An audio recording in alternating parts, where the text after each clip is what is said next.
Good morning, Your Excellencies, distinguished ladies and gentlemen, and welcome to day 3 of NIES.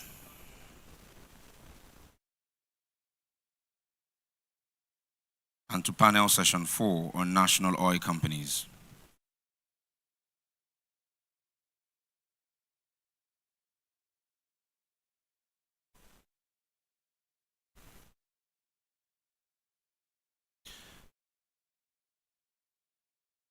Apologies that we're starting half an hour behind schedule, but better than it was yesterday, so we're good to go. We thank you for joining us punctually. If I would tell you why now, it's that when we arrived to start at 9 a.m., the room was practically empty, so we had to wait for our distinguished delegates to join us before we can carry on. So the panel session, the session would go thus. We would have the Honorable Minister of State Petroleum Oil make brief ministerial remarks, and then the number 2 man at Afreximbank would deliver a keynote, and thereafter the panel will be moderated by an independent energy consultant who takes center stage. And following that panel will be a tour of the exhibition. We'll proceed from that panel to the exhibition tour. From the exhibition tour, we'll proceed to lunch and return from lunch to panel session 5, where we are looking at the Producers Forum, Petroleum Producers Forum in the country. We'll move on from that to the 6th panel session. I'll be spotlighting the downstream sector, energy downstream sector. And that would be all of our technical and strategic conference plan and meeting for the day. Then we would retire and reconvene to an invitation-only Chevron-sponsored dinner. That's pretty much what we have for you today. Yesterday was quite an interesting day. From the very opening ceremony to the plenaries that followed at the State House, to the sessions that happened here, we had quite a robust day in terms of the conference content and proceedings. Just so we don't take too much of your time, we're going to go straight into this morning's session. We welcome all of our distinguished speakers, our sponsors, our delegates who have joined us this morning. This plenary would seek to provide a platform, or it has provided a platform for national oil companies to discuss their roles as energy leaders in navigating challenges and opportunities that is presented by the evolving global energy landscape and the financial dynamics that is shaping the industry's future. We've heard yesterday of the Energy Bank from Apple. We've heard of the appeal to OPEC by our own minister to kickstart an OPEC bank, so that between these regional bloc banks and the OPEC bank, countries in Asia and in Africa and perhaps some parts of Latin America can have access to funds to develop their resource should the traditional source of funds decides to refuse them access to this fund. I would never forget during the COVID lockdown when we had this virtual conference in the Americas that I emceed, and the managing director of the Development Bank of the Americas, there's a name they call it, IDB or something. He was pledging the funds of that bank to all the countries in that region. Whoever finds oil and wants to get to first oil or needs to increase production, he literally said it verbatim on that conference, virtual conference. Money is available for them.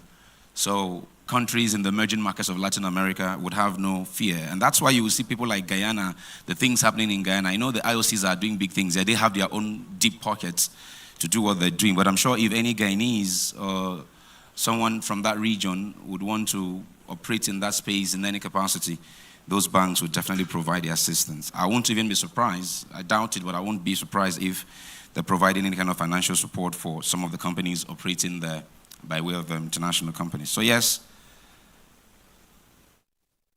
we will talk a bit more around what some other national oil companies are doing, which makes this particular session some kind of a pan-African national oil companies session. Kunle, please, let's get them in. We need to start. Thank you. Let's get them in. They've been waiting since, patiently waiting. Like yourselves, they have made sacrifices to be here. You've also made sacrifices to be here, and we do not take it for granted.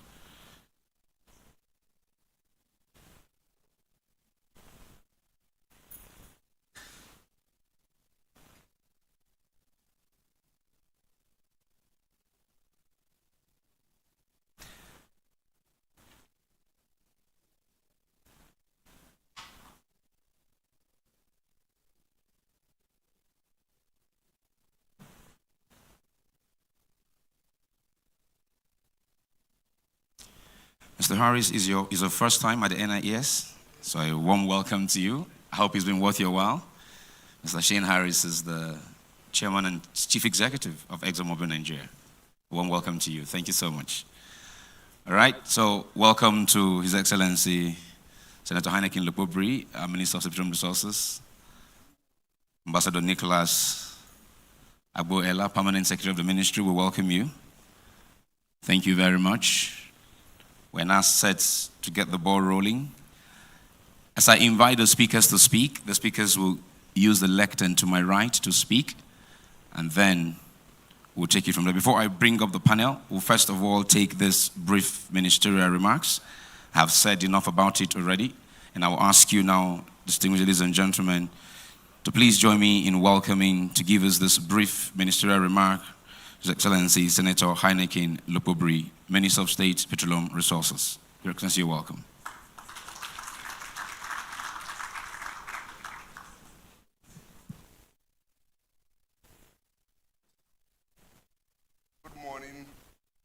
Distinguished ladies and gentlemen, I hope this microphone is on. Okay. Good morning. Let me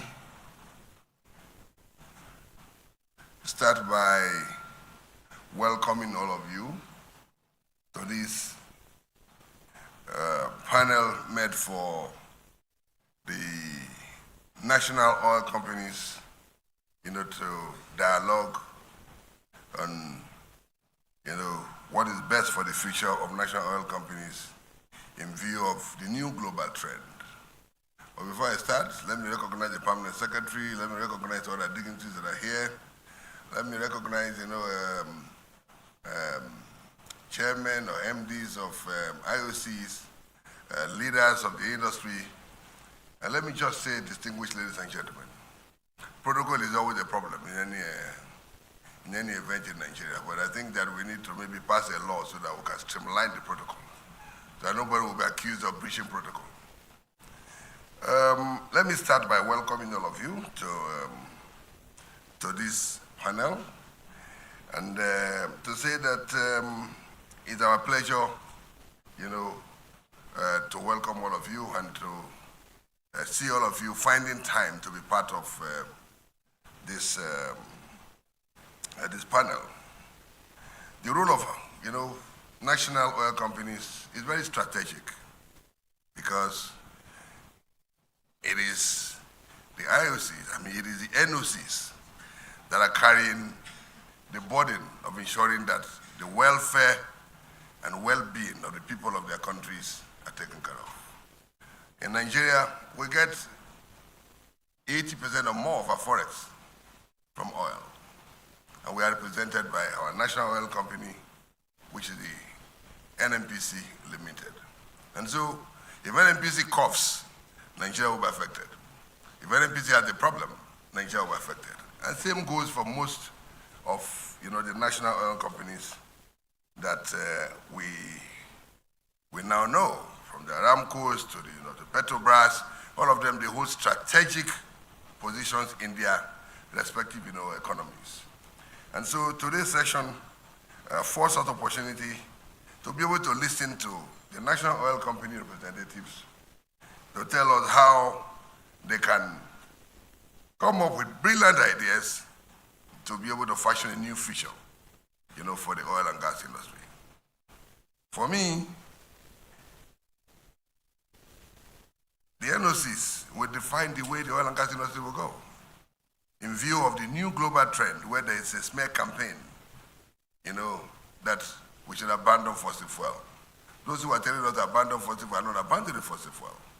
And so our respective national oil companies have a strategic role to play in fashioning a new global order for the oil and gas industry. For us as government, we will always be there to give them the necessary support that is needed to be able to achieve the objective, for setting up national oil companies by different countries. So today's panel has the sole responsibility of sharing experiences, discussing ways of strategic collaboration among national oil companies, and then see how we can change the tide, of this new global campaign of abandoning fossil fuel. For us as a government in Nigeria, we are not against transitioning. What we are saying is that we will transition at our own pace and time. It's also our candid opinion that as a country, we want a situation where people will align with us to explore oil and gas in a more environmentally friendly and sustainable way, not abandoning it. And those who are saying we should abandon are not abandoning them. But the difference here is that they may have access to finance to finance their own investment in the oil and gas sector. We may not have. And that is why we're saying that, look, we have to come up with some ingenious ideas to be able to raise the funding that is needed to fund the oil and gas sector, particularly in Africa. You can never get any better climate for investment than, Nigeria. we're ensuring that our fiscal, our regulatory framework, everything is competitive and in line with global standards. But the challenge that we are confronted with now is that investment is slowing down. And so the NOCs have a duty to see how they can even foster collaboration among themselves. Sometimes the JVs could also be done among them. There's nothing stopping NNPC from having a JV with Saudi Aramco. We've had JVs with the big boys, but there's nothing stopping our NOCs from collaborating among themselves and having joint investment. And that is why we have been going to some of these countries, Saudi Arabia, UAE, Qatar, and we have abundance of oil blocks that will go around, even if we want to have partnership with all of them. So today, my responsibility as minister is to, encourage members of the panel who are experts. I'm not an expert. I'm only, by the indulgence of the president, only here as minister. But the experts are you people. So we'd like to listen to you guys to tell us what best ways, we can collaborate, what best ways we can get the financing that's necessary. But without the financing, we won't even be able to transition. So, I want to thank you for finding time to be part of this year's Nigeria International Energy Summit, and to say that NOCs, you are not just stakeholders, you are the architects of a new global order as far as the oil and gas industry is concerned. With these few remarks, I want to, on behalf of the government of Nigeria, formally welcome you to this NOC session. Thank you, and may God bless you.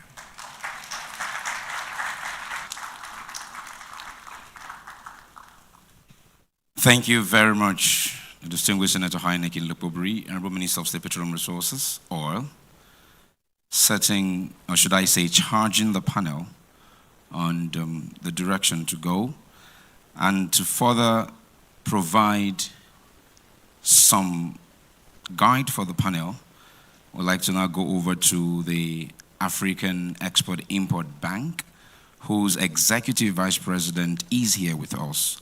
Please welcome for the keynote address, Mr. Haytham ElMaayergi.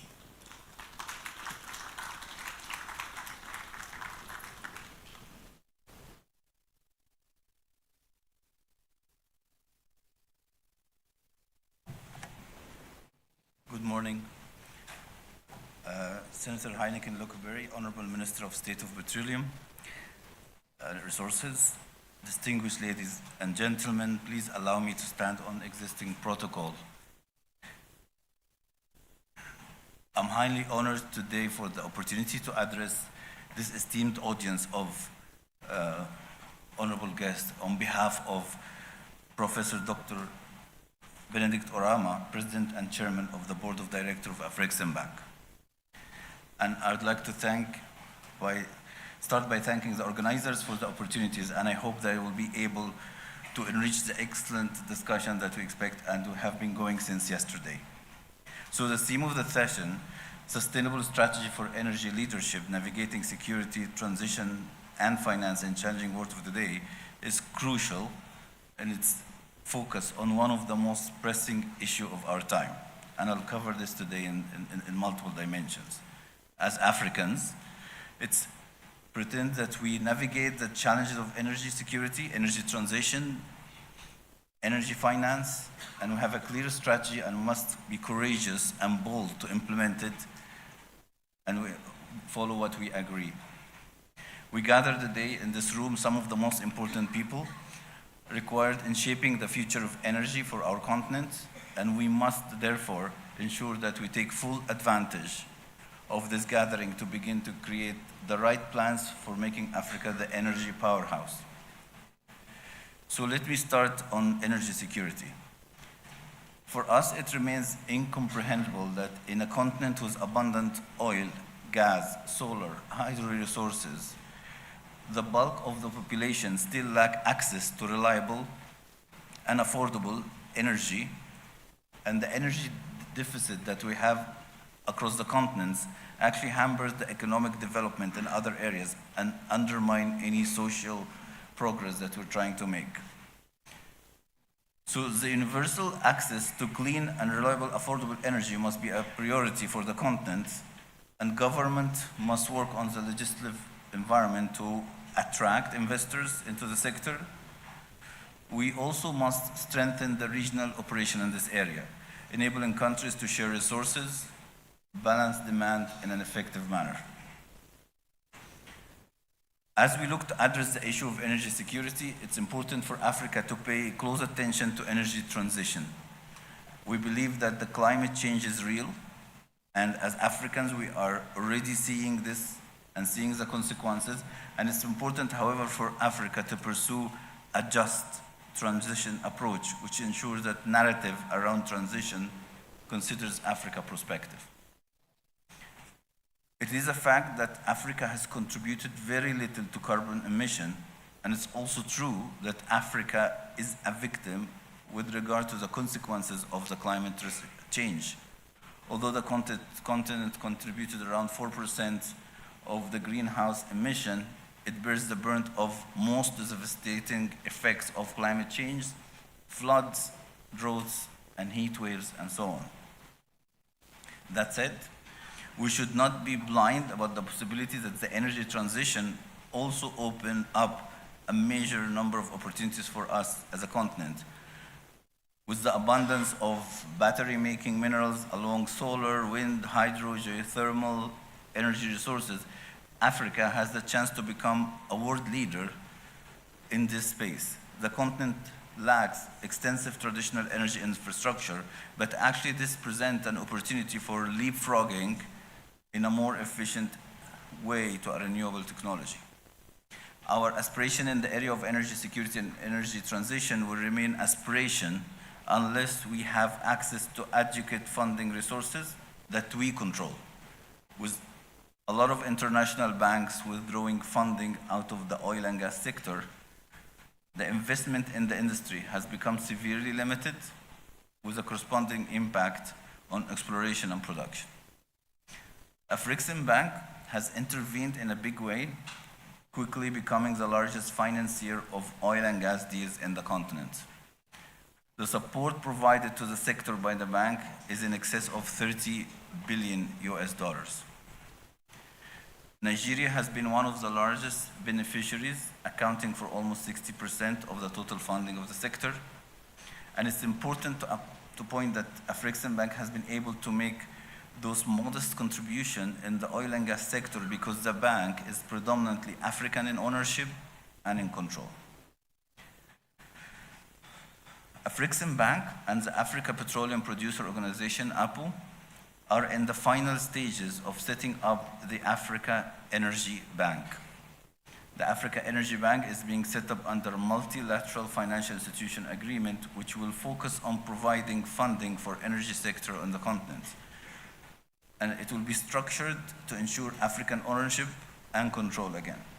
Afreximbank is committed to helping manage and operate Africa Energy Bank to ensure that it has the best possible chances of success. The strategic goal of the Africa Energy Bank is to play a leadership role in shaping the energy landscape in Africa through strategic partnership with proven African and international financial institutions and investors, and also to provide sustainable financing in this area of oil and gas sector. The Africa Energy Bank will need considerable support to get off the ground. We will need support from member states to achieve the level of capitalization that is adequate to support the energy sector. We must also think about energy self-sufficiency. Despite producing oil and gas that we need in the continent, we still import excessive amounts of refined petroleum products. That is because of the inadequate refining capacity in the continent. Afreximbank intervened in this area and helped improve the situation. The bank currently has financed refinery capacity in excess of 1 million barrels per day in Nigeria and Angola, with funding in excess of $4 billion. We aspire to refine more than we consume, and it will be putting us in a position to export refined petroleum products to other parts of the world. In closing, I would like to remind us that we have all what it takes to become an energy powerhouse, but to achieve that, We must be intentional in our approach to pursuing energy security. We must subscribe to energy transition approach that is just for Africa, and we must build internal funding capabilities required to finance our energy ambition. I thank you immensely for your kind attention. Thank you very much.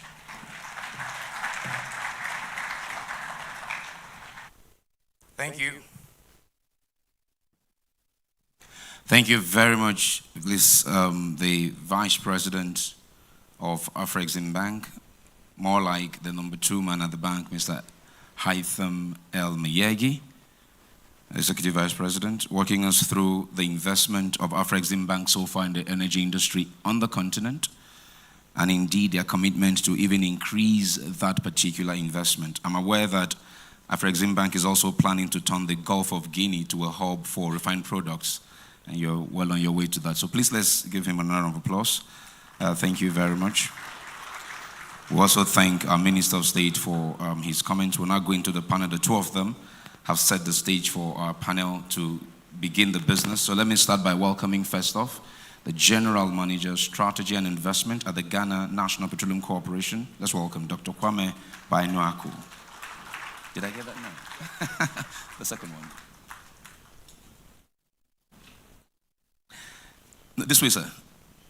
Mr. Noaku, I want you here. Forgive me, right here. Yes, please. Thank you very much. Right there. Thank you. Okay. So joining him on the panel, I'd like to welcome General Manager Finance, Nigeria LNG Limited, Mrs. Fatima Adan.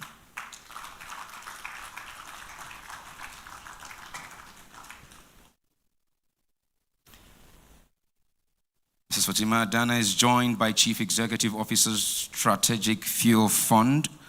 It's of the national, they're like the National Oil Company Strategic Reserve for South Africa.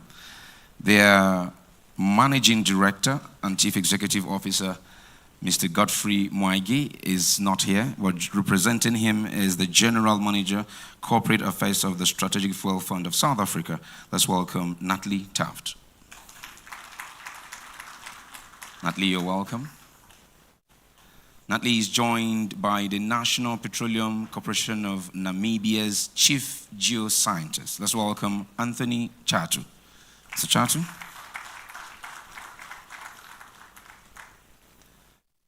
They are all joined by the Group Managing Director of the Gambian National Petroleum Corporation. We welcome Mr. Boubacar Njay.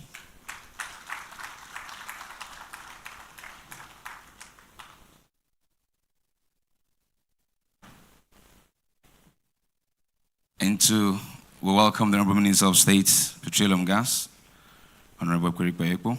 And to help us drive this conversation is an independent energy consultant who has led businesses to assess funds and get final investment decisions. Let's welcome the former Managing Director and Chief Executive Officer of Nigerian LNG Limited, Engineer Tony Atta, FNSE.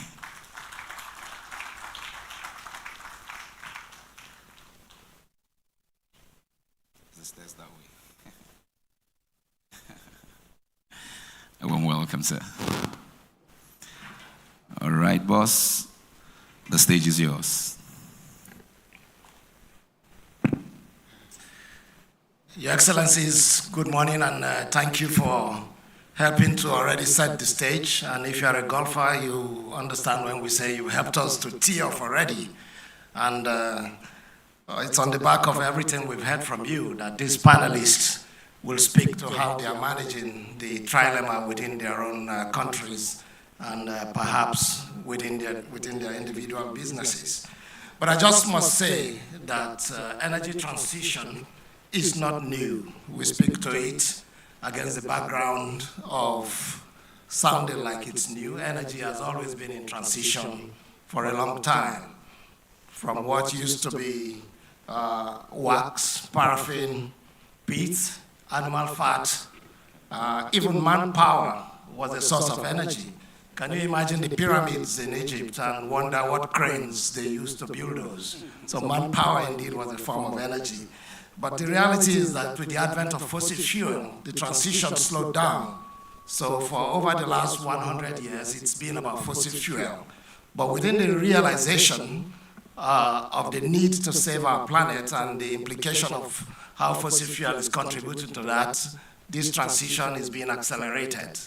It is about that acceleration that we gather here to talk about energy security, energy transition itself, but most importantly, financing. And when the Secretary General spoke yesterday, he did share with us that Africa has what looks like 120 billion barrels of oil in the ground. Are we together? 120 billion barrels of oil in the ground. Please don't try to multiply it by $80 per barrel. Your calculator may just be out of use. But what are we going to do with 120 billion barrels? How is that going to help lift Africa? We talk about energy poverty. Africa, 50% of Africans don't have access to direct electricity, and other harsh numbers when you look at the statistics. But then the Honorable Minister, when he spoke this morning, says, yeah, we have to use what we have to determine our destiny. We have the oil, but unfortunately we don't have the technology, nor do we have the money, and therein lies the dilemma.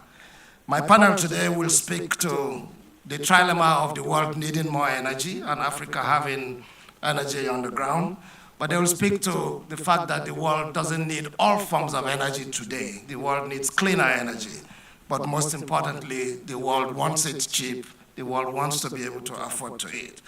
So I want to open by inviting my friend Kwame from Ghana. Dr. Kwame is the General Manager for Strategy and Investment, as introduced. Ghana at some point looked like an emerging power in terms of the energy bloc. We know of Jubilee and the second one, but since then we haven't had much. But Kwame, can you just speak to the sustainability strategies that GNPC is deploying, but most importantly, how are you going to make that difference to deal with the three elements that we talked about? You've got the reserves, you don't have the technology, nor will you have the financing if the world transition at the pace she's going to. I yield the floor to you for 5 minutes. Okay, thank you very much. And I believe all protocols observed. I've enjoyed the first few days of the conference. I learned a few things. I probably will be quoting some of the dignitaries who spoke from yesterday, because we are GNPC, we share a lot of the positions taken. For instance, the Apple Secretary General talked about the fact that we don't need anybody's permission to produce the resources that we have. And I think Minister Windo from Namibia also had a similar position. So from that standpoint, we appreciate the transition. We are not we are not in denial, but we also believe in the fair and equitable way of transitioning. Mr. Atta talked about the fact that we've always been in transition. Ghana used to produce 100% of its power from hydro. And so we were green long before others started thinking about energy. Of course, the results of this same greenhouse gases meant that the water resources in certain stages had to dry up. And then, so during certain parts of the year, you don't have enough water to power your hydro systems. So then that's when we went into looking for heavy oil to produce power. So something that was not the doing of Ghana, all of a sudden we had to now go dirtier than we had probably planned to. And then when we found gas, we decided very early on that we'll do gas to power. And so if you fly into Accra, you see the lights on, it's because GNPC and its partners very on, as part of our strategy, decided to do gas to power. And currently about 70% of the power produced in Ghana is from gas engines. So I think for us, the other point we need to make, sometimes it's about definitions. Do we see gas as a transition fuel at GNPC, or we see it as a destination fuel? If somebody tells you and you are convinced that gas is a transition fuel, It means within a certain period of time frame, you probably need to think about moving away from gas. We don't plan to do that in the next 30 years. So then the question is gas a transition fuel or is a destination fuel? I mean, this is open because whoever defines a concept controls the narrative. So if we accept a particular definition of what gas is, especially for Nigeria, which has such a large discovery of gas, if the conversation is that gas is a transition fuel and you'll be transitioning from it, then how does it justify the economics of your gas projects? So, I mean, I'm just throwing this out there for us to all think about. I mean, it's all about definitions as well. I keep asking at fora like this, whether 30 years ago, if we were defining what green resources were, would Norway have said that oil was a dirty fuel when their whole economy relied on that? So at every stage in time, definitions do matter, and so we need to be careful when we are accepting particular definitions. Having said that, at GNPC, we are trying to deepen our operatorship capabilities so as to be able to monetize our oil and gas resources. We are in the era of divestments by IOCs and other companies. We are positioning ourselves to efficiently operate these untapped and divested resources. I mean, we've worked with our IOC partners, built capacity, and we think as a national oil company, we should be in a position to take over some of these assets. And so we are doing that. We are having discussions with the support of our minister for those fields that were given out to companies that have not shown the capacity to develop these fields. Our minister, together with GNPC, we are giving a bit more, the timelines are a bit more stringent. Either you do it or you move on so that somebody else takes over. We need to make sure that our resources don't become stranded assets. And so from a policy direction, we are looking at that. From a commercial angle, we are even buying stakes into existing producing fields. I'm sure you heard the 10 and Jubilee fields. In 2022, we took extra 7% commercial stake in these fields. It's providing us with a cash flow for our subsidiary GNPC Exploco to be able to support other projects. In terms of gas infrastructure, it's critical that to be able to use the gas domestically, we provide all the necessary critical infrastructure. It's very easy to say, well, we want to continue producing our gas. What if the rest of the world are not buying your gas? What do you do with it? So creating domestic demand for our gas, either in the homes or for industry, is one of the key strategic moves that Ghana is taking. So we are building the gas critical infrastructure, including pipelines, gathering stations, regulatory and distribution facilities. Examples include the Tema City Gate, which is a project to make sure that we have different levels of pressure supplied to different industries within the Tema enclave to produce power and other manufacturing activities. We're also we're setting up the Tema LNG project together with Shell. So my sister here, probably, I need to spend a bit more time with you in the learning camp. You've touched on LNG. Maybe yes. I will ask you to hold a little bit. We'll come back to you. Oh, we'll come back. And then there's the Gensa pipeline, which in the middle part of Ghana, we are trying to transport gas from the western part to the center to produce power. So for us, gas is has a critical role in the Ghanaian economy. We think we are going to do it long term, but we are going to produce it more efficiently, especially together with our partners, even E.N.I., our partner on the OCTP field. We've agreed that by 2025, there will be no flaring of gas on that project. It's either all the amount to be flared, re-injected as power for the FPSO or exported for production for use onshore. So we are very clear in our minds as to the role gas has to play, the infrastructure required to do that. And we are also very much we're looking for collaborations. We support the Apple concept, and I'm sure the Apple team will tell you that GNPC is very much everywhere that Apple goes. We believe in the bank. Yet over the past 2 days, I heard every speaker from Nigeria talk about the hosting of the African Energy Bank. All right. We've also thrown our hat in. Let's hold it. I know you hold, don't want me hold to it talk a bit. about it, but that's fine. Hold it a That's bit. fine. I was actually saying to... I keep on saying that Accra is a suburb of Abuja. So whether it's in Accra... I think you'll put your hands together for if that it's in one. Accra, it's still in Nigeria. It's not quite in Nigeria. I was saying to Richmond, why are you bringing this Ghanaian man close to me? Can you put him down there? For some reason, the man by himself chose to go there. Richmond. You called him back here. But please put your hands together for Dr. Kwame. Quite frankly, you cannot ignore the points that have come out. They may sound salient.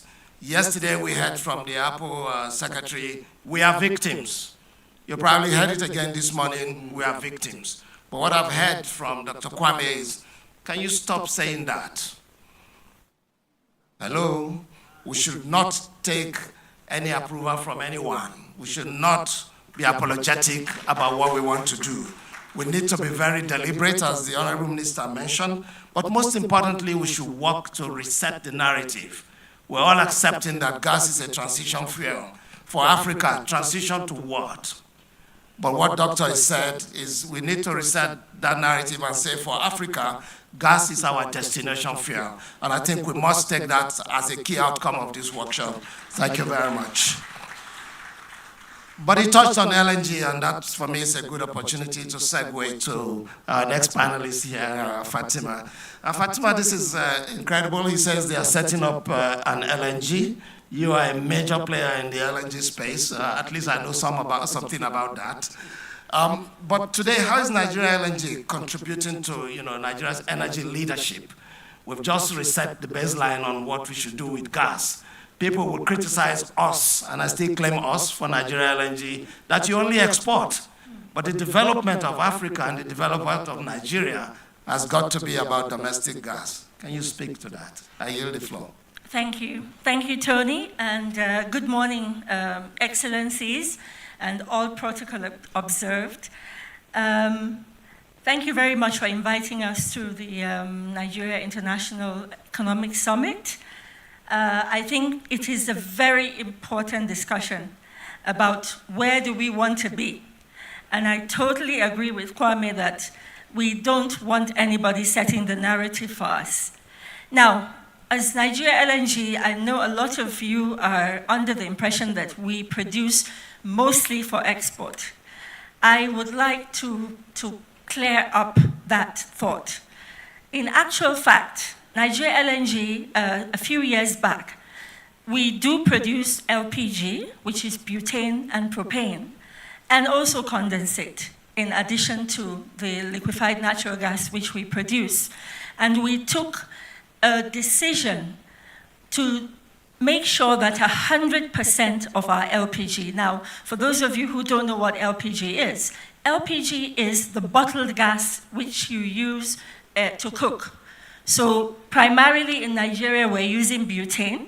We took the decision to make sure that 100% of what we produce in terms of butane is going to be sold in Nigeria, not only in Nigeria, but in Naira, so that it is easy for accessibility. Now, when we started, we were producing 70,000 metric tons. Today, we're producing upwards of 1.5 million metric tons of LPG. And this LPG, our sole designated distribution point is Nigeria. So part of our vision as a company, Nigeria LNG, is to make sure that we make Nigeria a better place. You can see here that all of the companies here, they are all government, they are all NOCs. We are the only ones here who are actually an independent company, though owned partly by government, but we are, the narrative for us is we are independent. We have made a commitment to Nigeria. What we want to see, like Kwame said, we're speaking about energy and we're looking at Nigeria. The whole of Africa, I think, is about 4% of carbon emissions. For the whole of the world, the whole of Africa only emits 4%. It means, therefore, and when we look, it's really unfortunate that we are called the dark continent, but it is true. It is true. So what we need in Nigeria, we need to empower our people. We need to make sure that we make our economy grow.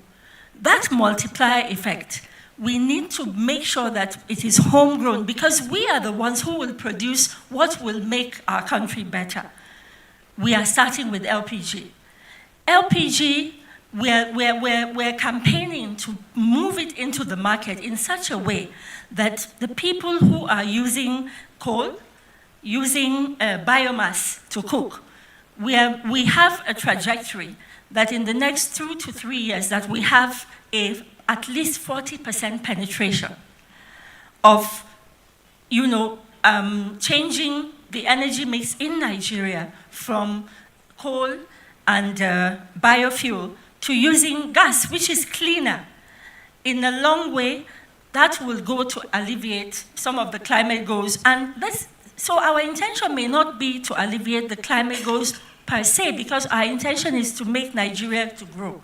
But in doing that, we're going to also impact the climate goals, which I think is really, really important. Thank you, Tony, back to you. Thank you very much. Please, a round of applause for Fatima. 1.5 million tons of LPG coming into country. That has to be remarkable. But it's even more remarkable that it's available in Naira. I thought you would put your hands together. Yeah, given the pressure we're having on the Forex, that has to be a major contribution by a company. I believe you can do more. Please, let's go ahead. I will go to Natalie. Natalie is the head of the Strategic Fuel Fund out of South Africa. This is quite important. We talked about the Africa Energy Bank, the partnership with Afreximbank and Apple.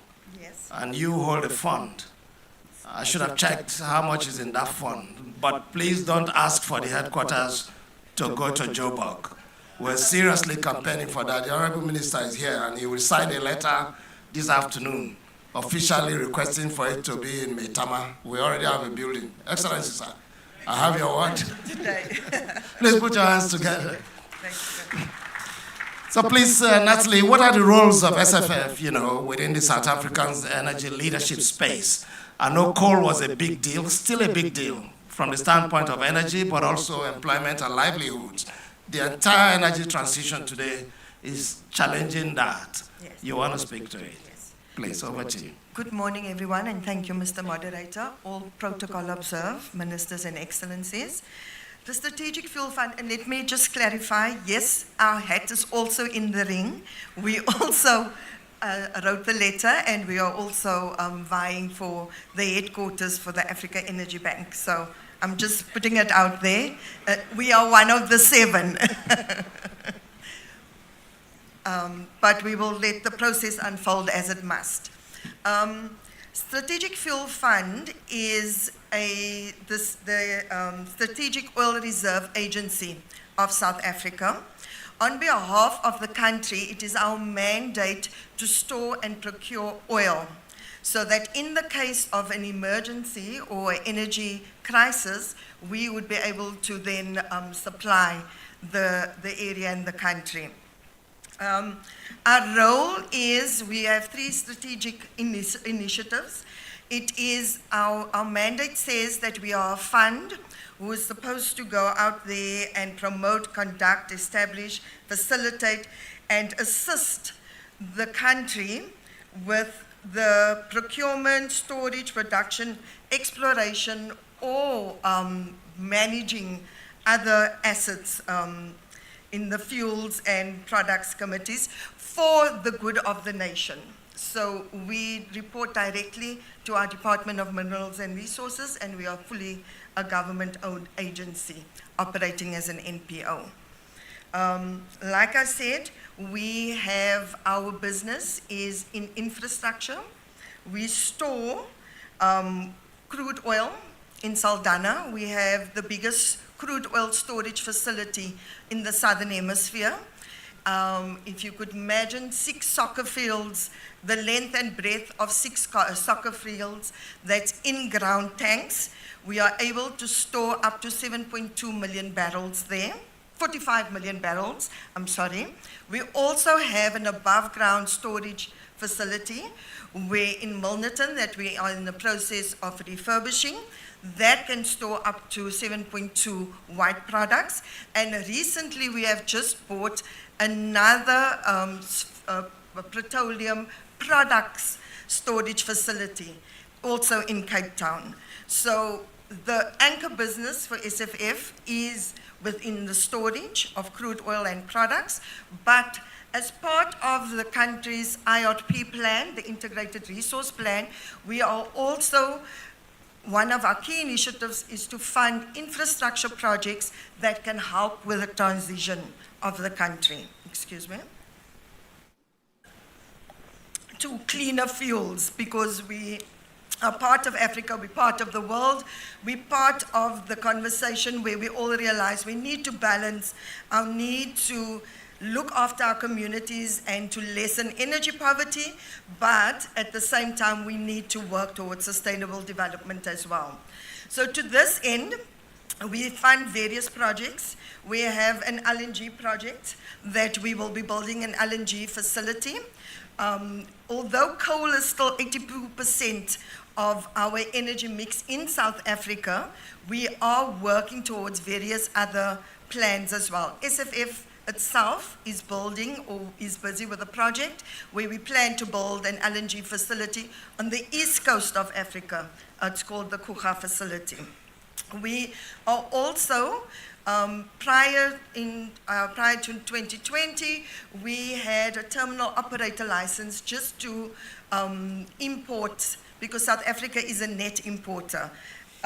Probably besides my countrymen and my fellow neighbor, Namibia, we are net importers, we are not producers like everybody else on the stage.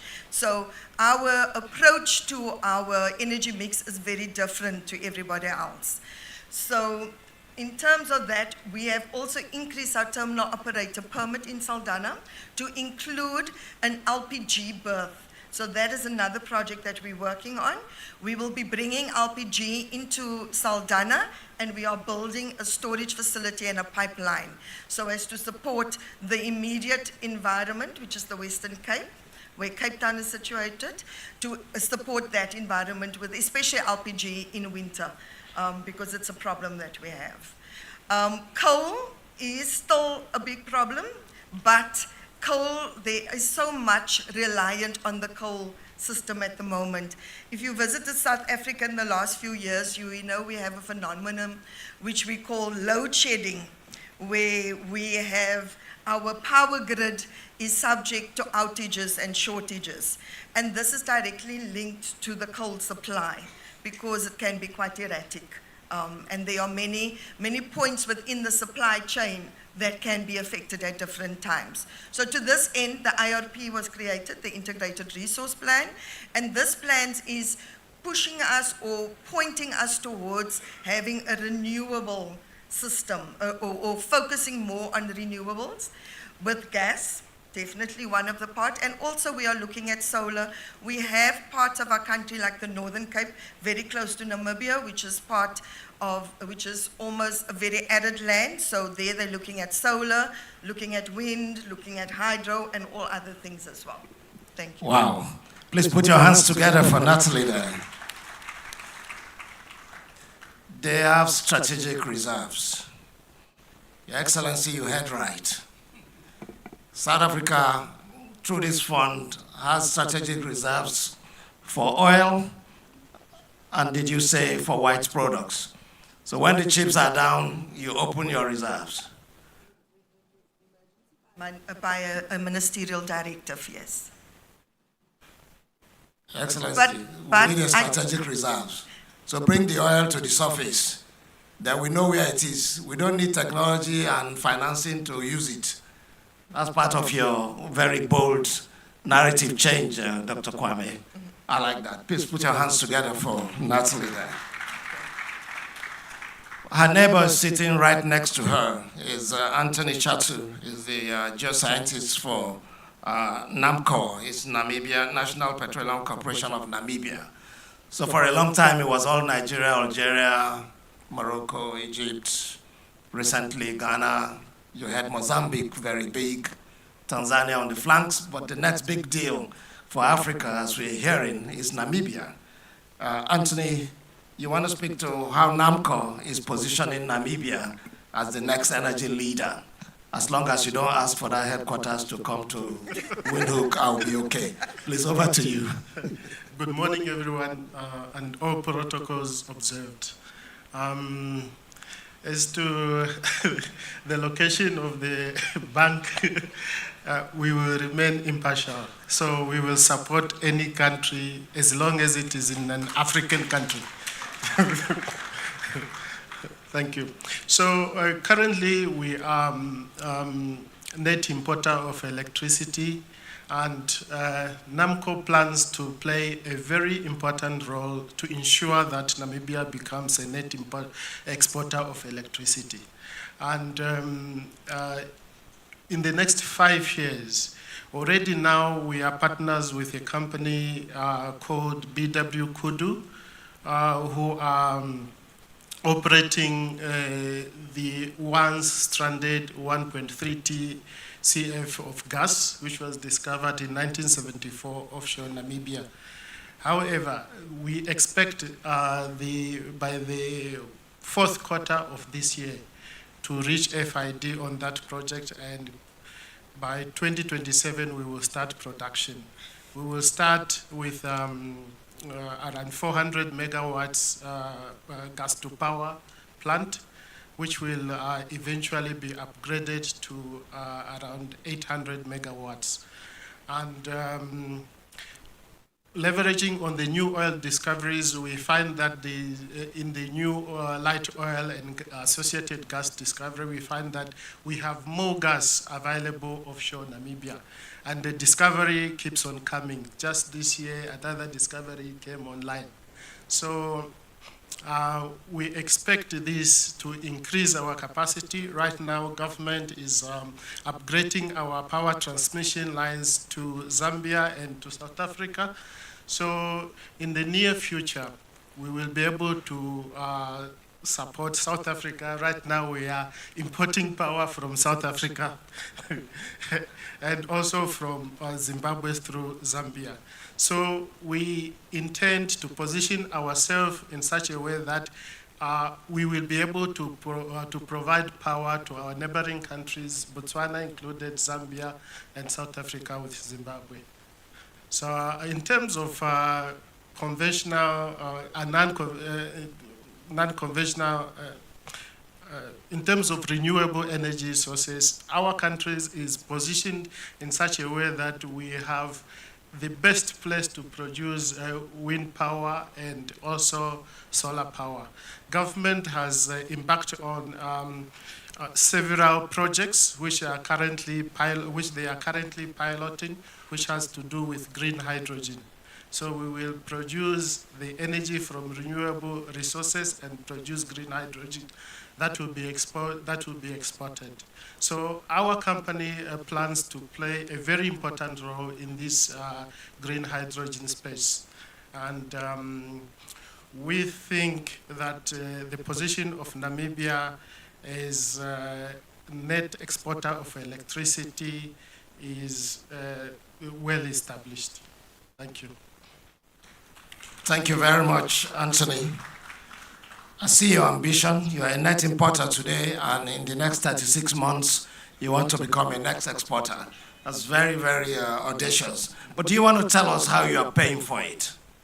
And the South African next to you didn't smile when you said you will send power to her. That means you stopped buying from her? Yes. Now you want to sell to her. It sounds like double opportunity for you. How will you pay? Currently, we are paying for it using using government coffers.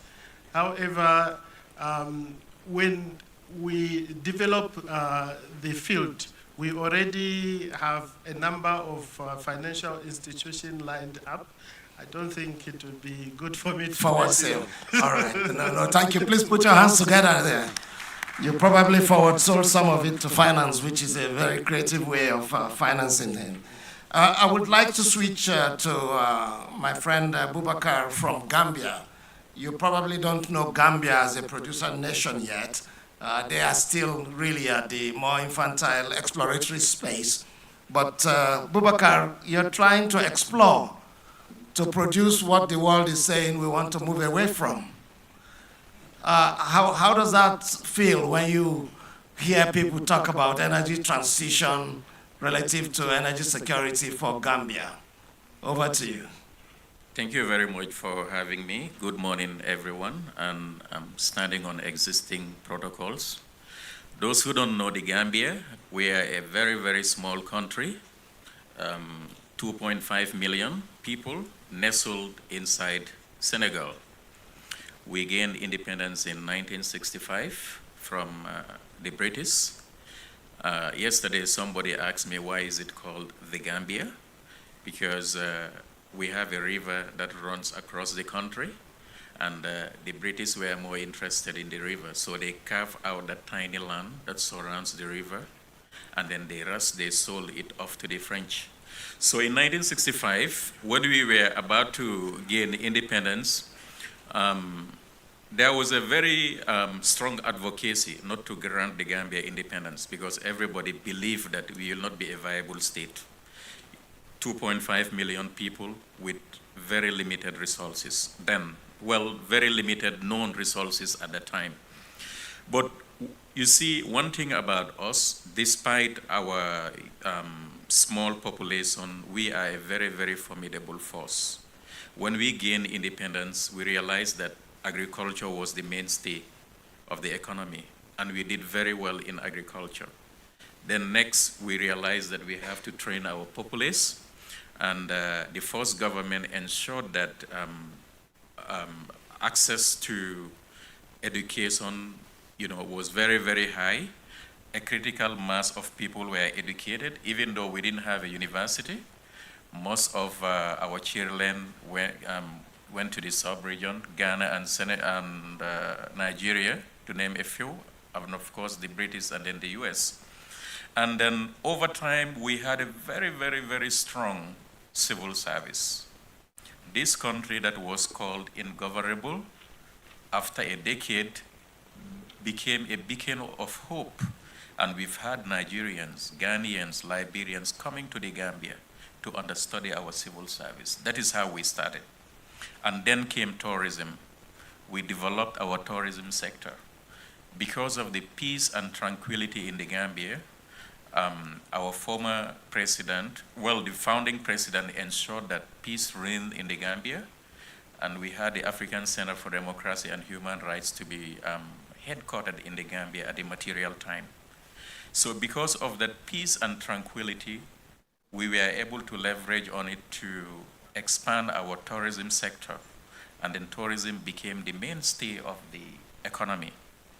Well, moving on, there became signs of discoveries, oil discoveries in our neighboring countries, because we belong to the MSGBC basin, and then in the recent past, we've seen big discoveries in Senegal and Mauritania. Then government decided to reset and say, okay, why can't we think about oil and gas? And then NNPC came into being. That's the Gambia National Petroleum Corporation. We were incorporated in 2014, but well established in 2021. But then, because of that Gambian spirit, we ensured that we train some of our best brains in oil and gas, geology, and geoscience to get prepared for this eventuality.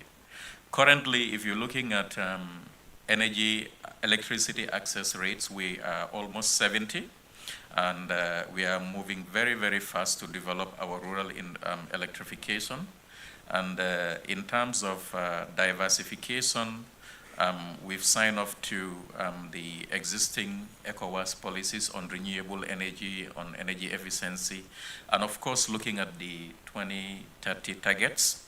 And then marching on, right now we have started developing renewable energy parks, solar parks for that matter. We're looking at green hydrogen, because some of us were opportune to be involved in establishing the ECOWAS green hydrogen policy.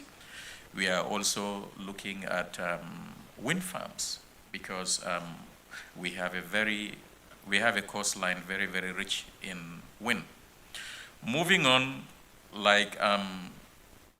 it has been a common statement, well, until yesterday, that gas should be considered the transition fuel.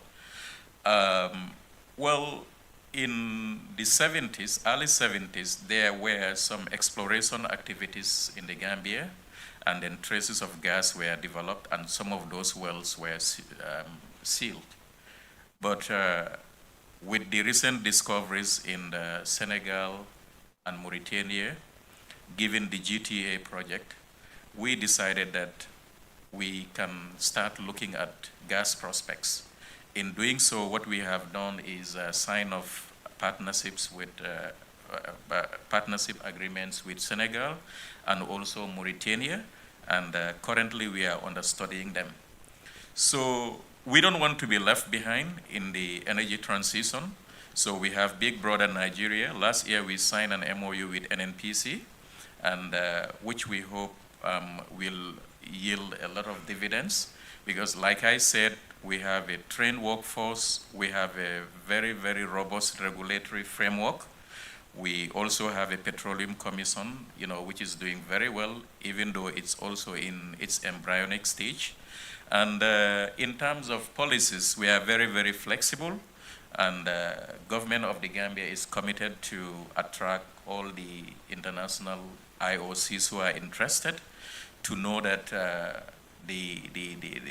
a lot of the risking has been done because of the discoveries in Senegal and Mauritania, and Gambia is ready for business. Thank you. Truly, Gambia is ready for business, and congratulations for the initiatives you're already taking. I see you are not just looking at the conventional sources of energy, but to broaden your base, you are also looking already at the renewables and the opportunities around wind within your country. But you talked about being the beacon of hope for energy, being the beacon of hope for your country. I think energy has got to be the beacon of hope for Africa, given the resources we've touched about. So people talk about energy transition, and at a different forum that I led, someone from Niger actually said Africa, just like you advocated, should stop following the narrative being given. Our own narrative should not be energy transition, it should be energy collaboration. And by the way, Big Brother Nigeria means something else here, just in case. Distinguished ladies and gentlemen, you've heard from the panel, and I still got like 20 minutes. So I would like to open this conversation up by inviting comments, clarification, questions from the audience. Richmond, if you can help me move the mics around. Comments, questions, so anybody on the panel, please, one hand there. More hands. Let's keep it short so that we can get the benefit of many more. Thank you, panelists. My name is Temi George, and I'm the head energy studies of African Petroleum Producers Organization. My question is for Madam Fatima. You said you're working hard to make LPG affordable and all that. Well, my question is, here in Nigeria, a high percentage of the women still cook. They don't have access to modern energy. What are your strategies in ensuring that LPG is available and the cooking appliances are affordable, especially in the rural areas? Thank you. So I'll just take a bit like of them. Three, and then we'll take another batch. Thank you so much. Distinguished ladies and gentlemen, my name is Daira Akobo. I'm the chairman of Pana Holdings. My question will be, what is capital? And where are the capitals going to? If you look back in the hall or back in the exhibition floor, you will not find gas. What you will find is people and technology. So, in as much as we're talking about setting the stage, I think that the financial industry is also setting the stage. They are very innovative. My question will be, how do you want to innovate technology and people? Where is the capital coming from? And where is the capital going? To exploit and to make use of the natural resources to empower people. Because we have the abundance of the natural resources, but we need to talk about microeconomics and macroeconomics. And that will be interwoven with what we call technology push and market availability. All right. So, final question is that now that we are setting energy bank, what are we doing with our technology bank? While in this panel, I failed to see the universities. I failed to see the technology people. There is no science and technology minister here. And how do we combine this? If we want to be independent, we need to have our people. Okay, let's keep it brief. Please put your hands together for him, but very valid comments and questions there. We'll take one more and then we hand the mic to the panelists. Please go ahead. Thank you very much, everybody. The 1.5 million tons of LPG, my question is to the LNG representative. Is that for the country? Is that what the country produces, or is that what Nigerian LNG produces? I mean, we're very concerned really about what the local production of LPG is, because there's also a lot of import of LPG. The figures that I have are very, very clearly not those figures from NLNG, so you probably want to clarify. Thank you. My name is Tony Akinsho. Thank you, Tony. Fatima, I will say just hold. You've got 2 of 3. You're very popular. So I would like Dr. Kwame to speak to the conversation around capital, technology, and people, and what we need to do. Over to you. Okay, thank you very much. I'll start with the last point Doc made about the universities and stuff. If we're building capacity, we cannot do away with the relationship between industry and academia. I came from academia into industry, so I understand the issue he raised. What GMPC, so I'll use an example of what we have done. Since 2017, we set up 4 professorial chairs in 4 of our big public universities. And my job then as the General Manager of Sustainability and Stakeholder Relations was to fund these professorial chairs to the tune of $1 million over a 4-year period for each of them.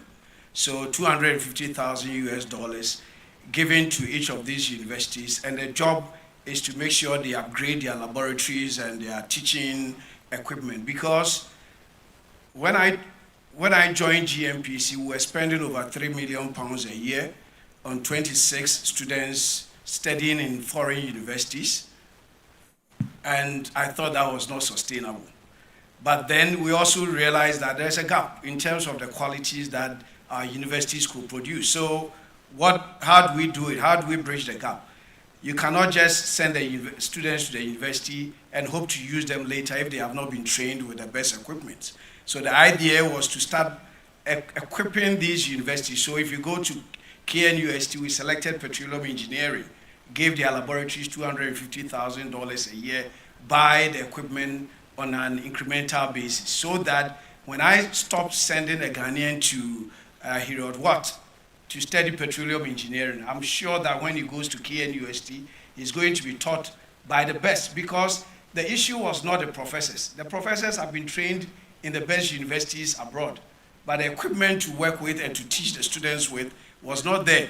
So our job was to make sure that the laboratories that we are training our students were state-of-the-art, so that GMPC, when I employ somebody with an undergrad or postgraduate certificate from KNUST Petroleum Engineering, I know he's been trained by the best with the best tools. So we need to put our money where our mouth is. So if it's NNPC or whichever NOC, It's our job, the developmental part of our objectives, is to make sure that we equip our universities so that we don't have to send people abroad every year. Okay. I've given you the figures in that. In terms of where the capital will come from, I still believe that Africa has the money. I'll show you where you are investing your funds. $64 billion sovereign wealth fund of African only Apple member countries, $64 billion invested in outside the continent. In sovereign, I mean, what the money is in your sovereign wealth fund, where do you invest them? You've been taught that the safest place to invest them is in US Treasuries, which gives you less than 2% per annum return. Meanwhile, you could have invested it in something, because the argument is that we are saving the money for the future generation. But if we invest in, let's say, an airport or whatever, isn't the future generation going to benefit? I understand the concept of sovereign wealth fund. When Norway started, that's where we are all competing. Okay. I want to keep it tight. Maybe I just... Let's keep it tight. Okay. Let's keep it tight, because I want Fatima to be able to respond. Thank you very much. Please, round of applause for Dr. Kwame. But he made very valid points. If indeed the African Union or Apple has, what was that, 60 billion invested external, 65 billion invested external to Africa. And yesterday, the Apple Secretary General says we will ask for contributions from nations. Your Excellency, there seems to be a pathway to that money for that bank that we sit here in Haytham. I think something's just come out of that. But I'll yield the floor to Fatima, who is also a finance person, to speak to the two questions that came from the floor, one on LPG and the other on the tonnage production. Over to you, Fatima. Thanks, Dr. Kwame. Thank you, Tony. So, Temi, thank you for your question. So I do agree with you that a lot of women, and probably the majority of women in Nigeria today, do not have access to the gas, the resources to be able to start off with gas. What NLNG has committed to do is to make the LPG available in country. So even though our requirement in Nigeria is much larger than what we're producing at the moment, but NLNG is growing. As we're growing, we will be able to produce more. And what it means is we're going to be able to put into the stream more LPG for utilization by Nigeria. Now, what we expect the government to do to support this is to also have some sort of arrangements and enabling arrangements in place to encourage, to first of all, they have to educate the women about gas, because from when I was young, one of the key things about gas which people used to really worry about was safety. So sometimes, even if you see it and you can afford it, you really don't want to touch it because you feel it's not safe. So you need to be able to tell the women it has to go around, it has to be a nationwide information that this is safe. Gas is available, it is safe, it is affordable. Please stop using those fuels that are making you sick, making your children sick, and start using this cleaner fuel. So that is the way that NLNG will be able to make that contribution, to get to the women. So the Honourable Minister, I think this is a charge. We need to be able to give the information out that gas is available. We will try our best to see how much we can make it affordable as company. And now it is for the government to tell people about it. Thank you very much for your question. Please, a big round of applause for Fatima. Quickly, the question from Tony. 1.5 million. Just one answer. Yeah. 1.5 is our own production of 2023. So this number is from NLNG. Nigeria requires a lot more. So importation will be ongoing. But as NLNG also grows, we will also be able to provide more. Thank you very much. Perfect. Back to you, Perfect. Tony. Thank you very much. Tony, in the market, by some studies, show that Nigeria's demand for in-country gas is about 5 million tons.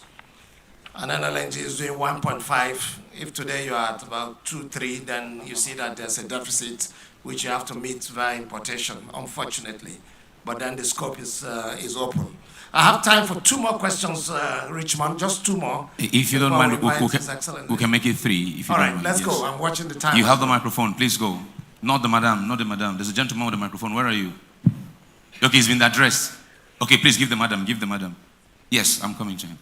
Okay, good morning, distinguished ladies and gentlemen. My name is Latifa Aspita Isa. I produce biodiesel from Jatropha. So my question is to Madam. Apart from access and the fact that government has been doing a lot to educate women in rural areas to use gas, the problem today is about affordability. Even over 5% of users in the last 1 year have moved back to traditional cooking methods. I'm happy that NLNG is now using 100% of its production in country. So, but what about the issue of price? Even those who have access have now turned back to traditional cooking methods, because we also produce a cooking stove that uses briquettes. The numbers of people who are trying to get alternative sources is increasing. What are we doing about gas? Why are we using international market price for gas in Nigeria that is being produced in Nigeria and paid for in Naira? Thank you, thank you. Okay, there's a gentleman with the microphone there to your left. Yes, please go ahead. Yes, sir. Okay, good morning, colleagues. Thank you for this panel. So I think she has asked the part of my question. My name is Mohammed Othman from Ajib. So she has addressed the part of affordability, but also there is delivery. I think also the delivery is making the cost to go high. So we should also find a way to see how the delivery, maybe through piping. Thank you. Okay, there's a microphone there. Okay, good afternoon, everyone. My name is Twoyo Eribo. My question goes to the man from GNPC. I'm just curious, how would you describe power sufficiency in Ghana in terms of generation and distribution? And in that configuration, how would you apportion what percentage is generated from the gas projects we talked about, and what percentage comes from external sources, say from your plants at Tema and Takoradi from the West African gas pipeline? Thank you. So, Moderator, sir, you can carry on with the answer. We'll take some more questions after this. All right. Let's start with you, Fatima. All right, thank you. Latifa, thank you very much for your question. So the question of affordability, I hear you and I understand what you're talking about. What you also have to remember is we are not the sole producers of LPG in Nigeria. There is importation coming in. Now, on our own part, we are working. So essentially, the way we were pricing, because a lot of LPG was being imported, we were looking at a price, an internationally stated price, and then we work it back. So take away the charges of shipping and all the things you need to bring them in, and then we set our own prices. Now, in that respect, it means that NLNG prices will likely be very much more reasonable than the imported LPG. But unfortunately, because we are not selling directly to the downstream, we are actually selling to marketers. Marketers will likely have a portfolio. So it may be that the marketer has some volume from NLNG, and then they also buy some volume abroad. What they will do is they will tend to price it along the line of the imported one, because that is the more expensive one. Now, on company's part, we are currently looking at a way to bring down that price. It's going to take some doing, because when you're in the market and there are other players in the market, and especially if you're not distributing, we really have to think about a way to make the price reasonable for the person on the street. It's something we're working on, I must tell you, but it is going to take a little bit of time, and we are working in collaboration with the government, and we are committed to making a better Nigeria. And because of that commitment, we believe we're going to be able to make some way on that. I can't tell you when, but I know that it will happen. Thank you very much. Mohammed Othman, thank you for your question. In terms of delivery, like I said, we tend to be producing and sending to depots. So what is happening is we are not the end distributor. So an NLNG, the way we are set up essentially to export, but we actually bought a vessel to be able to bring LPG into Nigeria. So because of the way we were set up, we had to find a way to bring the LPG into Nigeria, but we are limited to taking them to the depot. So in terms of delivery, and this is why this is such a wonderful place to have a discussion, people need to take up that delivery position. Investors like you, companies, indigenous companies, this is your chance. There is a need. Opportunity for you. Exactly, opportunity. This is the time you can take to say, okay, good, there is a need for gas in Magharibi, and I know how to get that gas there. How do I get there? And this is the time that you will now go and make your business case and start making those things happen. All right. Thank you very much. All right, please put your hands together for Fatima here. For a minute, she was describing what we do to manage the price there. I was just hoping she will not call cement, because I was watching some faces here.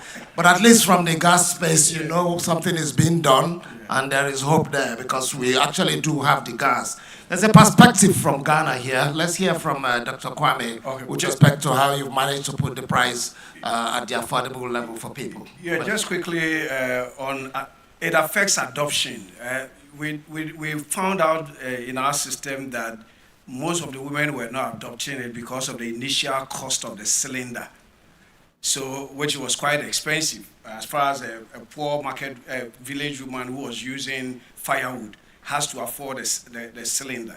So what Ghana is introducing is the cylinder recirculation system, where you don't need to own the cylinder.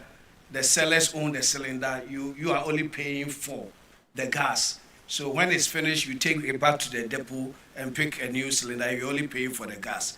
That affects initial adoption. And once they get used to it, once they adopt it, it becomes easier to convince them to continue. I think adoption is key, and a hindrance is the initial cost of the cylinder. So maybe I can quickly move on to the power. All right, let's talk power. Power bit. So from the Ghanaian space, most of our gas is produced in the western part of the country, and we're hoping, we're working with the West Africa gas pipeline so that there can be gas transmitted through that pipeline from the east to the west when there's shortage, and so we have interconnectivity and reverse flow. That's the way we do that. So most of the gas is coming from the west, produced on the associated gas fields of 10 and Jubilee, and then non-associated gas field by OCTP, operated by E.N.I.E. The real challenge with the gas to power system is basically finance. How do you finance the production? And once it is produced, GMPC is the one who has signed up the agreements to buy the non-associated gas. We give it to the independent power producers. They produce power and then send it to the electricity company, which then is supposed to distribute and collect the money. Then the issue begins. The collection of the money then becomes an issue, because then everybody else on the value chain is waiting for one company to collect the money and then get everybody paid off. So our real challenges are more of the collection of electricity that has been consumed to be able to pay. And so that is what is building up some debt. Thank you. We introduce the cash water flow mechanism. Maybe we can... We'll come back to it, but there's a reason why they are called discos. Somebody produces, somebody transports, somebody sells, somebody is looking how to collect. There's a dance there. Yeah. If you are from the 70s, you probably understand what disco means. But Your Excellencies, we have time for one more batch, I'm told. It seems exciting. Richmond, one more batch of 2 or 3 questions if it's still open. Please.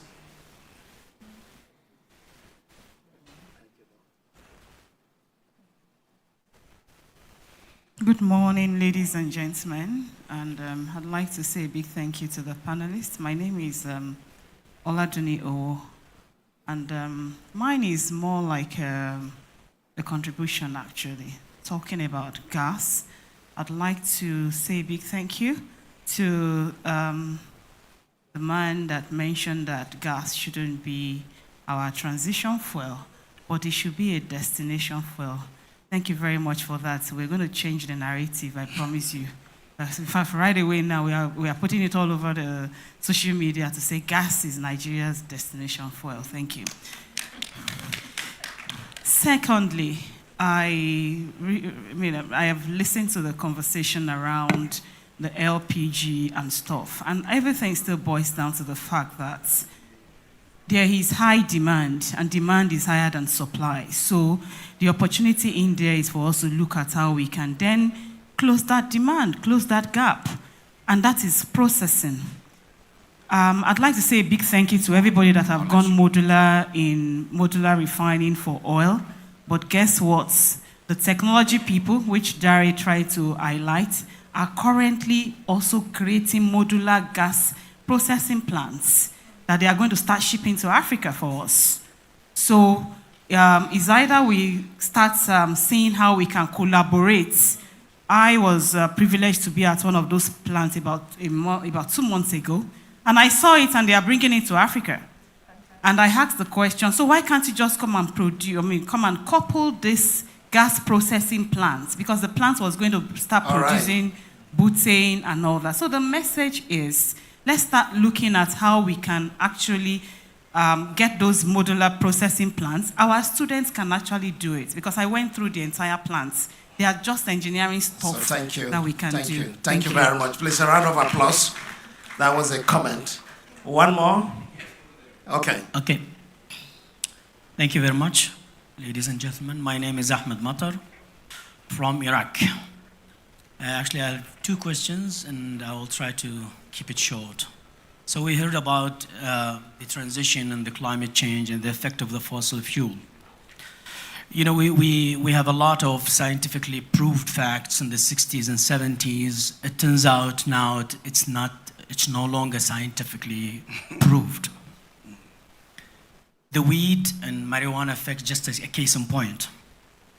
So as oil-producing countries and oil-producing organizations like OPEC and Apple, should we fund scientific studies to see the facts, the impacts of the fossil fuel on the climate, and whether it's really affecting the climate change or we are on the dawn of a new ice age?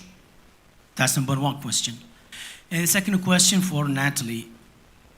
South Africa is a net importer, as you said, and South Africa, as I know because I worked in South Africa for 4 years, has 3 refineries, and the 3 of them is out of service.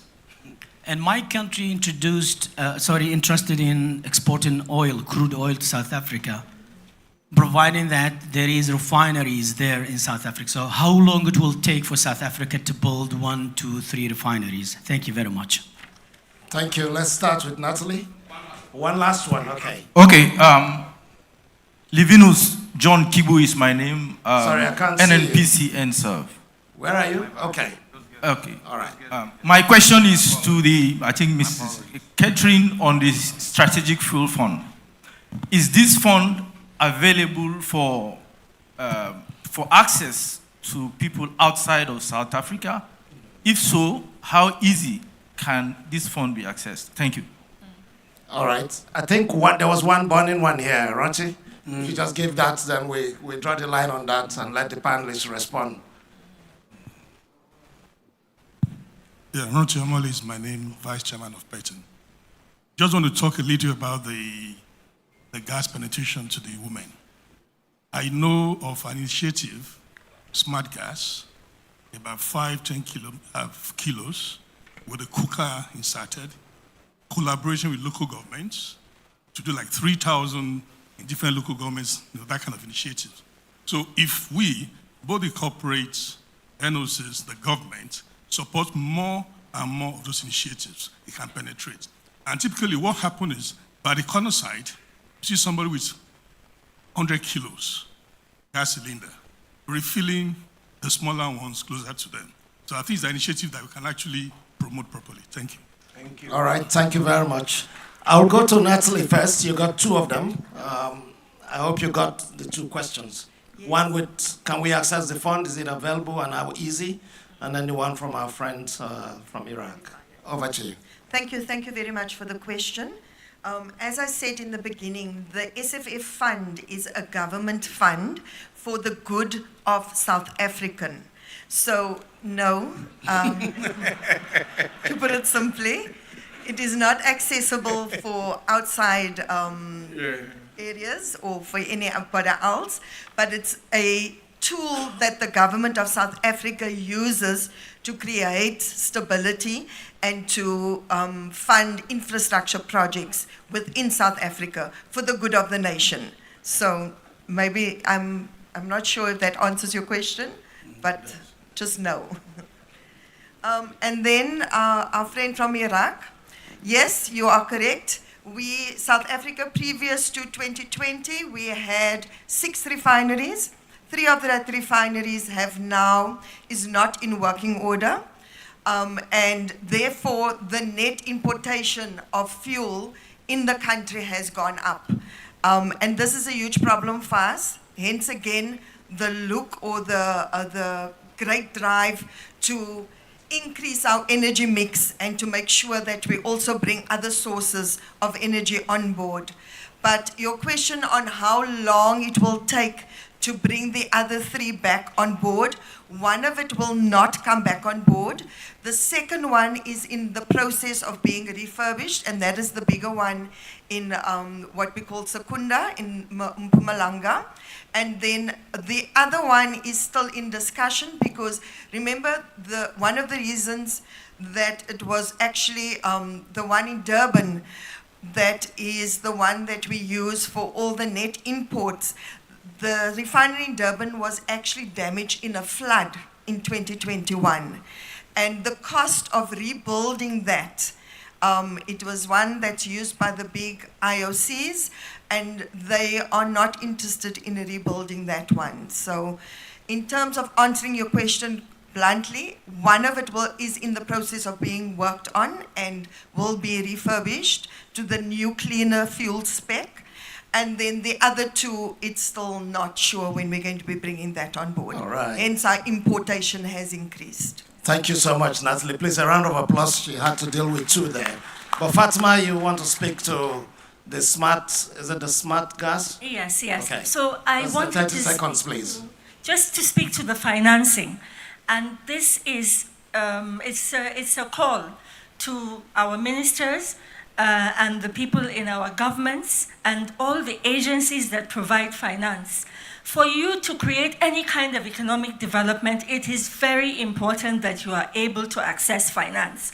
And for us, what we have found is upstream development, which is very key to us surviving and to other companies and even the modular refineries to taking off. Those upstream fields need to be financed to be sort of like released for monetization. So I was very excited yesterday to hear about the Africa Energy Bank. I am also campaigning for it to be in Abuja, in Maitama, and we are very happy that Accra is part of Nigeria, so they will support our bid. All right. And what we want to do is, we want to request that all the funds that have been put together for climate finance, our governments need to seriously work on accessing that. Because we, as an organization, we have our own net zero ambitions, and we've been looking for climate finance. But really, everywhere we go, we're told that your government needs to make the first move before you can access it. So this is just a charge to our leaders. We need this. We need this as a nation. You can hear that you can have modular gas refineries. This is what can make things happen in Nigeria. Please, we need you to support us to get this finance. Thank you. Please, a round of applause for Fatima there.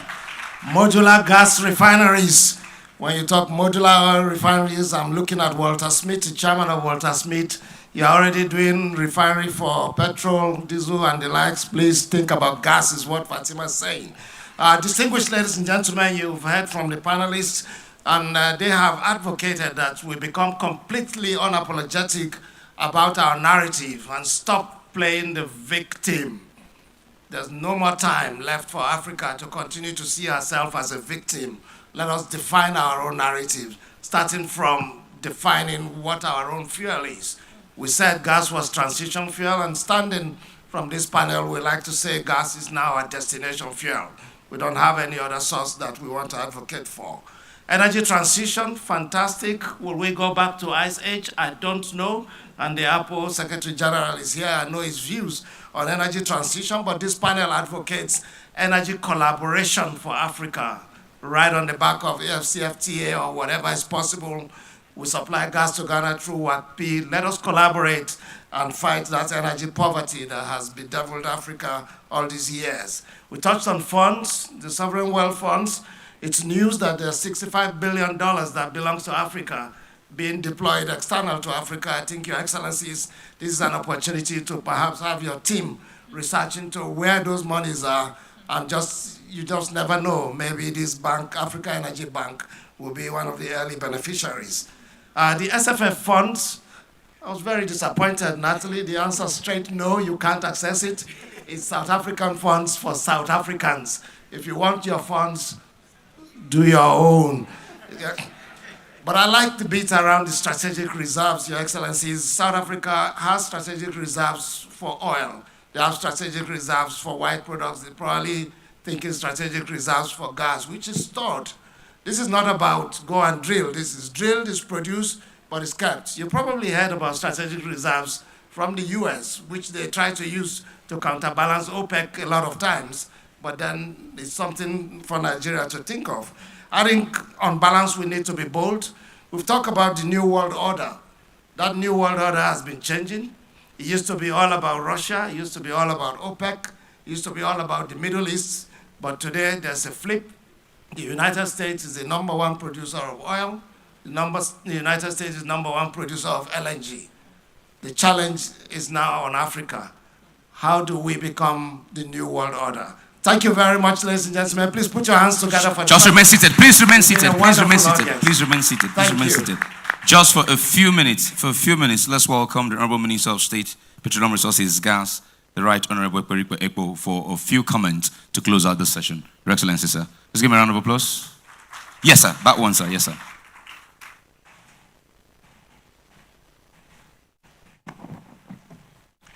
The Honorable Minister, Petroleum Resources, Gas, himself standing here to address the Honorable Minister, Petroleum Resources, Oil. Distinguished ladies and gentlemen, the moderator and the panelists, it's been a wonderful one sitting down and listening to you. Of course, what I intended to do has been done by the moderator. I appreciate him for what he has done. Thank you so much. What I need to add here is whether we call it a transition fuel, or gas is a transition fuel or a destination fuel. In Nigeria, the president has declared it as a transition fuel. You never know when it will end. So if it is transition, it is transition. Whenever it will come to an end, that is when we will know we have come to a close. Thank you very much, and God bless us. All right, I'd like to call on Mr. Paul Okoni-Mervin. Where are you, sir? Chairman of Brevity Anderson. Please put your hands together, the organizers for the ministry for this event. He will be presenting the plaques for our panelists. Can I have the first one real quick? Can I have it? Can I have it? There you go. This is for... Can I have Tony's own? Can I have Tony's? Tony's, yeah? Let me take it in that order. Tony Atta, yes? This is for Engineer Tony Atta. Thank you for moderating ever so wonderfully. Can I have, who is next to him? Yes, the Ghanaian, Dr. Kwame. Dr. Kwame, there you go. Dr. Kwame, do you have plans to be president? Because you have the name of a president. Thank you very much for sharing your thoughts with us. Yes.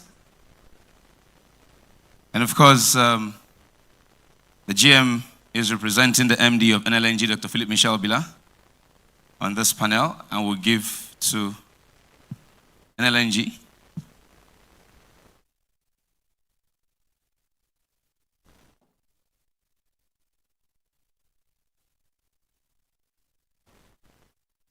And to ElMaayergi, your MD Natalie, thank you very much.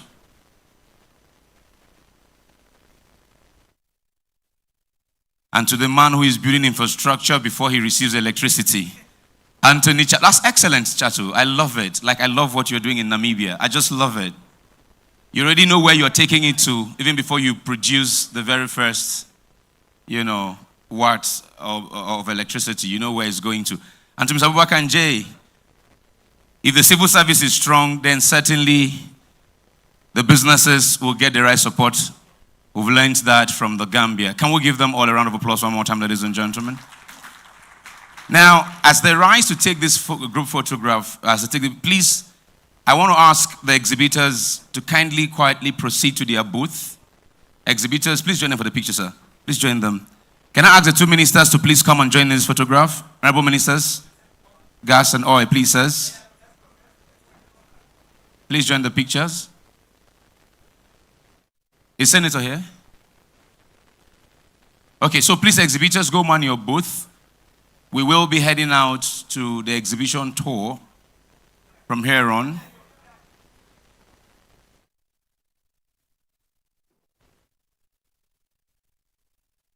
We have the picture of photographers. We're good. We're good. We're good. Alrighty. Thank you very much. Let's just give the exhibitors 2 minutes. Let's give them 2-3 minutes. The dignitaries can go to the holding room, and from there we would proceed to the exhibition tour. Honorable Minister, sir, if we can just go to the holding room for a minute or two so that the exhibitors can man their booth.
So from the exhibition, you will be directed by the event hostesses to lunch. And after lunch, you come back here for the next session. So, this song is about love, I mentioned. Jarabi, I would like very much if you could join us on this song. And that session will start at 1 p.m. That session will start at 1 p.m. That session will start at 1 p.m. See you all back in the room at 1 p.m. Thank you. 1 p.m. 1 p.m.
Okay.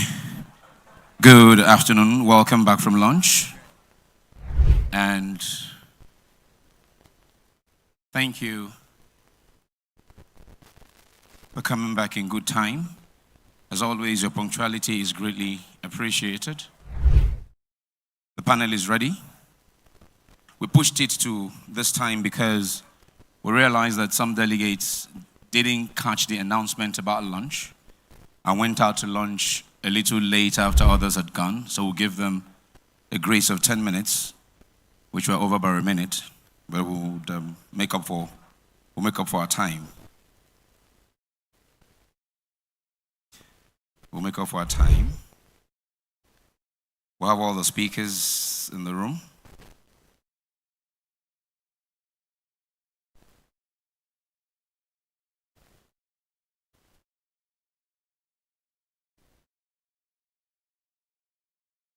Innovation, collaboration, and resilience, empowering independent producers in the dynamic energy era. And I think the independent producers that should be empowered at this time are the ones, as was said yesterday by, who was it? The Honorable Minister of State, Petroleum, Oil, yes? He said it's to find the IPPG members who are doing extremely well and empower them by providing them all the support that they need. And I think some of the support those people need is the fact that they need to increase production. They need fields, what I call prolific fields, that would help them increase production. For those who have gone into becoming integrated energy companies, owning modular refineries with a seeable, touchable plan to scale up these modular refineries, all of such companies, deserve to be giving whatever support that they can get, We've heard of stories of some marginal field owners who are not making the most of the asset, but there are those who are really making the most of the asset. Some of them have taken production from where they took it, sometimes from 1,000, sometimes from 5. Some of them have grown it to 70, to 30, to 20. Some of them are utilizing the gas coming from, their project, their facility. These type of IPPG member companies deserve to be supported with whatever the government can support them with. Anyway, this panel, I'm sure would highlight some of those things that I'm talking about.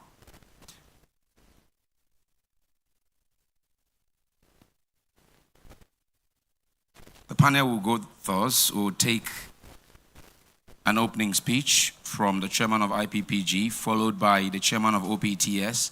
The regulator will make some comments, and then we'll go into the business of the panel. That'll be moderated by the General Manager, Government, JV, and External Relations at Heritage Energy Operational Services. And that will be it. The chairman of Platform Petroleum Limited, Chief Dumo Lulu Briggs, was supposed to be part of the panel, but due to some other pressing engagement, he had to excuse himself from this panel. We thank him giving us that advance information, and he's asked me to send his apologies to the panelists and indeed the delegates at this conference. So please, stating that he may not be able to join. He would not, if not me, he would not be joining the panel, more like it. Okay, so thank our sponsors for lunch, Total. We thank other sponsors for the other sessions that they've helped us with during the course of this event. I will take a moment and just usher in the panel into the room, and I'll quickly just get the event, the session going. We're 5 minutes in already. I need to get it going.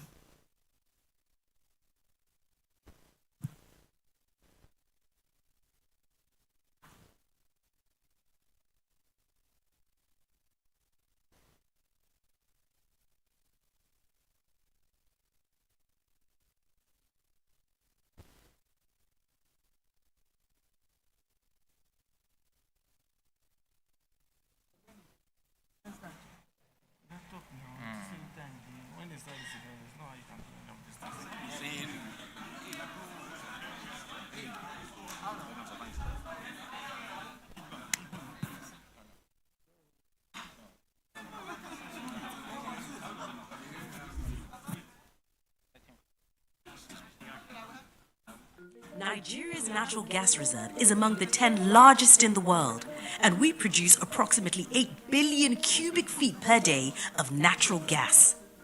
We now have an opportunity to accelerate gas development and enable gas-driven socio-economic development nationwide through our Decade of Gas program, a government and private sector-led initiative. Increasing our commercialized gas volumes will allow Nigeria to increase power generation, drive growth through industrialization, reduce transportation costs, and increase the availability of cooking gas, therefore creating millions of new jobs and generating additional royalty and tax revenue for the government. The first wave of upstream projects we've identified has the potential to boost our natural gas production by 4.6 billion cubic feet per day by 2030. This could increase our power generating capacity by 10 gigawatts and create 2 to 6 million direct and indirect jobs, all while driving industrialization in various sectors. Success will require focused interventions to enable investments, guarantee attractive returns, and improve investor confidence. Stakeholders are aligned on these interventions and have already begun implementing them at the highest levels. Success will also require us to act now. Together, we can build a gas-powered economy by 2030 that ensures energy access and security. This is Decade of Gas.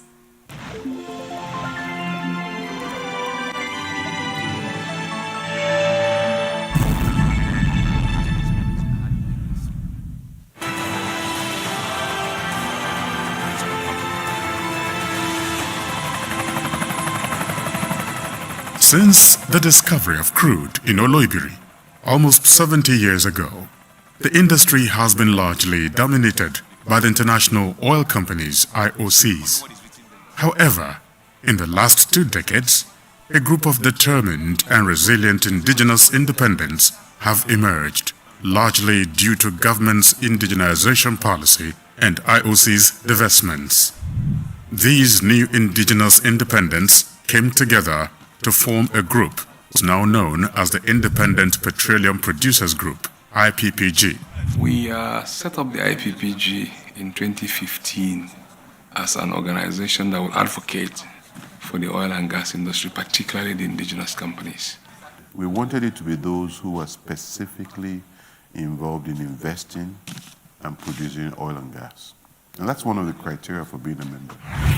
Established in 2015, IPPG is an association of Nigerian indigenous exploration and production companies committed to the renaissance of the Nigerian oil and gas industry.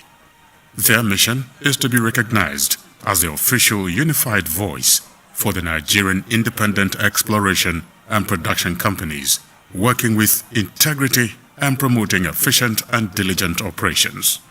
In the last couple of years, where independent producing companies had emerged, it was quite obvious that we needed an umbrella for ourselves. We're not looking for handouts, but work with us and assist us in establishing an oil and gas or energy bank that can understand and meet the peculiarities of the indigenous oil and gas industry. Today, IPPG member companies constructively engages government and other industry stakeholders on matters affecting the industry, with a view to realizing a sustainable industry of our aspirations and maximize its contribution to the socio-economic development of Nigeria. Today, the IPPG members are contributing significant volumes in terms of barrels per day to the nation's contribution of that 1.3 production. And today, it is indigenous IPPG members who have produced the bulk of Nigeria's domestic gas supply. And so you can see how successful we have been as a country, that instead of international independence moving in to take the place of the retreating IOCs, it's actually Nigerian independence that have moved in to take this position. The future looks even brighter. Their voices echo through the industry, and their unwavering spirit fuels the hope for a better tomorrow and a more prosperous future for Nigeria and the oil and gas industry.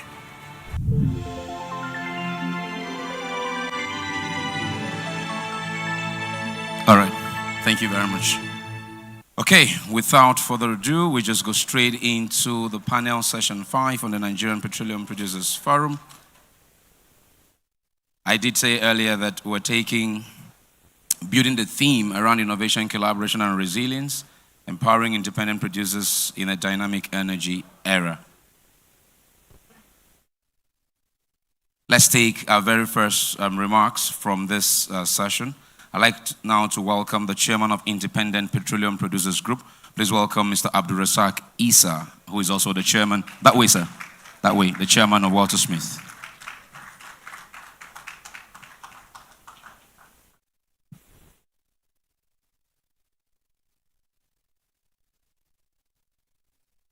Richmond, thank you.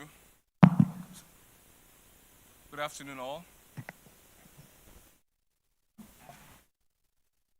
Good afternoon. The Honorable Minister of State for Petroleum Resources, Oil, Senator Heineken Lokpobiri, the Honorable Minister of Petroleum Resources, Gas, Right Honorable Kyari, the Senior Special Advisor to the President on Energy, Ms. Oluve Hayden, the Permanent Secretary, Ministerial of Petroleum Resources, Ambassador Nicholas Abo-Ella, the GCEO of NNPCL, Madam Mele Kyari, the CCE of NUPRC, my friend Engineer Benga Komalafe, the Authority Chief Executive Engineer Farouk Ahmed, CEOs of IPPG member companies and IOCs, captains of industry, distinguished ladies and gentlemen. On behalf of the Independent Petroleum Producers Group, IPPG, it gives me great pleasure to deliver this opening keynote address and set the context for today's panel session here at the Nigerian Petroleum Producers Forum session.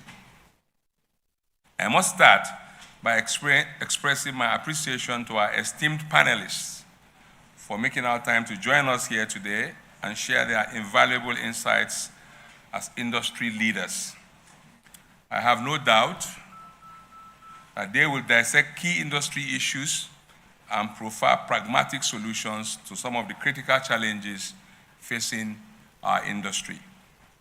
Our theme for today's discussion, innovation, collaboration, and resilience, empowering independent producers in the dynamic energy era, underscores the pivotal role that Nigerian independence will play in shaping the future of our nation's energy landscape.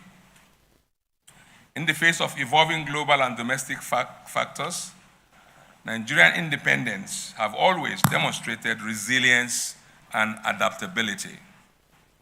We must, however, acknowledge that the challenges posed today will require all stakeholders, government and E&P companies alike, to work collaboratively and commit to a decisive course of action. Today, it has become a matter of national importance to urgently reverse the decline in production and work assiduously towards meeting our national production aspirations of 4 million barrels of oil per day and 13 billion cubic feet of gas per day. The announcement of 3 major international oil company IOC divestment deals, ExxonMobil, Eni, and Shell, marks an inflection point for the Nigerian oil and gas industry. These IOC divestments represent a major transformational shift for our industry landscape and provides an immense opportunity to edge us closer to our production aspirations. The successful conclusion of these transactions will provide a sound footing for Nigerian independence to turn around the fortunes of the onshore and shallow water areas through an aggressive growth campaign in order to attain the pre-2006 levels of over 2 million barrels of oil per day from these acreages. This remains the most realistic and sustainable avenue to bolster national crude oil and gas production by the turn of the decade.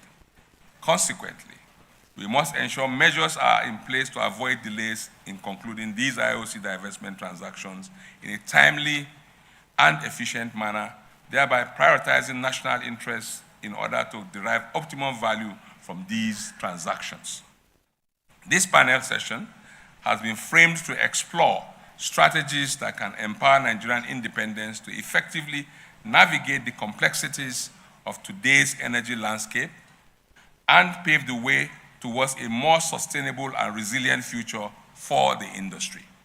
Specifically, the identification of key policy interventions that support the growth of Nigerian independence, particularly with respect to the definition and sustainable financing framework to support these IOC divestments, enhancements of security to mitigate community-related disruptions, facilitation of technology transfer, and ensuring asset integrity across the board. In conclusion, I urge each and every one of us to actively participate in today's deliberation to enable us chart a path forward, one which empowers Nigerian independence, strengthens our industry, and contributes to sustainable energy future for Nigeria. I thank you for your active participation in this session. Thank you for listening.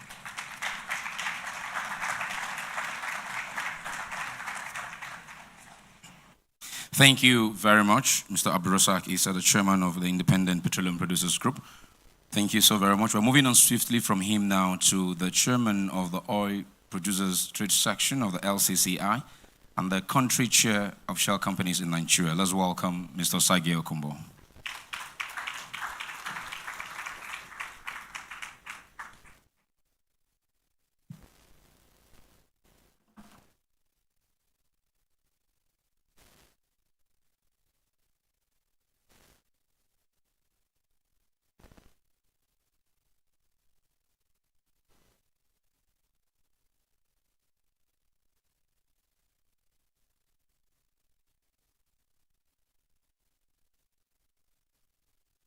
Did you take the voice away?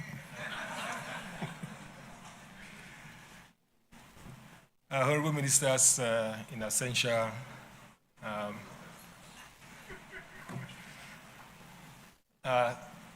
amiable CC of NUPRC representing the Minister, policies to deal with all these issues in a manner that, as an industry, we are not too impacted. So it's key to draw attention to, all that. However, the Commission has continued, like I said, to pivot upstream petroleum sector in the right course through its 10-year strategic plan. That is drawn from year 2023 to 2033. And this plan was unveiled in May 2023, as well as the 25 forward-thinking, technically and commercially viable priority regulations that the NUPRC has developed in collaboration with industry stakeholders to support energy security and ensure that all bottlenecks associated with regulatory processes are eliminated pursuant to Section 263 of the Petroleum Industry Act. In order to further entrench collaborations with the industry, the Commission has established a dedicated contact team who liaises periodically with industry stakeholders on matters related to, that is fine-tuning the regulation. So, ladies and gentlemen, what I'm saying in effect is that the Commission liaising with the OPTS, the IPPG, intuitively we put in place a contact team to constantly review our regulations so that we are in alignment to be sure that the regulation, we have put in place is forward-looking and is tailored towards addressing all the, challenges that the industry is facing with a view to actually addressing all these challenges. So in effect, You have a regulator that is very dynamic in thinking, and it is equally collaborating with the industry stakeholders in making, the regulation and ensuring that the regulation we put in place is not without it's not devoid of a human face. So we are working collaboratively together. This is the message I'm passing here. Now, as regards potentials, distinguished ladies and gentlemen, since its inception in October 2021, the Commission has been working assiduously to ensure that the Petroleum Industry Act is effectively implemented for growth in oil and gas reserves, as well as achieving the national average daily production target set at 2.5 million barrels of oil and gas and oil and condensate per day in the near term. The oil and gas reserves in Nigeria represents 30% and 34% of the African oil and gas reserves, respectively. Our vast reserves holds immense potential for sustainable development and prosperity. Although the actual national production currently averages 1.3 million barrels of oil per day, aside the 256,000 barrels of condensate, which the combined figures takes us to about 1.6 million barrels altogether, while the current OPEC quota is 1.5 million barrels per day. We recognize that there is ability in disability. While there is a gap between the technical allowable of about 2.2 million barrels a day, the OPEC benchmark of 1.5 million, and our current total production of 1.6 million barrels that I talked about. This gap, while we are doing everything to pivoting the industry aright to close this gap in spite of the challenges, so we believe that this gap presents very good opportunity for investment, because this is the lesson to learn from slide 8. So the gap there becomes a window of opportunity for potential investors that I'm seeing here to actually work collaboratively with the regulator to close that gap, so that by the time we are reporting here next year, obligations. Analysis of the European Union's database shows that Nigeria occupies a distant 165 position in the global ranking of top emitters, with greenhouse gas emissions per capita of 1.88 tons of carbon dioxide equivalent per capita per year, representing just 0.13% of the global total. Yeah, ladies and gentlemen, for us as a regulator, we are not in the business of talking like our MC Osuji told me that is in the talk service. So we are not offering talk service. So a regulator is a technocrat who plans and diligently executes to get result. So in this regard, we've identified the challenges and we put in place a number of key initiatives, which driving collaboratively with the industry, we feel will take us to the desired destination in the industry. So a number of these initiatives include measures to improve transparency in hydrocarbon accounting with a view to, that is closing leakages. You recall we put in place the metering regulation, so we are the phase of implementation of, that is the first phase of that regulation, which will take us to actually carrying out technical integrity audit of the metering facilities in the industry. So we are at that phase. And the intent is to ensure that all meters work in line with the industry allowable errors. And of course, the implied obligation of operators having the the meters in place, given the fact that it is the obligation of licensees to put in place the meters, but the law equally prescribe it as a mutual obligation for the Commission to prescribe the manner in which the meters, should be deployed. So it is equally implied that these meters will work within industry allowable limits. So now we are going into a phase of ensuring that all the meters in place, the large units, work within industry allowable limits. So I need to take opportunity in this forum to announce that this exercise, that the Commission will be progressing in that respect. We have equally been working in a collaborative manner, monitoring to ensure that is effective administration of work programs with the E&P companies, and ensure close monitoring to ensure that they meet their work program obligations. Also, another initiative the Commission is taking is equally to ensure that only licensees, operators with adequate financial capacity, play in the Nigeria upstream. And we are ensuring this by closely monitoring the financial capability, viability of the operators. So this initiative have begun. Acceleration of field development through timely approvals and ensuring speedy execution. This is another initiative that we put in place to ensure that there are no delays in approval of FDPs.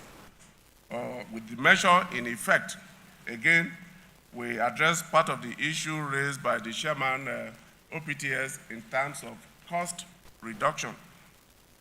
Production optimization through periodic testing of the wells to ensure production at optimal rates. Identify candidate wells for workover and interventions. Adoption of enhanced oil recovery processes and technologies. And of course, taking proactive measures to reduce cost.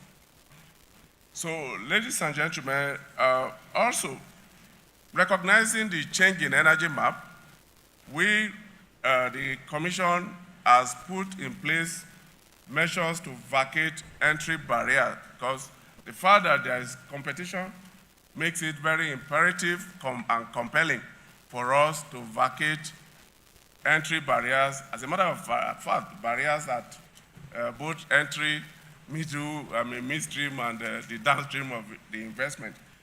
To that extent, of course, in the course of this presentation, we equally disclose to you that the bid round that we'll be conducting this year, investors will significantly applaud the fact that we have vacated $1 billion USD inflow, as well as deliver cumulative and deliberate effort in terms of addressing the fiscus. So, ladies and gentlemen, I want to assure that very, very soon, unable to disclose the specific date, but in the same period, we will equally result in increased average oil production. All these figures we actually measure from the program and daily metrics that we use to measure. We have. I need to share that as part of the initiative we put in place in the Commission, we have been able to develop metrics by which we measure, that is CAPEX expenditures in the industry, just as we have commenced to measure financial viability of licensees. The Commission has intensified efforts in collaborating with investors, including IOCs, to ensure accelerated maturation and development of some high-volume, deep offshore assets. Despite the low emissions attributed to Nigeria compared to the global total, we are not resting on our efforts. The Commission is effectively spearheading the national drive to achieve zero flare target by year 2030 and net zero carbon emissions by year 2060. Through several initiatives, including the gas commercialization program, which the Commission is embarking upon. We are aware that as at now, the Commission has concluded the process of has issued award letters to awardees, and we're expecting the awardees to move to site. To cite in this respect. So it just remains for me to again use this opportunity to seek cooperation of our stakeholders, the operators here. To seek the cooperation of operators here to please cooperate for us to successfully implement this very important program, being a climate action program for the nation. So it is very, very key.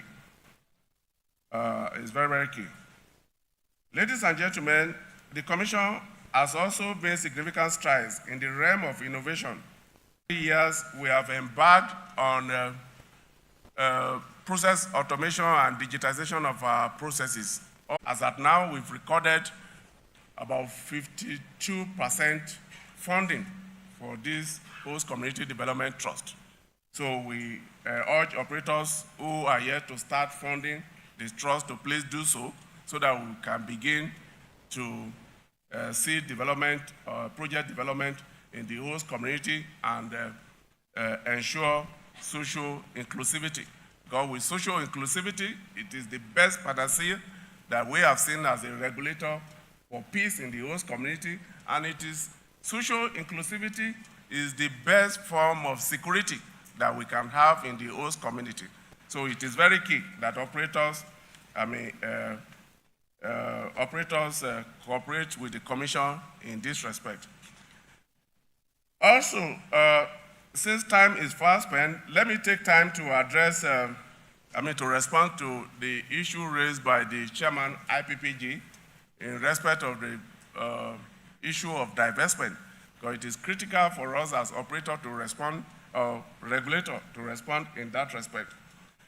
We, acting on behalf of the government of Nigeria as the regulator of the upstream, we recognize that divestment is the right of licensees to or operators to divest. It's a business decision purely.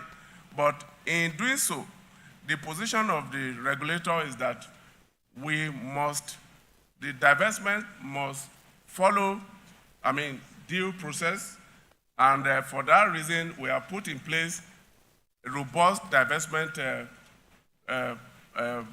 processes, which we believe that, if followed, will be in the interest of the government, the host communities, the seller, and the buyer. So what we are doing as a regulator is to ensure that both the buyer, the seller, and of course the government and the host community, that we are all on the same page. So I need to respond in this respect, as that was covered in the speech of the chairman, IPPG. So please let the message be taken home that the regulator is in no way trying to be a showstopper in this respect. We are working collaboratively with the parties to the divestment to ensure that the robust regulatory processes that have been put in place intuitively by the NUPRC is followed.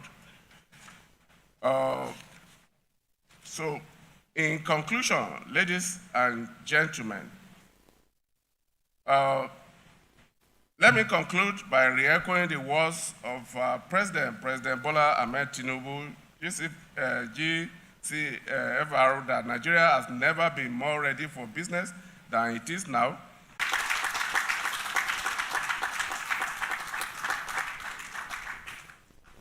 To help us drive the conversation, please let's welcome General Manager Government, Joint Venture and External Relations at Heritage Energy Operations Services, Mr. Adeshola Adebanwo. The one I like to call man of God, Tony Swagga. You're welcome. Please, before he takes his seat, I am still looking for the owner of the wedding ring that was given to me. Please take your seat, sir. Please take your seat. I'm still looking for the unrewarded ring that was given to me. If it is you, don't allow your wife fight you. You misplaced it. You didn't do anything bad. Come and talk to me. Take your ring. Please, it's over to you, Mr. Moderator. Thank you. Thank you. Thank you, Richmond. Distinguished ladies and gentlemen, can we give Richmond a round of applause for being the talker of the year? Thank you. We have a stellar collection of panelists today. And distinguished ladies and gentlemen, get ready for a most robust conversation this afternoon.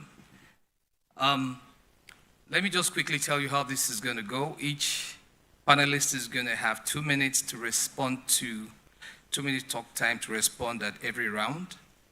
And then eventually we'll wrap up. By way of introduction, the Nigerian oil and gas industry landscape is dynamic. We've heard that word several times today.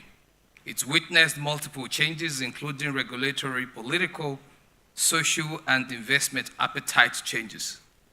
Strategic investment decisions have played out in the form of large-scale divestments by IOCs from their onshore assets, both as responses to regulatory changes as well as other factors such as operational risk management, portfolio rationalization, fiscal uncertainties, and climate change. The impact of these have included both intended and unintended consequences. While the process had led to the growth and increased participation of indigenous companies in the industry, certain challenges have continued to inhibit the full harvest of benefits from the changing landscape. In this panel discussion today, our objective is to examine the issues from multiple angles with a view to highlighting how innovation, collaboration, resilience, and other factors can possibly help independent producers gain leverage in the evolving energy landscape. Ladies and gentlemen, for cultural context, by the request of the panelists, they have asked me to address them on first name basis. So that's how we're going to run today. Mete, I'm going to begin with you because you are closest to me. I'd like you to, looking at the subject and the state of our industry, the landscape. Now, the opportunities are open for local players. What are your thoughts in 2 minutes? Your opening thoughts. All right. Good afternoon, everybody, and thank you, Shola, for teeing off into this very interesting conversation for our panel today. We've come as a country with a total production of about 2.5 million barrels per day in 2005 to one where we are doing barely half of that as at today. The challenge is not because the reserves have disappeared. Our geographical basins still remain as prolific as ever, but there is a strong play of above-ground issues arising from some of the factors enumerated by our moderator. These have played significantly in dampening what our output capacity can be and has been. Yes, there is also the element of underinvestment that has taken place, and the landscape has changed significantly. 60 years ago, we had barely 10 people who were operators in our landscape. 30 years ago, we had probably the onset of indigenous operators. Today, as we speak, we probably have nothing less than 40 to 50 different operators. So the landscape has changed. And I guess the question is, how do we get ourselves back? And that's what we're going to be looking at today. A lot of the issues that are plaguing us and limiting the realization of our subsurface potentials are extremely local. And that's part of the reason why the international companies are exiting from the onshore terrain, which provides a very huge opportunity for creative, dynamically minded, local indigenous operators like ourselves to unlock that value. And that's what I and my colleagues on the panel will be speaking more to specifically as to how we can contribute to independence, unleashing and releasing the locked-in production potentials and research potentials that we have as a country. So I really look forward to the next round where I'll be speaking. Thank you very much. A round of applause is in order if you want. So, Elo, I'm coming to you. Shell, you lead SNEPCO, member of the Shell family. Shell is one of the biggest entities in the news in the divestment program. Your thoughts on the state of play? 2 minutes. Thank you very much. We already know that the world we live in today is changing. And we have defined gas as our transition fuel. And for us to be able to close that gap, it's only critical that we've got players in that space. Gas is capital intensive, and today, the players that can actually do gas projects are majorly the IOCs. And for us to be able to close that gap, we've got to have the right physical terms. So it's no news that Shell as a company is moving towards deep water and gas. And the reason is not far-fetched. For us to be able to meet the demands of the growing needs of a country and a continent like Africa, we've got to begin to do energy mix. And your energy mix comes with a lot of investment. We know the challenges we have in our country. We've talked about it in several conferences. And it is absolutely clear to everyone why the IOCs, they are moving into deeper offshore and gas. So it's also important in the interest of our country that we've got independence. They understand the local terrains. They've worked tirelessly with the international oil companies. The beauty of it is most of the independence came from the IOCs. They built capacity. They can do the work. They are smaller, they are nimbler, and I think it's the right time for us to give our local players the chance to develop that space. Excellent. Thank you so much. Another round of applause would be good. Thank you so much. Demola, I'm coming to you. You lead First EMP, one of the success stories of the indigenous participation in the industry. What are your thoughts on the layout of things at the moment? Thank you very much. So first, I think it's about responsibility. And why do I say that? There is the wider dynamics of energy transition, emissions reduction. But then, if you come back to Nigeria, macroeconomics, social, revenue to government, there's a whole plethora of things where we know Nigeria is not where it needs to be. And I've always been of a view that oil and gas is a major contributor to making that change. So when you ask me what's my view, I think it's really taking on that challenge and the responsibility. Like Eloho said, the IOCs are moving to a terrain of where their expertise is. So mature assets, they tend to move into where technology, major capital, deeper waters and integrated gas plays. And hence, what I see is the responsibility for Nigerian independence to take that mantle and take that mantle up to actually contribute to production growth in what I would call the heartlands of the Nigerian basin. There's major resources in deep water, but the majority of our resources still sit in the onshore and the shallow offshore.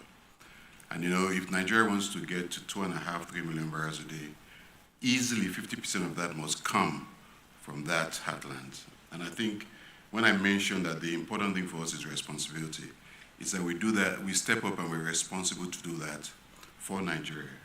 And then you talk about the energy transitions. The beauty of this is, and like Eloho said, gas is going to be a focus. But gas for domestic and sub-Saharan Africa is also going to be part of our responsibility. So I actually put it into one word. There's a responsibility we now have to make this whole transition thing happen, but also more important, to actually contributing to that Nigerian growth.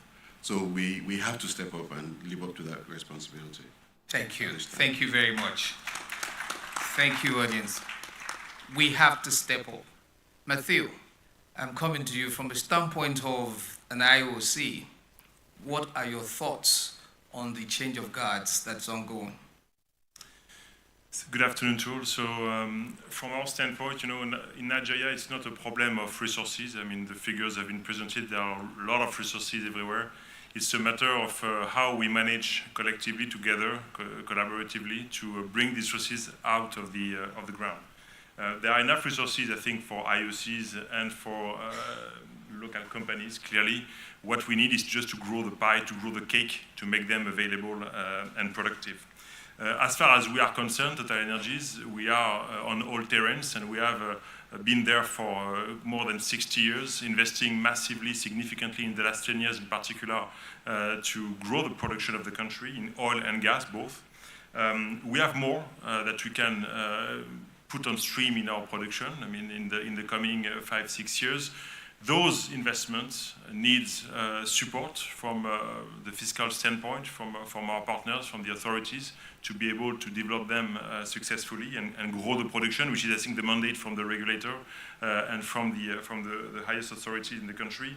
And we are keen to do that, of course, while maintaining the pace on reducing emissions on our base production and on having emissions-efficient new projects coming on stream. This is a challenging environment that we are in today, clearly, and we will need the collaboration of all parties in the industry in Nigeria to make them possible looking forward. This will be the condition to bring competitivity. This will be the condition to bring investment back in Nigeria, I think, at the level Nigeria deserves. To the point that was mentioned before, I completely concur on the fact that with the turning point that we are seeing today, with more and more indigenous companies taking the leadership on some assets, will come a great responsibility as well vis-à-vis oil production, gas production, and vis-à-vis emissions reduction, because there is still an ambition to reduce emissions in our industry in the coming years and decades. So I think it's an exciting challenge that we all have to tackle collectively for the success of Nigeria. Thank you very much, Matthew. Another round of applause will be great. Thank you very much. Now, Shane, ExxonMobil is not new to the transition landscape. You've had your bit of experience in the transfer of power, if it can be so called. So let's hear your thoughts, picking up from where Matthew stopped. What are your thoughts around the dynamic landscape in terms of how independents are now posturing to take over from IOCs onshore?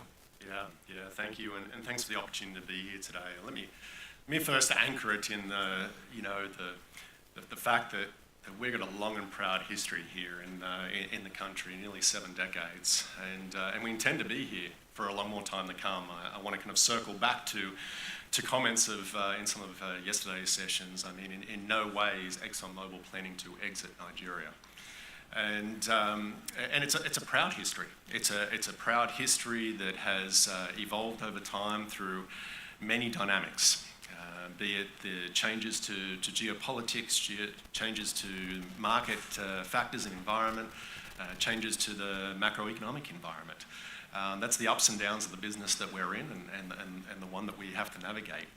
And at the core of this panel around resilience and collaboration and innovation is the need for ourselves as operator or as co-Vs and the government to collaborate, to innovate, to demonstrate that resilience, to be able to navigate through all those challenges that are placed ahead of us, including the transition. So, you've heard through my colleagues already, that the challenges are pretty significant that we're facing down right now. So there's no greater point in time that collaboration innovation is required for us to be successful. Now, a company like ours brings to bear not only a lot of local experience and capability, but also we draw upon that global enterprise, that experience and capability and learnings that we've applied everywhere across the world. But of course, at the heart of enabling that to take place are the tough decisions that also need to occur to come along with that. That is, how do we create an environment that has improved cost and schedule performance for major projects? How do we enhance the security around our operations? How do we provide that stability, that predictability and consistency of fiscals and the regulatory environment that we're in. So to truly establish an attractive investment environment. And so to have that attractive investment environment also requires, amongst many things, the ability to see visible and tangible actions that are associated with a topic that's come up a few times today, which is the current outstanding divestments that are out there.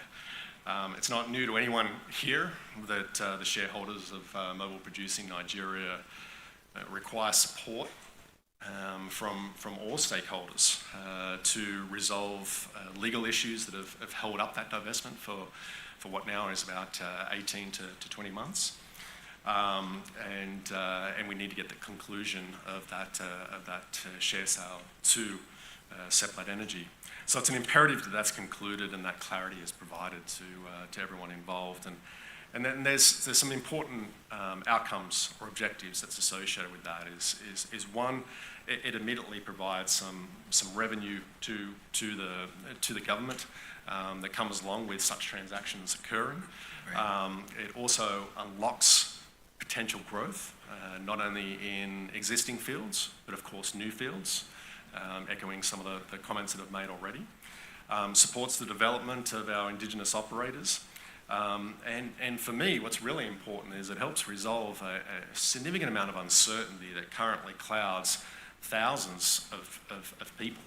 These are our employees, our contractors, the communities of which we operate, you know, the greater organism that supports our business around our business that have had this uncertainty for some time now.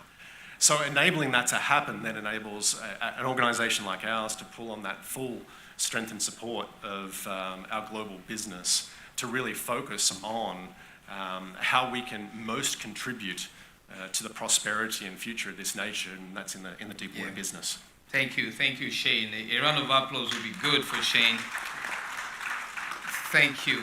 Security, predictability, appropriate fiscals, and readiness to support locals, looking at those above the ground factors. All of that, hopefully we'll have a chance to talk a little bit about those. Now, I know Jay, I'm coming to you. Oando is a major beneficiary of the landscape that's opening up for local players. What do you see when you look into the energy crystal ball? What do you see? Yeah, good afternoon, everyone. I think my fellow panelists have said it all. We, frankly, are sitting here because as a genesis, we pretty much saw the same things. I mean, a little bit of history. Myself and Bite have worked in the same company. Everyone else has, in one way, shape, or form, interlocked our pasts. They've said it all. It's a simple geography and geology. There are local problems, largely, that plague our efficiency. It's not a portfolio play for us. See, any of the guys can put their money where it makes the biggest bang for its buck. We don't have that option. As Nigerians will say, we die here. We're fully committed. There's a difference between a chicken and a pig in an English breakfast. The pig is fully committed. It has to die to be on the plate. So we're here. Not to repeat what has been said, I think the actions required to take this forward is probably what I'm going to focus on for most of this discussion.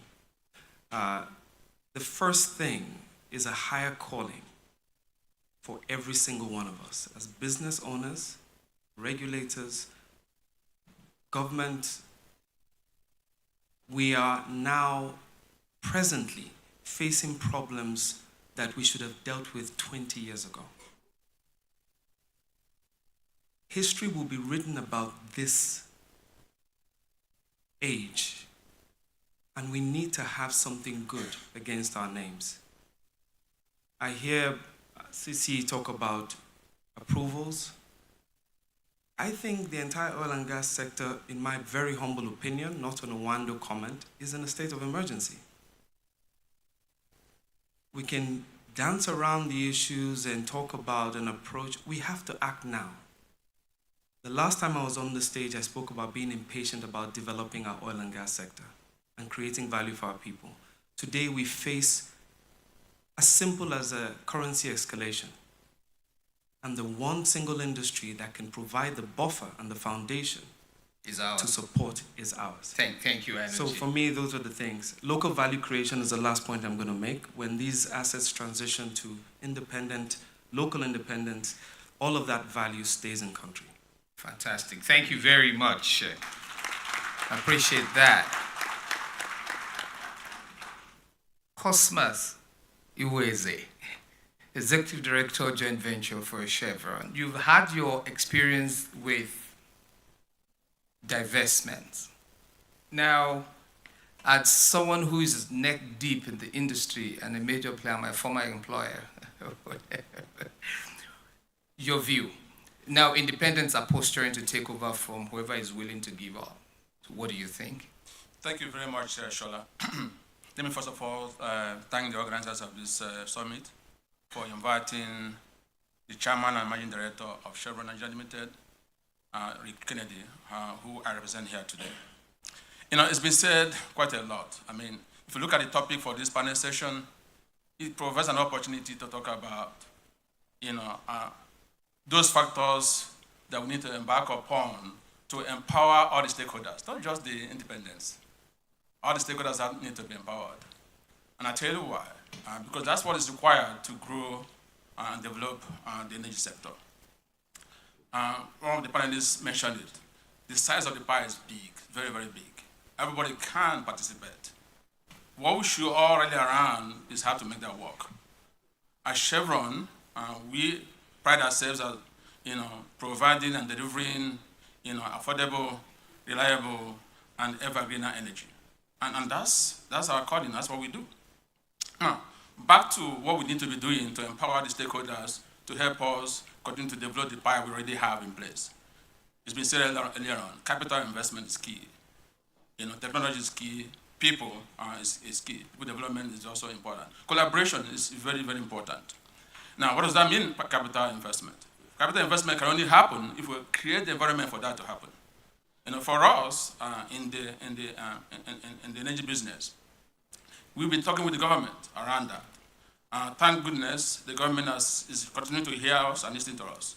Recently, the leadership of NNPC as well as NCDMB helped with reducing the contract cycle time from what it used to be about 38 months or so to about 6 months. But also during that discussion, we had told them about what it takes to make sure that that works very well, which is increasing the delegation of authority.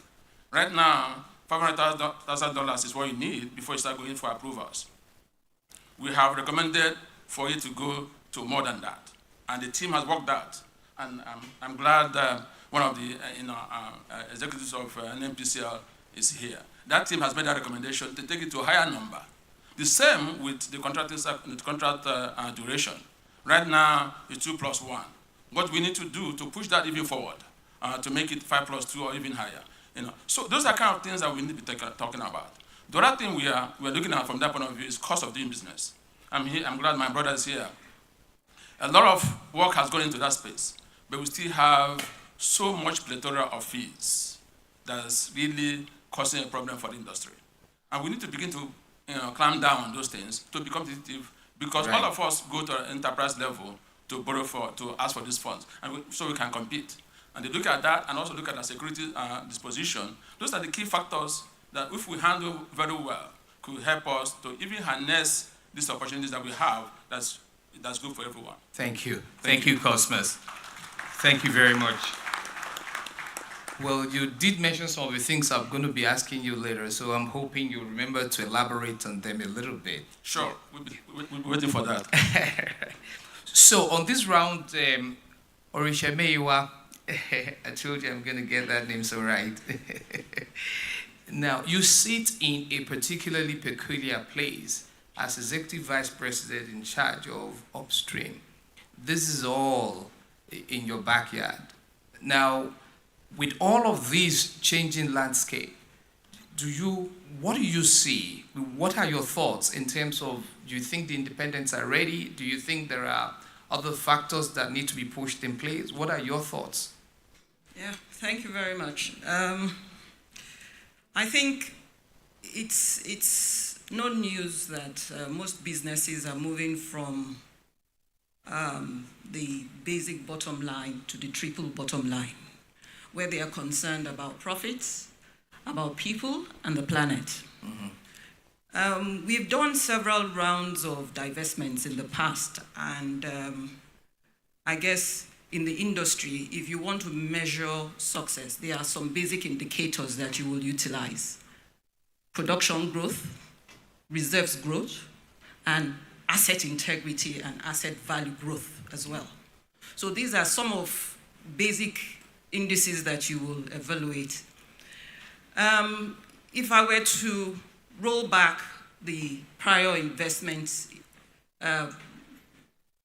initiatives we did and to scale or to evaluate the actors in the process, I think I will be untrue to myself if I say everybody has done very well in any of these indices.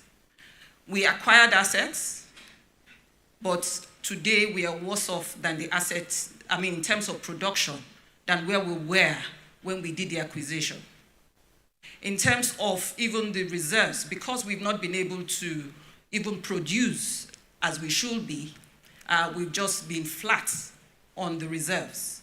And in terms of asset integrity, for some of those assets, we are in a worse state. But that is not to say that even at the time of acquisition, the assets were in good state, right? So we are even in a worse state than we were at the time, from the time of acquisition. So if I were to do an evaluation on how we have performed, obviously there are success stories, from the indigenous environment, but there are obviously some gaps with the prior divestments that were done. And I believe if we want to make progress going forward, I totally agree with my panelists to say that we need to grow the pie. And if the IOCs see their niche in the deep offshore, then definitely somebody has to step in. And why not those whom we have groomed in the industry to step in? So we totally agree that, yes, there's a need to grow the pie. Yes, there's a need to give our indigenous players the opportunity to play in the industry and take advantage, of the opportunity that is currently being presented. But then we must step back to evaluate the gaps, do a look back on where we have fallen short. Most of these assets were procured, at, whatever cost, that was presented. And we took over those assets and we were not able to put one incremental barrel because we were totally over-leveraged. Now, in terms of even the people running the assets, not all the indigenous operators have done well in building capacity and capabilities indigenously. We are still relying on what the IOCs presented to us. So there's still a lot of room for improvement. Thank you very much. Yeah, if you don't mind, a round of applause is in order. Thank you very much. I think it's getting deeper. I mean, now that the conversation has gone beyond first thoughts and is getting deeper, I just want to advise the audience that thankfully we might be able to take a couple of questions. So pen down your questions and any of the panelists that you'd like to address it to. If we have a couple of minutes after the rounds, we'll take those questions. But now let's go deeper into the conversations. Now we have heard that it could have been better. Let's grow the pie. That the independents are available, but NNPCL is saying, look, we've looked at how the previous divestment has played. Things could be different. Bite, I'm coming to you. You know, they say that the road to success is always under construction, right? So independence would always bump into one thing or the other. Resilience is key in manning what's been handed out. What do you think independence is to do to build the resilience required to make a success of these divested assets? All right, thank you, Shola. For independence to be very successful in this play of stepping into where the majors have divested from, especially in the onshore terrain, resilience is very key. And I'm going to speak to that from three key perspectives as an operator. 2 minutes. Yes, I will make it in 2 minutes. Aradel Holdings has been a very resilient company. We started off with a marginal field whose production was barely 1,000 barrels when we started. Today is 14,500 barrels. That is resilience. That is growth. And not just in terms of the liquid production, but also in terms of gas production and even further investment in refined products. That is resilience, that is growth. There are three key factors that have contributed to this, and I think those factors are worth replicating for other operators as well. The first one is the governance model. Our operation is a sole risk model, and we think it's ideal for the kind of terrain where we're operating. It is not bogged down by a bureaucratic approval process that dominated the IOCs when they divested. And so until we recalibrate the governance model by which independents run the business, we will just be having mismatched horses for courses, and I think that's very important. The second one is that we deliberately choose to have a multi-sector play. We are integrated across the value chain, and what that does is it provides natural edges for the fluctuations in our industry. Times there were when we were unable to realize export revenue, but it's our investment in the domestic that kept us going. So that helps us to be resilient. The third one is building redundancies deliberately in your operations. Redundancies physically to the point of sale, redundancies to multiple markets, and doing that within the ambit of what you can do directly by yourself and what you can do in partnership with others. One of the key redundancies we have built is about evacuation of our products to the terminal for the export sales that we have. For the moment where our primary export outline, which is the TMP pipeline, has had issues, the redundancies we have built in terms of the alternative crude evacuation in partnership with New Cross has been a life and a mainstay for us. Those sort of redundancies helped. Excellent. And let me just say that as a result of this, in 2023, we experienced a production growth of 145% over what we did in 2022 just because of these redundancies. So the way to go is build resilience, be deliberate about the paths that take you to the market, reevaluate the governance structure, as many of the independence models that we can convert to sole risk so that they can take very nimble, quick decisions and ensure fast execution will be the way to go. Thank you. Excellent. Thank you. Thank you. You've made my job easier by doing that final recount. I was going to just summarize. Thank you. Excellent. Hello, I come to you. Effective governance, integrated multi-sectoral approach, building the right redundancy. Now, this is what the need for resilience among the independents. But Orisha says they didn't do well.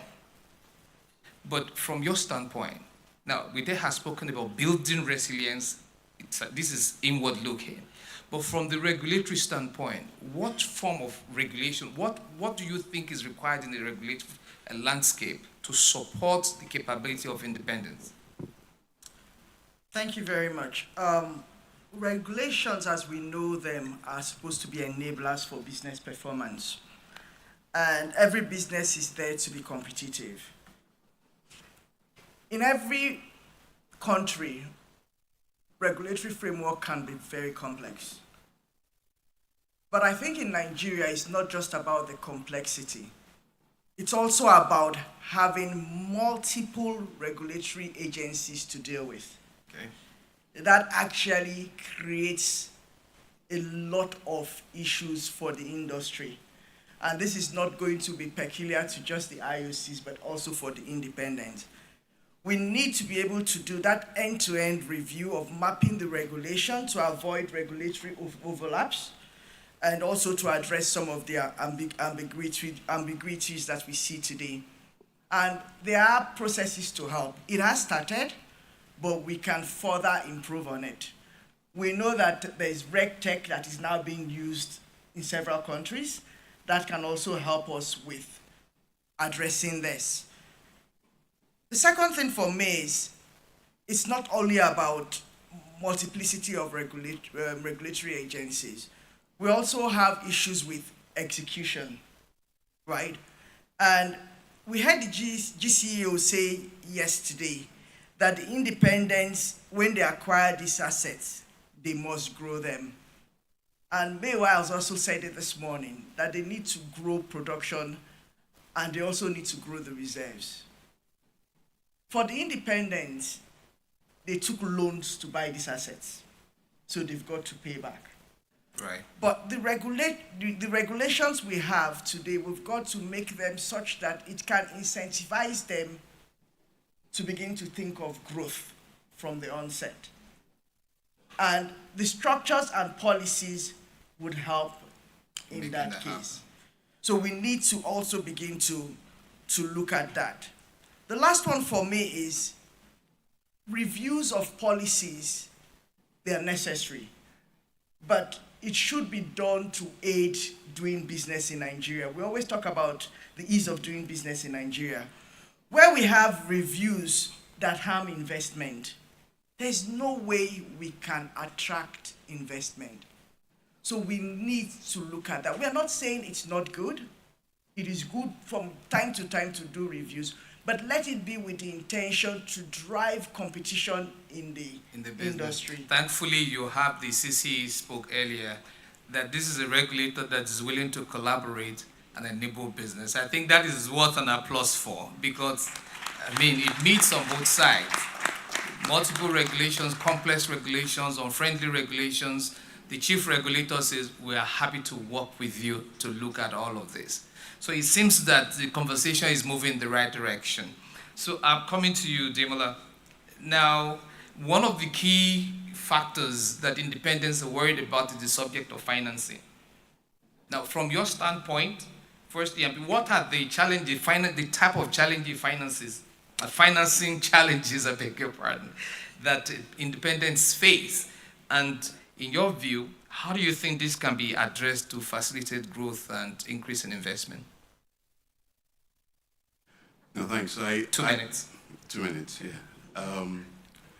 So first, I said responsibility when I did the intro, and I really do want to start with that and build to answer your question. You know, there's a responsibility on the Nigerian independents to actually be responsible in how they operate, to actually be responsible in actually doing the work of growing production. So if you want to raise finance for me is always trust.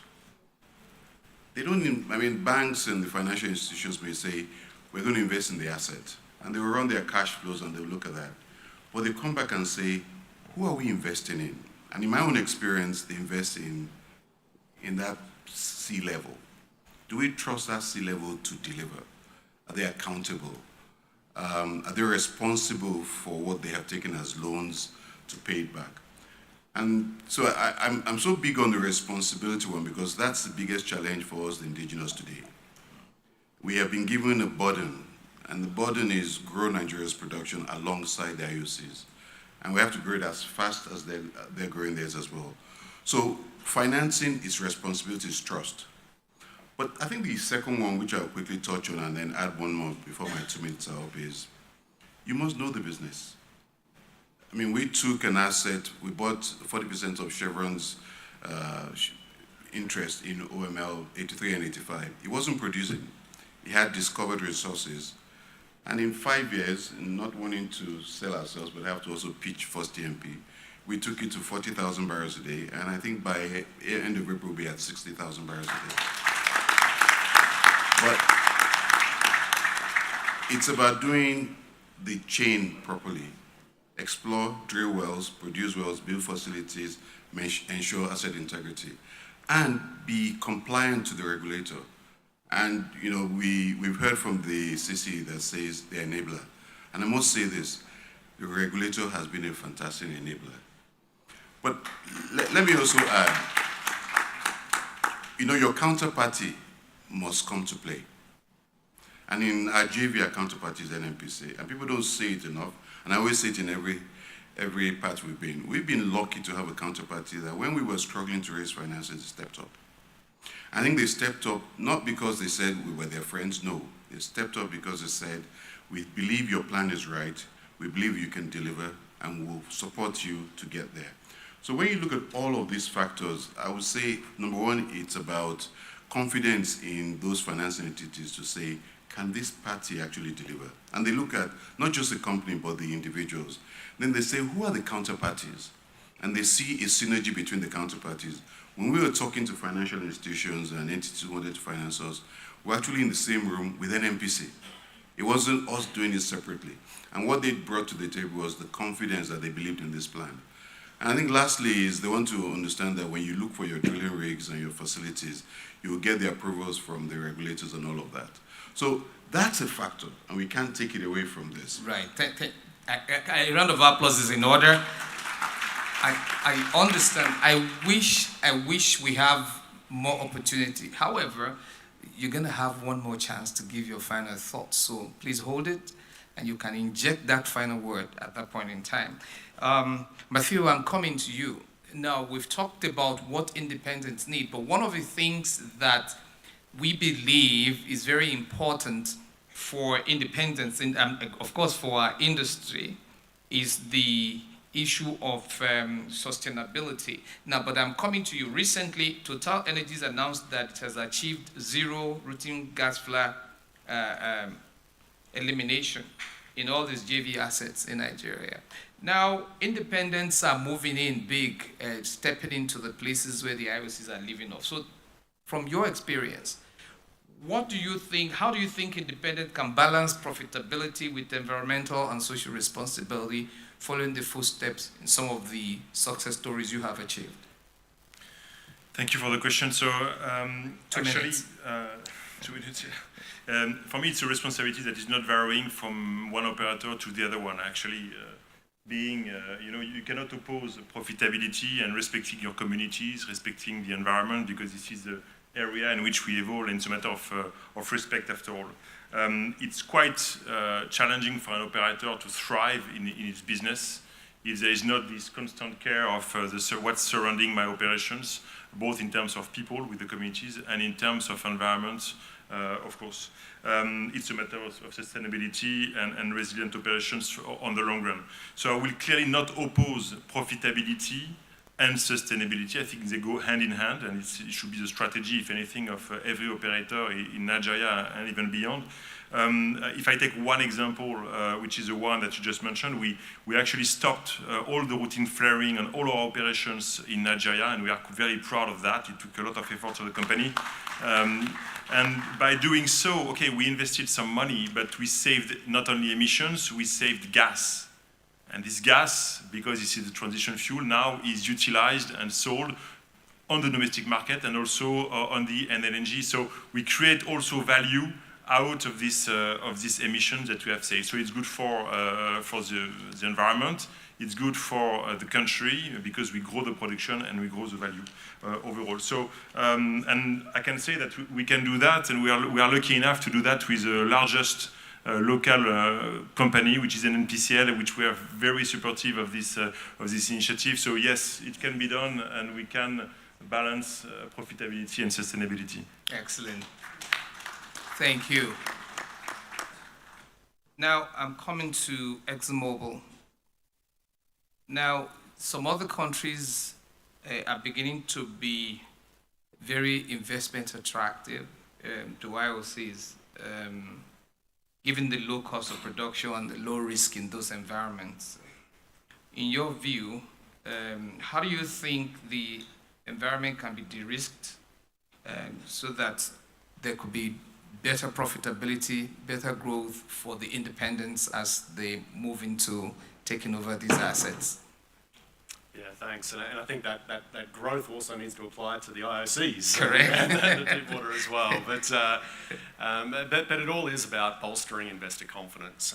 And I think, one of the key elements that can really lead to de-risking of that is really around how do you focus a lot of attention on the companies that already exist in country. As capital is attracted into the country, the ability for companies that already are here, that already are present, who have the layout of the land, who have the capability and competency in country, they're the ones who can most rapidly deploy that capital for the betterment of the nation and betterment of the country. So I think that significantly reduces the risk, be it IOC, be it independent. So what's required, and I'm going to kind of talk through this through the lens of deepwater and deepwater developments. We've talked already around the divestments. I'm not going to harp upon that anymore. But there are a number of other factors that require acceleration around collaboration and innovation to really enable those big investments to take place. And the first is the substantial regulatory uncertainties. And of course, the PIA has provided a really, really strong foundation. And to the points of the CCE earlier on and a number of the discussions that have taken place already, where we've seen that real kind of collaboration taking place between the regulator and the operators, we've been able to come to these win-win solutions that are best for everyone. Right. And so we need to continue to encourage that. And where we don't see that happening, that can be an obstacle, so we've got to be able to break through that. We need to agree on necessary fiscal unlocks. I mean, these are massive, the deepwater is massive investments with massive risk. At the end of the day, I think we all want to play in that game, but we need to know what the rules of that game will be, and we need to know that the rules won't change while we're playing the game. Right. So that consistency and predictability is critically important. Project execution and cost I talked about a little bit earlier on. Some great strides in that space. We need to see that translate to execution. And then competitive gas terms is probably the fourth area that requires significant focus. There's one last one, and that is time. We've talked a lot today around the need for investment through the lens of growth. I would just say that we need to be careful not to forget that we need investment to mitigate decline. And we're in the decline business. Simple as that. All the existing fields that are out there right now, they're declining at 5 to 15%. And so the amount of investment that's required just to hold steady, let alone get growth, is significant. And that's why we can't be measuring our response in years. We need to be measuring our response in months, if not weeks. Right. There is a sense of urgency. And the key message is, though, that it's not too late. We know what we need to do as an industry, and if we can act upon that, then we can certainly create a very bright future for Nigeria going forward. Thank you very much. We need investment both to grow, we also need investment to arrest decline, right? I know, Jay, recently there's been an announcement of 3 major IOC divestments: ExxonMobil, Eni, Shell. How do we ensure we don't witness needless delay in the conclusion of this transfer, and that we ensure rapidly that the country derives optimum value from this? We've heard the announcements, but we're not sunsetting them. What needs to be happening? Thank you for that. I think earlier on I said that long-term problems have no short-term fixes. I think one of the biggest challenges we have today is the foundation. The PIA is a great base for us to build from, but what we've done is waited 20 years to evolve the laws of our industry, so we are all effectively hitting this bottleneck in almost every aspect of the law. But again, a collaborative supervisor and regulator means we get through the problems, but that takes time. And this is something that we're going to have to understand. I mean, we have a running joke, and I say he's the busiest man on earth because everyone wants to see him. But it's not to applaud him, it's to change something. But I think that's the first thing. We do need to focus on how that helps us get through the bureaucracy that typically exists in the process of closing these deals. I mean, I think the rest of it is pretty vanilla. We do need the reviews, consent to come quickly. We don't have time. We do need to get on these assets and start working on them. And I really love the two examples we've had today of independence in control. Right. Now, I want to reference very quickly, and I'm going to beg for one additional minute. I don't know if we have it. Let's see.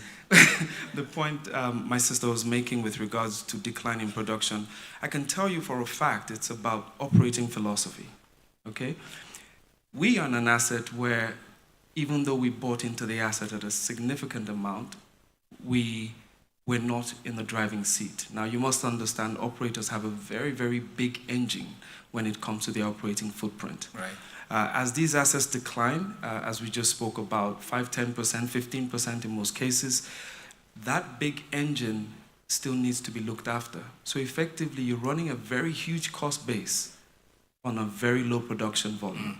Now, that in itself requires a little thinking and tweaking about how you think about your operational philosophy, right, and your operating methods. And you will notice that both independents that spoke about scaling up slowly, ensuring the ring-fence projects, delivering on time, largely sole risk, and ensuring that the bureaucracy that depletes MPVs don't exist, or at least are minimized in their project. So when you look at it from that perspective, it's a completely different game when you have an independent in control versus an independent as a non-operating partner. And I think that's where my sister was talking about, things declining significantly. Final point is that we know everything that has been said today. And it really worries me when we come here every year to regurgitate the same things we said the year before. I don't know how many of you feel the same way, but maybe I think probably maybe because I'm younger, I'm just maybe impatient. we have not said enough of it. No, I think I'm just impatient. We just need to act. We do need to find a higher level of ourselves to say, you know what, in 1 week, I'm going to deal with all the consents. In 1 week, I'm going to deal with all the approvals. In 1 week, I'm going to deal with this issue around procurement and supply chain delays and bureaucracy. These things can be done. I'll tell you something. When wars are fought between countries, people sit down to negotiate issues that created the war. And they do it in less than 20 years. We've had 20 years. So why can't we do this real quickly? Thank you very much. Thank you. Now, this is a panel of 8 amazing individuals, each of whom I could listen to for 1 hour independently, because they all have amazing values to deliver. But unfortunately, we have only limited time to do this great work. So I'm going to come to you, Cosmas, right? And I'll ask that one of the major triggers for the divestment we experienced from the IOCs onshore have been said to include the need to rationalize asset portfolios, particularly because of increasing operational risks. Question is, in your view, what lessons should independent producers learn from these experiences as they take over the divested assets? Thank you very much, Sola. So, a couple of things to look at, to watch out for. Some of them have been discussed. That is, make sure that you are not going in with the mindset of harvesting that asset. If you are going in with the mindset of harvesting the assets so as to pay the bills, then of course, what you see is what you get. But the most important thing is address asset integrity, very, very important. Spend time on your operations efficiency. And that talks about reliability of your equipment. And of course, the asset integrity, because some of these assets are very old. When you pick them up, they are very old. So you got to take good care of them. That requires you to spend a lot of money. So when you're borrowing money, don't just focus on drilling more wells alone. Because drilling more wells into an asset that is already decaying, you're going to be throwing that to the waters. So ensure you make investment in asset integrity and reliability. Of course, take care of your security. It's very, very important. We have a robust system that we use to manage the security issues with all the stakeholders involved, including the community. Ensure you take care of your community. Our community engagement processes are very robust. You all must have heard about our Global Memorandum of Understanding, which gave birth to the Host Community Development Trust. as we all know it. That's still effective today. We also involve the community in the contracting process. Engage them. The other one is around protecting the environment where you operate. Invest key in significantly ensuring that you have environmental protection. Social equity is very key around the communities where you operate as well, and social governance is also important. Thank you. At Chevron, we do have PIN that's helping to promote peace in the Niger Delta. Thank you very much. Together, you get to where you want to go. Thank you. It's okay to clap. Thank you very much. Now, I was hoping to be able to save some time to take questions from the audience, so I really, I'm struggling to make that happen. But Orisha Mayowa, I'm coming to you right now. Now, my question to you is, everybody has spoken about production decline. So the question is, what do you think we need to do to ramp up production to what is desirable? What drastic measures need to take? Everybody have all spoken about the urgency of now, but in your view, as the leader of the upstream sector, what should be happening now to ramp up production?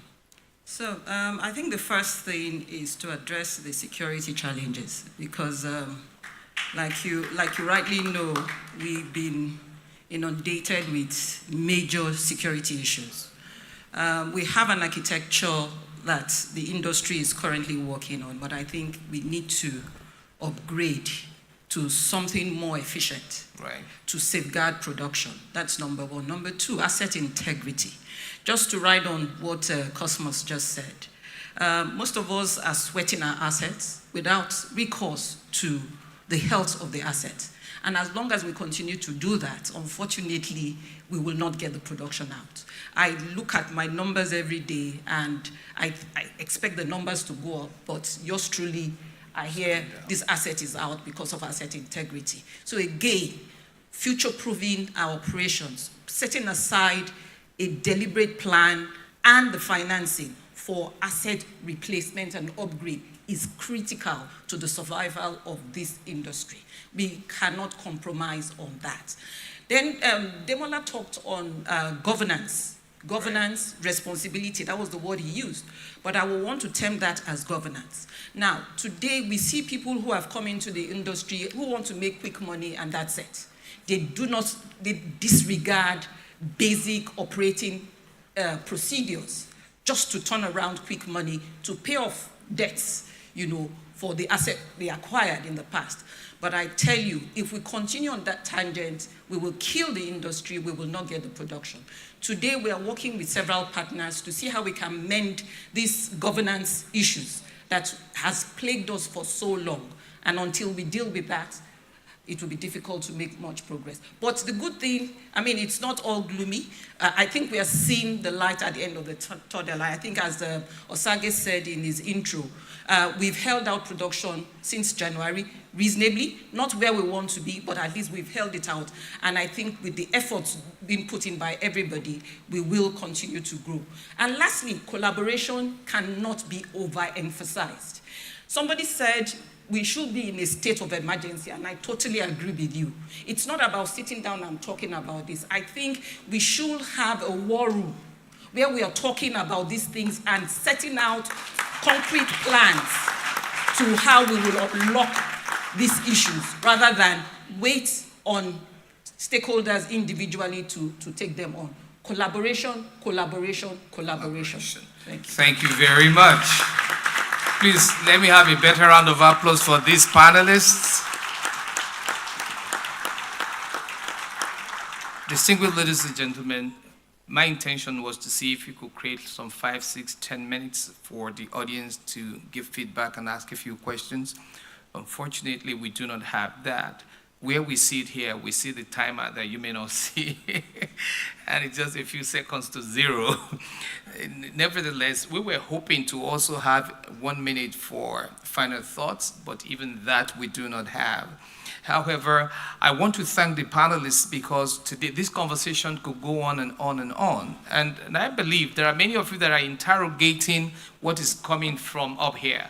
The opportunity you're going to have is, once we finish now, as before we segue to the next item, you can walk up to one of the panelists and raise a question, have a couple of minutes of chit-chat.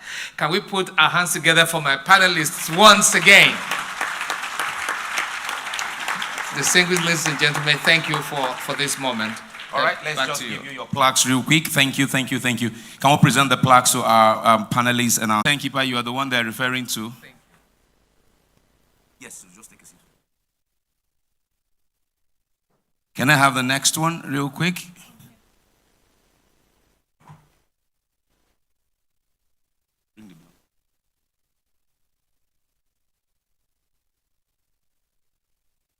Okay. Next, to Engineer Eloho FNSE, thank you so much. You've been fantastic at this year's conference, providing solutions to how we can mitigate a lot of those challenges. One thing is certain, Mr. Ademola Adeyemi Bero, I love to call that name in full, it has a ring to it. Thank you also for sharing your thoughts of wisdom with us. Monsieur Matthew Bouye, thank you so much. Thank you. We're going to go over to the next panel, which is the last panel for today. All the panelists and moderator are here and ready to go. So after the family photo of this panel, Mr. Shane Harris, thank you so much for your insight as well.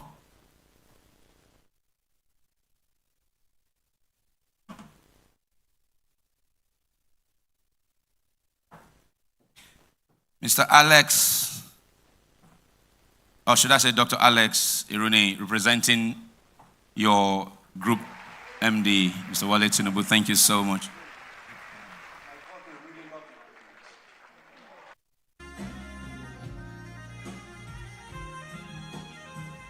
Okay. And now to Mr. Cosmas Iweze, representing Mr. Rick Kennedy.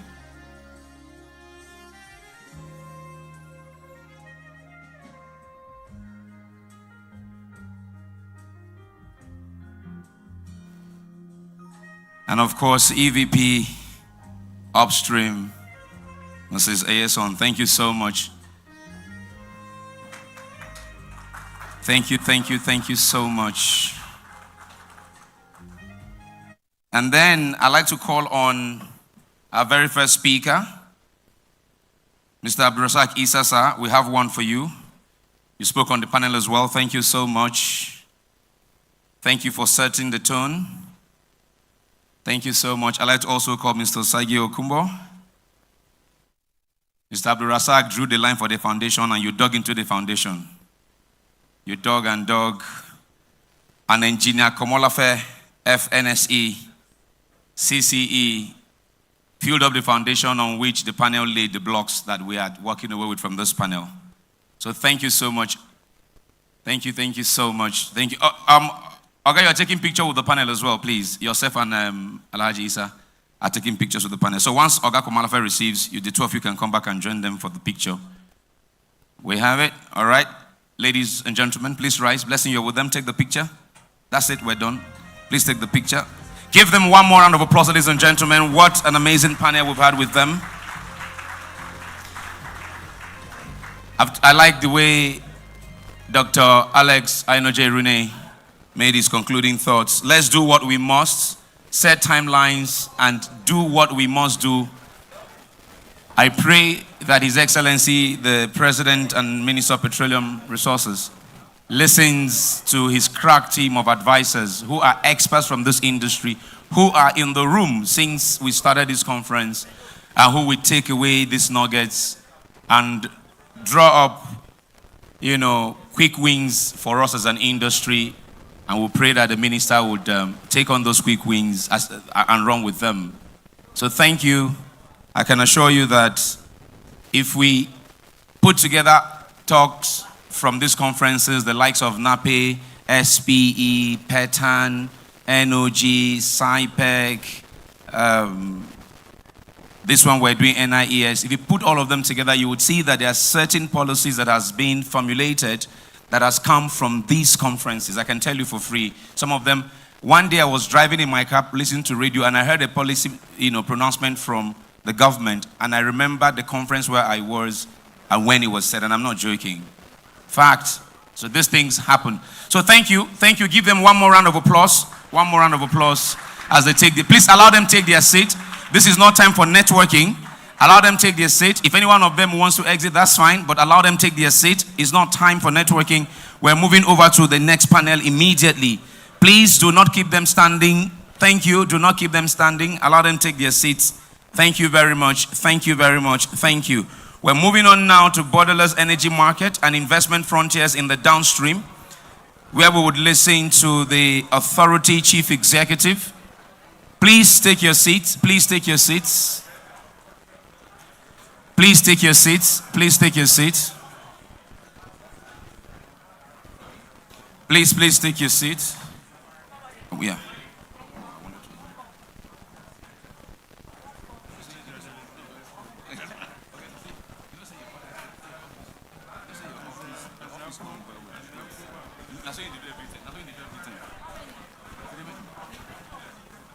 Please take your seat, ladies and gentlemen. Please take your seat. Please take your seats.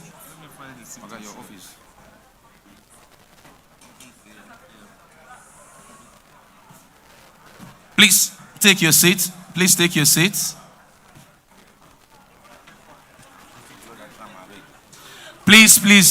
Please take your seat. Can we allow them take their seats? Thank you very much. Please allow them take their seats, please. Can our speakers who want to continue the networking go to the VIP speaker holding room? Please go to the VIP speaker holding room. Thank you very much.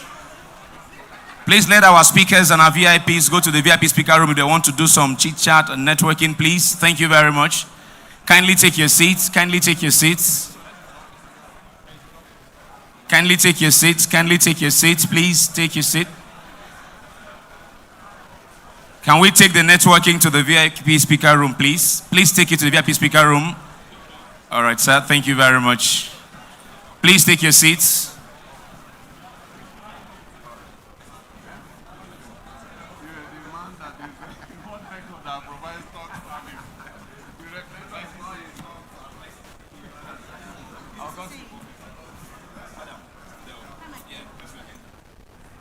Please take your seat. Thank you, thank you, thank you. Can we please allow our speakers take their seats? Please. Thank you, thank you, thank you. We're not done. We're not done. Take your seats. Can we free the front space? Please take your seat. Thank you. We're not done. We're not done. Many thanks to you all. Thank you. Thank you. Thank you. Thank you. Thank you. I need to free the front so that we can start this concluding panel for today. Please take your seat. Let's allow our speakers take their seats. Thank you very much. We're rolling over to the next panel. Thank you for understanding and thank you for being with us. In case you are the lady who's missing the wedding ring, talk to me. It's important to me that the owner gets that ring. Wife or husband, you need to get that ring. Please take your seats. Please take your seats. Please take your seats. Thank you very much.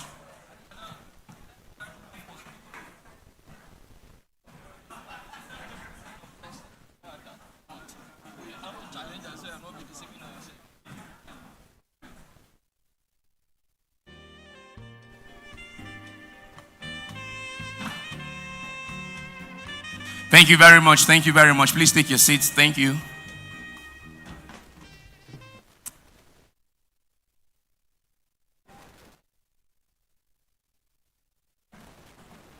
Thank you, thank you, thank you. All right, so here we're looking at downstream, borderless energy market and investment frontiers in the downstream. We will take, in the panel, we'll take a presentation, a keynote from the authority chief executive, and after that, I'll get the panel to come up and do justice to the conversation. So first off, let us make welcome the authority chief executive of the Nigerian midstream downstream Petroleum Regulatory Authority, Engineer Farouk Ahmed. He's not able to join us for this session, but representing him is the Executive Director, Distribution Systems, Storage and Retailing Infrastructure. Please welcome with me Mr. Kolo Ukoha Obugu. Let's put your hands together. You're going that way, sir. Thank you very much.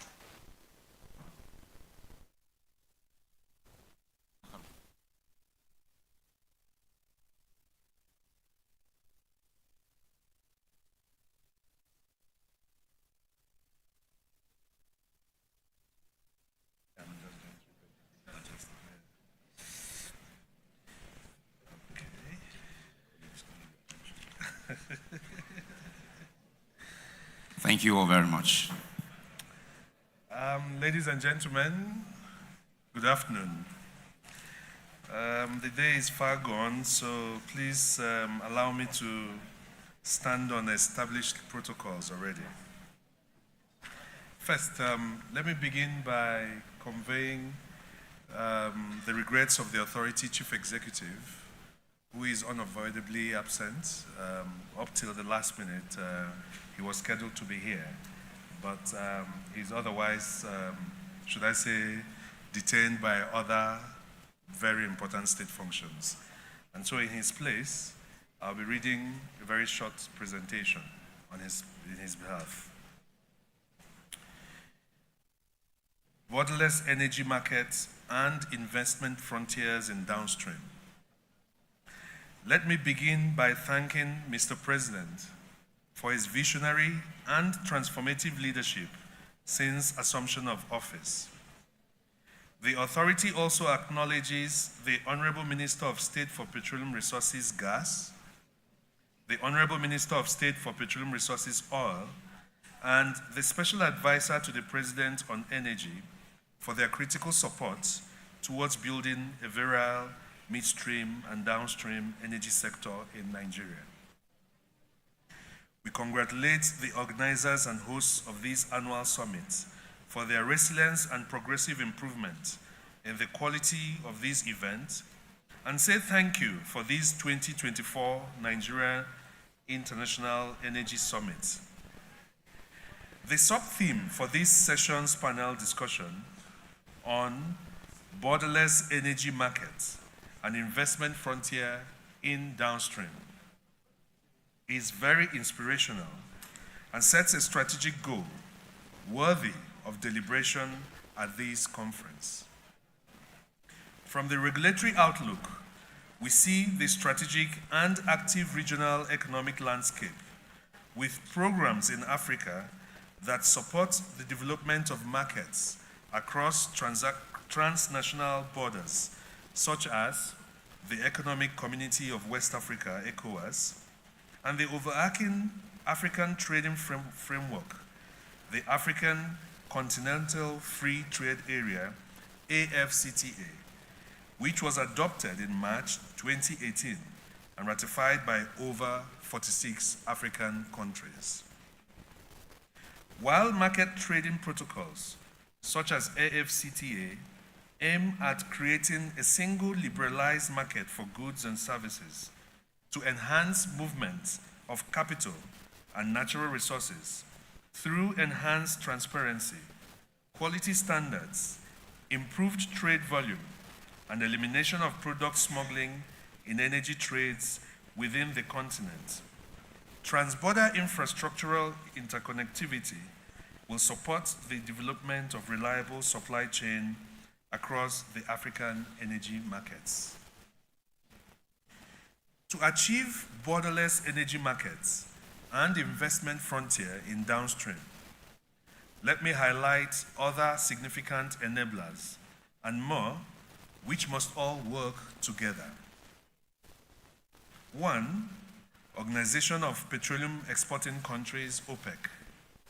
2, African Petroleum Producers Organization, APO. 3, Afreximbank. 4, the Prospective African Energy Bank. And finally, our own midstream and downstream gas infrastructure fund, the MDGIF.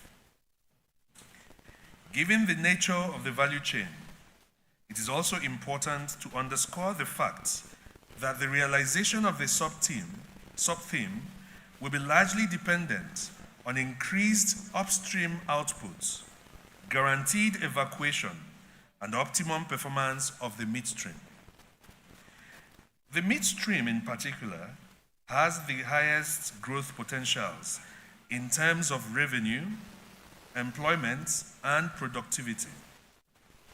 It is in this sense that the authority commends Mr. President's recent decision to reconstitute the Council of the MDGIF, which is poised to make the much required infrastructure investment that will stimulate and further attract additional investments in the areas of gas to power, gas-based industries, and gas to commercial. The statutory objective of the fund is primarily to de-risk the value chain and in so doing, offer comfort to prospective investors. It is also important to mention strategic infrastructural projects with transborder scopes and huge catalyzing potentials, which include 1. Gas pipelines like the 678-kilometer, 20-each, 5 billion cubic meter per annum WACP. 2. 4,128 kilometer, 30 billion cubic meter per annum Trans-Sahara pipeline. 3. 7,000 kilometers, 30 billion cubic meters per annum Nigerian-Morocco coastal gas pipelines. Regional electricity grids and intermodal transportation systems. Focusing on the downstream, we recount with joy Mr. President's bold policy decision to remove the PMS fuel subsidy, which has compelled the authority's operationalization of Section 317, subsections 8 to 11. That is, the backward integration policy, which encourages investments in local refining. Enthusiastically, the nation looks forward to the on-streaming of Dangote and NNPC refineries. Let me add a caveat to this, which is that the projected increase in in-country refining capacity has as a basic assumption the ability of producers to effectively commit crude supply to these refineries. And so it is incumbent upon the Commission to ensure the fulfillment of such domestic supply obligations. In this regard, the authority will work to collaborate with the Commission.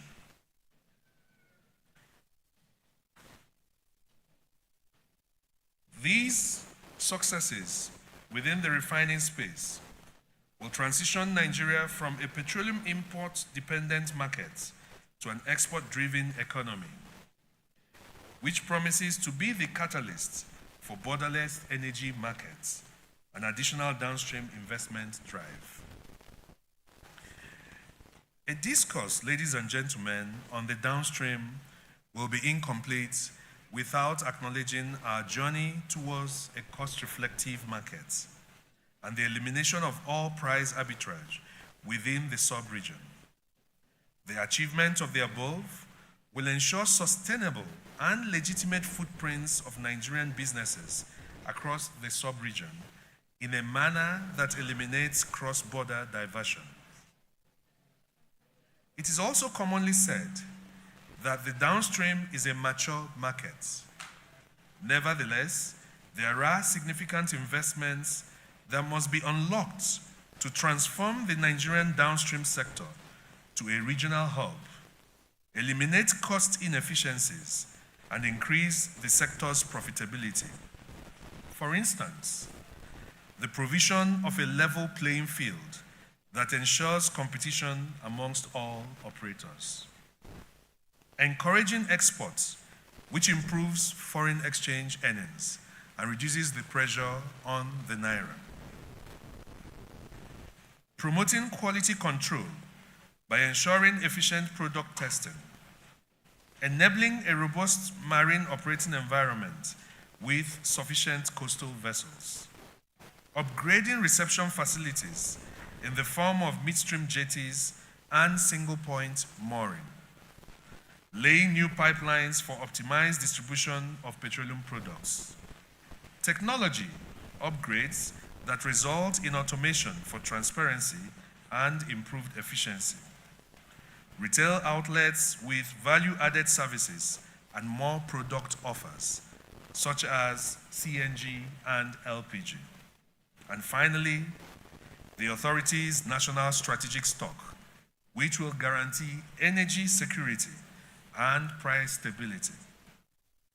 In conclusion, let me assure operators that the authority will continue to roll out initiatives that leverage these opportunities and progressively minimize African market entry and business performance barriers as intra-collaboration strategies deepen across the continent.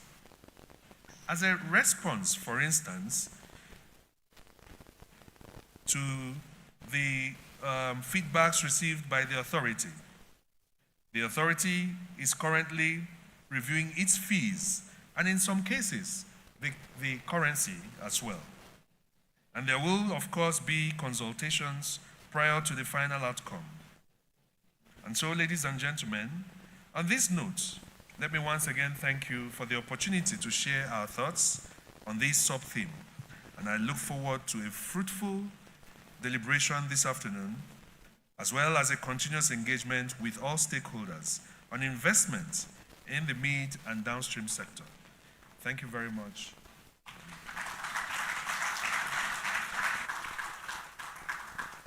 Thank you very much, Mr. Kolo Ukoha Obugo, Executive Director, Distribution Systems, Storage and Retail Infrastructure at NMDPRA, speaking on behalf of his principal, the Authority Chief Executive, Engineer Farouk Ahmed. Thank you. We'll move on now to our panel. Let's welcome, first off, Managing Director, Nigerian Pipelines and Storage Company, Engineer Bayo Aderile. You're welcome.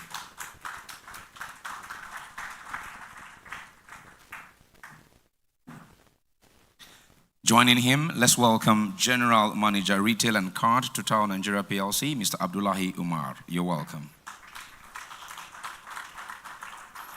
Joining them is General Manager, Refineries, Arodel Holdings PLC. Let's welcome Mr. Temi Tayo Ogubanjo. Chief Executive Officer, Pinnacle Oil and Gas Limited is here. Let's welcome Mr. Robert Dickerman. You're welcome. Joining them is Chief Executive Officer, Walter Smith Petroleum Oil Limited. Let's welcome Mr. Oladapo Filani. On the panel is Chairman OPAC Refineries and Crude Oil Refinery Owners Association of Nigeria. Let's welcome Mr. Momo Oyerehua. Group Executive Director,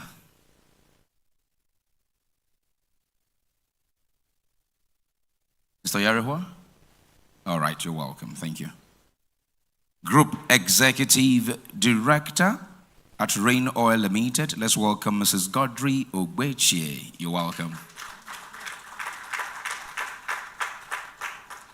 Chairman, Major Energies Marketers Association of Nigeria and Chief Executive Officer of NNPC Retail Limited is here on the panel. Let's welcome Mr. Hub Stockman. To drive the conversation for us is the Chief Executive Officer of Contego Servo Limited, a seasoned industry expert. Let's welcome Engineer Noli Akpedeye, FNSE.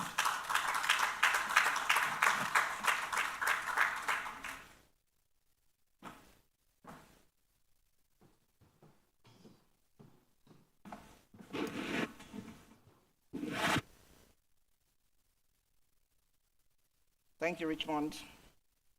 Pleasure to be here. And thank you to the Authority Chief Executive for that awesome message, setting the tone for this panel. The clock has started. It's frightening. All right. So this conference is about energy, security, transition, and finance. And in this session, we will embark on an insightful journey through the downstream sector, where every drop of innovation fuels the future of the global energy landscape. I'm honored to steer this wonderful ship of very distinguished personalities as we explore the potentials and challenges in the downstream sector and profess solutions while they share the actions they and their organizations are taking towards achieving a brighter, more resilient energy future for Nigeria and beyond. Now, because of the way the clock is ticking, this is how we're going to run it. They each have one question to answer, and they have like 3 or 4 minutes to answer that. So 4 times 8, 32. So that gives us a bit of time to come to the audience to ask questions. Otherwise, we'll go around again. All right. So I'm going to start with Bayo, to my right. He is the MD of Nigeria Pipeline and Storage Company.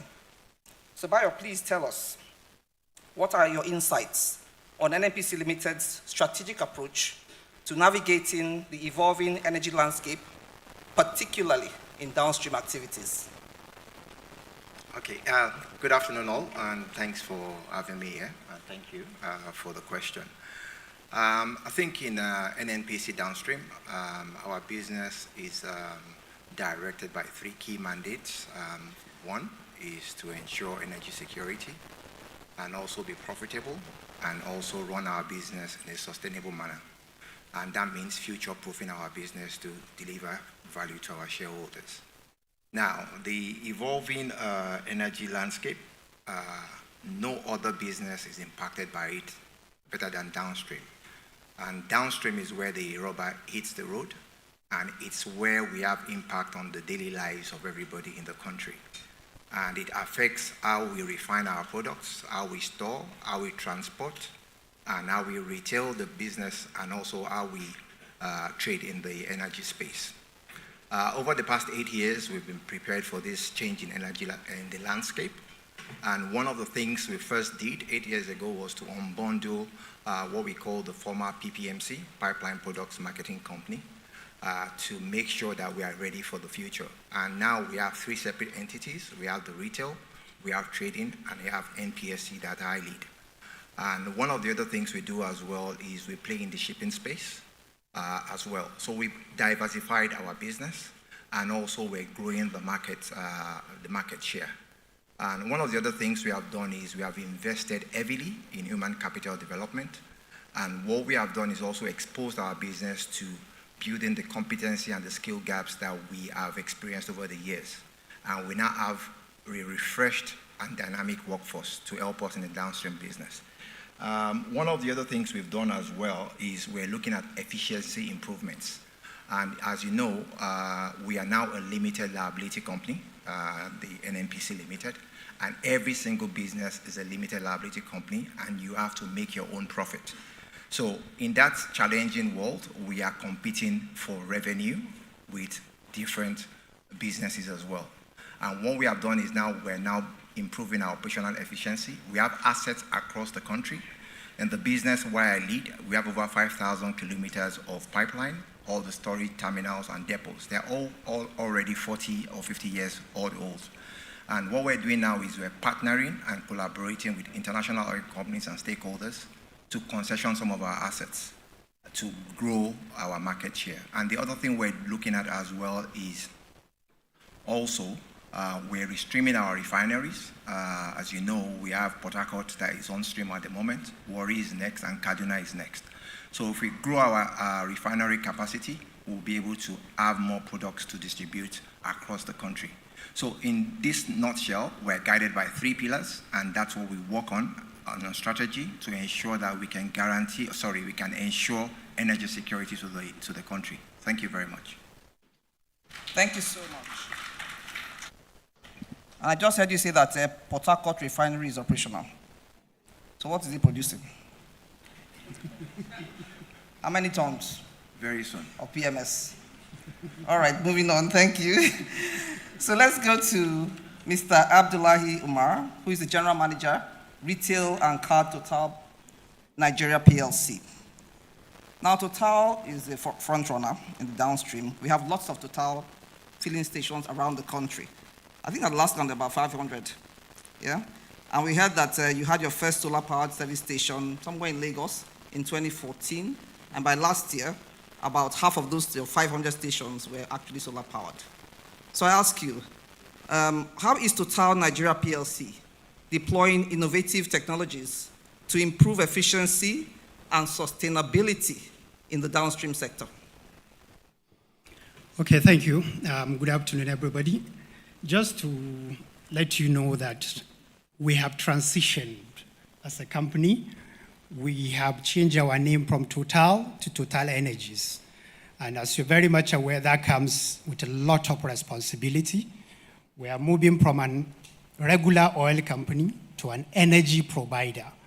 Today, there is a huge investment that we're making in terms of renewables, in terms of solar, in terms of, we have a big contract that we just went into with Airbus in terms of supplies of renewable fuel for their planes.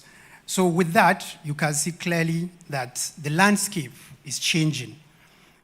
Here in Nigeria, as we're very much aware, the cost of energy has really doubled. And in terms of expectation from our customers, people are looking for value in their money. So with that, we've come up with a very robust card system where our customers will be able to know what is the consumption pattern of their vehicles, where can they access products, just like you said, we're a company that has a very good spread, over 525 stations across the country. So technology innovation has been at the forefront of our trajectory in the sense that today, everything we do to ensure that we meet up with our customers' expectation. We've also come with another tool where you dispatch a truck to go to either an industrial site or to go to a station. The manager of that station or the owner of that industrial site will be able to go online and check the location of that truck. With that, it has helped us to know what is the level of efficiency in terms of our truck deployments. It has helped us to control the behavior of our drivers as they move across the country. It has also helped us to ensure that we make timely delivery to our customers. If you look at also the drawing, the design of our station today, it's a complete one-stop shopping center.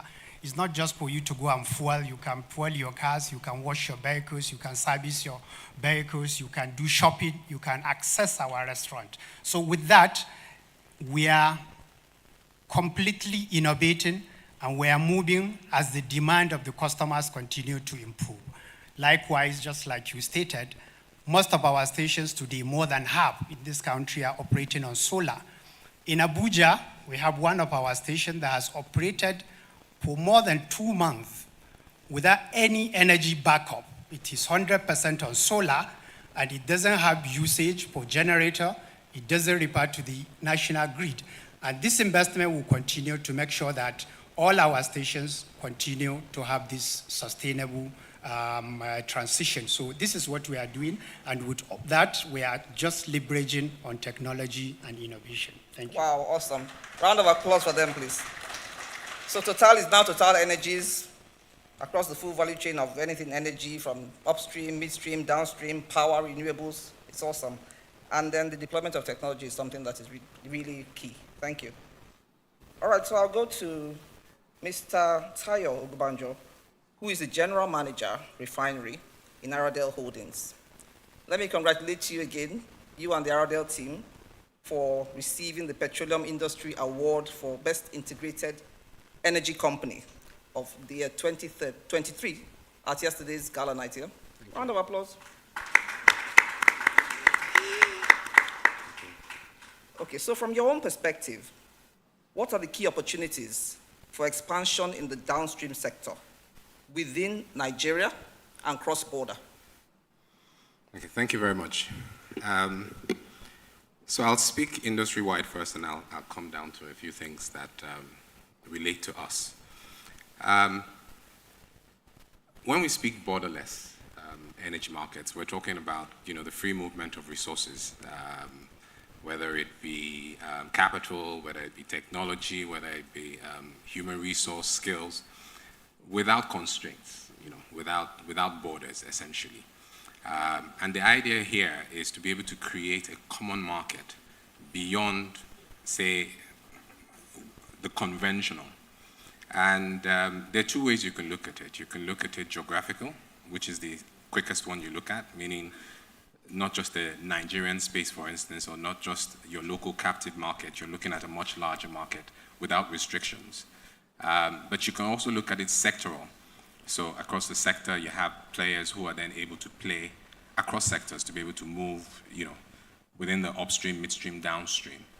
And And the opportunities abound, especially within the midstream and downstream.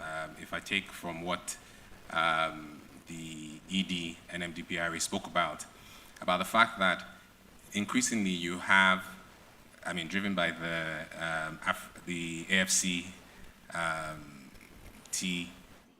agreement, which speaks about collaboration, across African countries. And you have the same even within the region in Nigeria. You can see that also work itself in the gas space. And there is ample opportunity to be able to do that on the product side as well.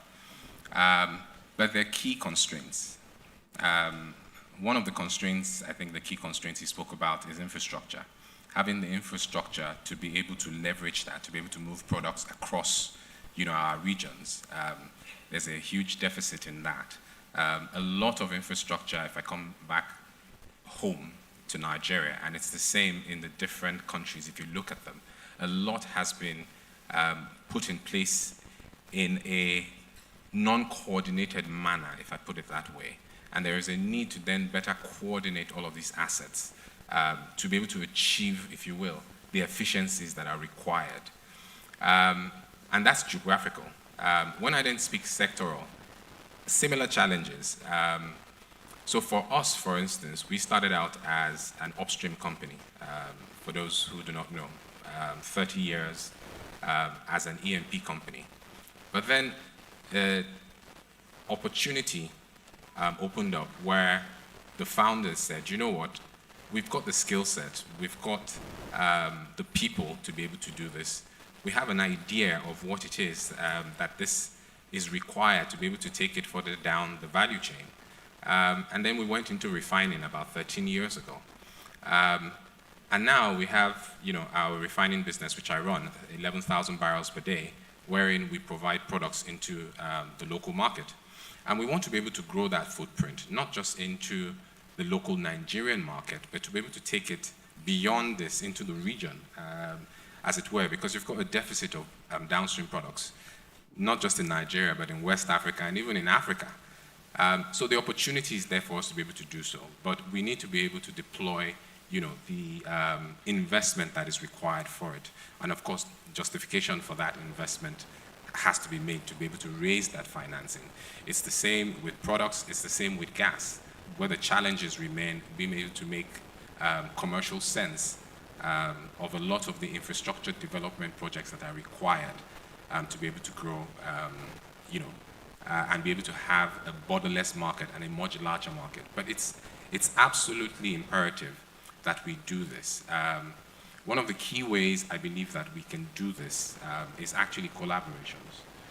Collaborations, if you look at a simple example, and I'm not a part of this, would be the MEMAN, former MOMAN, which is the major oil marketers or the major energy marketers, and their ability to be able to come together, not just as an advocacy group, but increasingly to be able to work together to be able to optimize, if you will, the infrastructure that they all individually have. And I think such collaborations increasingly amongst market players would enable us to be able to move to that point where indeed we can build the skill that is required for us to then move, to be able to take the opportunities within the larger market that present themselves. So that's what I would say. Awesome. Thank you. So collaboration is key, so that everybody's little... round of applause, please. Awesome. I hear you say talk about collaboration, and I'm happy we have Momo on the panel, because talk about collaboration with the modular refinery owners as well. And we're so proud of Aradel, because actually you're producing refined petroleum products. So tell us, what kind of refined petroleum products are you producing? Right now we're doing gas oil, we're doing marine diesel, we're doing kerosene, we're doing fuel oil, we're doing naphtha. Our naphtha gets exported presently, but our PMS unit should be done before the end of this year, so we will be making gasoline into the market. Can't wait. Thank you. Thank you. All right. Thank you so much. Yeah. And we now go to Mr. Bob Dickerman. He's the Chief Executive Officer of Pinnacle Oil and Gas Limited. Now, Pinnacle Oil and Gas Limited operates across the petroleum trading, marketing, distribution, and retail segments of the downstream sector. The company is driven by the pinnacle spirit, which is highly resilient and optimistic about Africa's economic future. So I ask you, Bob, what do you see as the major challenges facing companies like yours in this sector, and how can these be addressed to maintain competitiveness? Great, thank you for the question. Before I get into the specifics of our sector, I want to offer a little bit of context because it's really very important to understand this sector, the macro picture of this. Nigeria, as many of you know, has a long history of allocating resources to oil and gas production at the expense of most other economic and social programs. To balance this, there's always been a long-standing policy to mitigate consumer costs by palliatives, such as fuel subsidies and food subsidies. But one of the net effects of oil money is underinvestment in other things like local production, manufacturing, and other value-added activities that could generate foreign currency through exports. These are all well known. There's also been a large amount of underinvestment in maintenance and underinvestment in upgrading of existing infrastructure, including electricity, roads, healthcare, water, waste, education, and even financial infrastructure, such as consumer credit. So as a result, we have a huge negative trade deficit. We import far more than we export, except for crude oil and liquefied natural gas. And, this is an important point, our banks collectively are not sufficiently capitalized to support significant new capital programs that would address those infrastructure capital needs. With legacy monetary policy making currency exchange difficult, we desperately need foreign investment. That's the macro conclusion. This is a reality. So the best policy during this time of crisis, and I don't mind using that word, I think most people would agree, is a national policy to transform our economy, our regulations, and our laws to accommodate and encourage FDI, foreign direct investment. Foreign investors, foreign lenders, and government-run DFIs have been very clear about what they want to see from Nigeria. Conservative fiscal policy, let's be careful how much we borrow, tackling corruption, enabling competitive markets, and enforcement of fairness in markets through policy, regulation, and the ability to enforce contracts. Here's why I'm talking about this. With that context in mind, I want to point out that there is still a massive subsidy in gasoline, otherwise known as PMS here, albeit it is in the FX portion of the PMS price that you see. When you see a price at the pump of 600 and something naira per liter, you have to know that that's about 50% of the global market price. You have to know that that is the case at bulk, at wholesale, and at retail in Nigeria, the entire, what do they call it, classes of trade, okay? The consequences of this subsidy is that we in Nigeria have by far the lowest cost of gasoline in Africa, which encourages, you can call it arbitrage if you like, I call it smuggling, which further deprives the country of value. This also causes Nigeria effectively, not intentionally, but effectively to subsidize the neighboring countries even while our own economy struggles. And I'm speaking as a Nigerian, I've been here for 12 years. Forgive me, allow me to do that. No, it's not worthy of applause. It's assumed. The cost of this subsidy is hurting the entire budget, federal and state. State budgets are based upon federal budgets, FAAC allocation, right? And so critical programs can't be funded to pay this subsidy. The subsidy is currently estimated to be close to 1 trillion naira per month. Also, 1 trillion naira per month, not per year. Also, with this subsidy in place, ceasing subsidy payments would result in no supply of petrol if we have a pure import economy. I know we're going to a more of a refined economy, and with all due respect to our colleagues here with the modular refineries, I'm talking about Dangote gasoline is not yet on stream, and the NNPC refineries are not yet on stream. So we have a pure import economy with some exceptions. It's not 100%. I recognize that. But all supplies come from the international market. Guess what? The international market will only sell at market prices. That's why I say that without without this subsidy, if it just ends, we have a serious problem. We either have to raise the domestic prices, or we have to anyway, find a way to fund the subsidy. There is today no competition in bulk supply, as only the national champion can import. It's a true statement. Wholesale and retail prices are now set based upon their subsidized cost, and they determine who gets supply. Without a competitive market, foreign investors are discouraged from investing in this sector in Nigeria. And that's why I started by talking about the macro picture and our need for foreign direct investment. The world can see what Nigeria is doing, as many other markets, but Nigeria is such a big market, it gets a lot of global attention. The world can see. When I talk to people that I do business with, that I have done business with for decades, in international oil companies and hedge funds and private equity funds and investment banks and commercial banks, they are very, very familiar with the economics of gasoline in Nigeria. It's amazing how conversant they are with our situation. I want you to know that everything is being seen by everyone. They read Nigerian newspapers online, and everyone is very familiar with the situation that we're seeing. So, solution. I think there's a solution implied in the question. That, yes. I'm sorry, I'm almost done. The solution seems obvious, even acknowledging the daily struggles that most citizens and companies have with reduced purchasing power, high inflation, high interest costs, and high unemployment. Short-term palliatives have never resolved long-term issues in any nation at any time in history. Thank you. Thank you very much, Bob. Okay, that's Bob firing away, the naturalized Nigerian there. And I'm going to allow NNPC to come back on that whole issue about the subsidy in price of PMS, because what we sell, the rate at which is selling in country is half the price of the global market price, yeah? And this supposed 1 trillion naira per month of subsidy. I'll also ask NNPC later to talk about this competition in the bulk supply. But let's move on. Thank you so much, Bob. And we're going now to Mr. Dapo Filani, the Chief Executive Officer of Waltersmith Petroleum Oil Limited. Waltersmith has been a forerunner in driving growth in the downstream sector. We all know that Waltersmith has a modular refinery somewhere in the southeast. You will tell us about that. Tell us about how far you've gone with implementing the next phases of that project.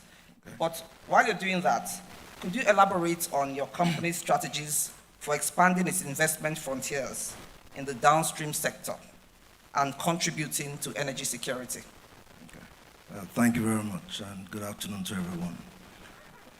In 2014, I believe the visionary leadership and ownership of Waltersmith decided to transform from being a traditional oil-producing company, exporting commodities, oil as a commodity to international markets, to a company providing high-value products that meets the requirements of Nigerian market and potentially Sub-Saharan Africa. So we set out a journey that started in 2015 with the licensing, securing a license for setting up a modular refinery. That in itself is a different story on its own. So if you ask, they'll say, some people said we shouldn't do it, we can't make a success out of it, we're not going to make money and all that. So a success story that has delivered over 600 million liters of product to the Nigerian market and some exports within 2 to 3 years of coming on stream. The modular refinery itself, yes, it produces 4 products, high quality products. From FID in 2018, within 18 to 22 months coming on stream, it is a Nigerian-owned modular refinery and run by Nigerians. So yes, we can do it. That's something that we've proven with that. But the key thing is this, we've done very well in that space. Within the downstream sector itself, we recognize the fact that we can play in 3 key segments. 1, refining and marketing. Second one is transportation and logistics. And the third one is distribution and retailing. I can assure you as Waltersmith, we will at some point in the future play in all 3 segments. But for now, our focus is on refining and marketing. We've been very successful with our 5,000 barrels, existing 5,000 barrels per day refined modular refinery. Today, we're constructing a phase 2 of that. So give or take, if you close your eyes and look forward to June 2025, we will have 10,000 barrels capacity, refining capacity at the Ibigwe field in Imo State in Nigeria, southeast Nigeria. But the key thing is this, the question is about what are we going to do in the future? So we see ourselves strategically positioned to contribute to providing energy solution for Nigeria, starting from home. So our first focus is Nigeria, then we expand our footprint to sub-Saharan Africa, and then to the larger African continent as a whole. And for us, we believe we have to get three things right. One, portfolio expansion and diversification. To play today, we have an existing upstream business. We have a growing and thriving downstream business. We have an evolving midstream gas business that was right now. For us to be effective, for us to achieve our objective of contributing energy solution to Nigeria and Africa, we believe we must expand our upstream portfolio. That in a case will be invest in a very targeted manner to grow our oil and gas reserves base. That will be organic investment in our operated assets, and we will also explore inorganic investments. Within our upstream business, we are also embarking, something we started in Q4 last year. We're expanding on targeted upgrade of our facilities to prepare ourselves for future. So we're investing in new technology within our upstream business. And of course, above all things, as mentioned in the previous panel, we're also looking at our people. Because we recognize that everything that's brought to this stage cannot take us into the future that we envisage. So we will have investment in infrastructure and also investment in development of our people. So that's in terms of portfolio expansion and diversification. And of course, that allows us to provide feedstock into a midstream gas business and also provide feedstock into expansion of our refining business. The second thing we're pursuing is about adoption of advanced technology. If you have the privilege of visiting our refinery today, it's a simple, well-defined technology that was deployed within 18 months.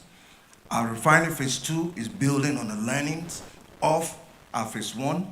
So we're deploying the same technology in an advanced stage and an improved version for that, taking all the learnings from what we had in the phase 1. So technology is going to play a key role in our ability, both in our upstream business, our midstream business, and our downstream business going forward. And that's something we see as key and critical that we must get right. So get ourselves right in terms of our portfolio, expansion itself, find additional oil and gas in an organic and inorganic way, and then adopt technology across our business lines. The third thing that has worked for us, and we believe we're going to do again, is strategic partnerships and collaboration. If you look at the success story of our refining business today, we cannot mention that without mentioning the contribution of our financial partner, a strategic partner that came on board when we started that, that's NCDMB, and also the good contributions and the guidance we got from the regulators. Then DPR, today is NUPLC and NMDPRA. We intend, as we pursue this, as we pursue our ambition of contributing, becoming a major energy solutions provider, we will be looking at strategic collaborations and partnerships across all our business lines, be it in our upstream business, be it in our midstream business, and be it in our downstream business. So the key thing is this: if you close your eyes today and you open your eyes 3 to 5 years from today, we will be a different business that is creating impact, both in the upstream space, midstream space, and in the downstream space. We intend, and we will be an energy solutions provider of impact within Nigeria, Sub-Saharan Africa, and Africa as a whole. And then we will grow into becoming a sustainable and major player within the energy infrastructure business in Nigeria. Thank you very much. Thank you. Round of applause for him. So, Aradel, he's giving you a run for your money now. Are you collaborating? Very good.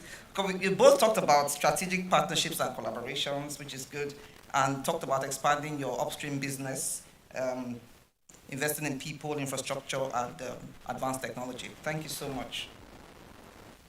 We'll now move on swiftly to Mr. Momo Oyarekwa, the chairman, Crude Oil Refinery Owners Association of Nigeria, and himself the owner of a modular refinery in my neck of the woods in Kwale in Delta State.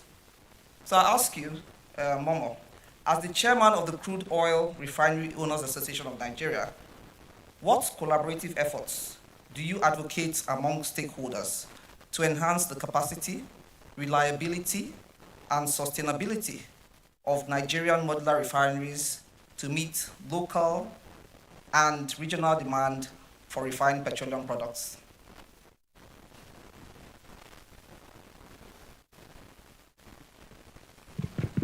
Okay, thank you very much for that question. It's a very loaded one.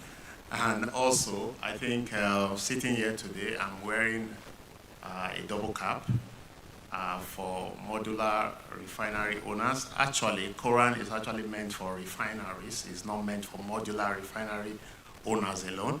Unfortunately, we don't have other private refineries that are currently functioning in Nigeria. So we only have the modular refineries. So a lot of people are always thinking that Koran is for modular refinery owners alone. So having said that, I also double as the chairman of OPAC, which is also a 10,000 barrel modular refinery in Kwale in Delta State. What I always say, I always tell people that you cannot overemphasize the importance of refining. What importance does refining actually play in the whole energy value chain? Sometimes I see it and I liken it to when, as a young engineer, when I graduated from school, and I was doing my youth service and with DPR then, and I was being sent to monitor some oil operation, and I go to rig, and I'm just at the middle of nowhere, and I'm wondering, what am I really doing here? Why are these people doing all of this? And I proceeded from there to work with a service company. It was the same thing. I find myself at the middle of nowhere, working and all of that. But I kept thinking, what are we doing here? Why are we extracting this thing? What do we do with it? Do people drink it in some part of the world or what? I realized that the importance of everybody going out there, all the speech we have made here today, whether on the downstream side, on the upstream side, and all of that, is because of the refiners. Anywhere in the world where oil is being extracted, you extract it because you must refine it. If you don't refine it, there's nothing to do with it. I don't know if anyone here knows anything to do with oil outside refining. I'm throwing the question open to the audience. I don't know. So we realized that there is a very huge importance of refining. And the key thing is that what have we done as a country with refining? We've almost done nothing. Would downstream exist without refining? The answer is no. Would upstream actually exist without refining? The answer is no. So I sit in a company as an MD called OMSA after several years of working and all of that, and also playing in the downstream, and I began to ask myself, so what? Nigeria does not have refining capacity. Our refineries are not working. And in 2000, we met partners who were actually our technical partners. And we began to discuss, and they said, okay, they can actually build modular refineries for people. And I said, no, can we partner together? Can we do something? Because I think that there is a need for this thing in Nigeria. Today, I'll proudly say we are the only refinery in this country that have built our own refinery. We did not in any way give it to anybody to build with us. Yeah, we had technical partners, but we brought them in, they worked with us. Completely homegrown, round of applause. Yeah, they are still with us. Refining is just a very simple technology based on our elementary chemistry. What was it? Just distillation. It's only the second aspect of it, maybe the deep cracking and all of that. That is the issue when you now want to produce PMS and other products. But looking at it, it's just simple distillation. And you produce diesel, which we call gas oil, you produce kerosene, you produce naphtha, and you produce fuel oil, and perhaps associated gas. This you get from simple distillation. So when people say go fire all of those products that are coming from part of Niger Delta, what do you see? Simple distillation. They just put crude in one container. they put fire on it, and all these products start coming out. So it's not a big deal. It's nothing Nigeria cannot actually achieve. So when she asked me the question and say, what are we doing to sustain the industry? What are we doing to support downstream and all of that? I keep saying refining, refining, refining. Because what I advocate for today as the chairman of Koran, I keep saying that we have stranded crude in several areas in Nigeria, and the only solution to those stranded crude, because our focus, most of the producers today, they are focused. Everybody has spoken here today.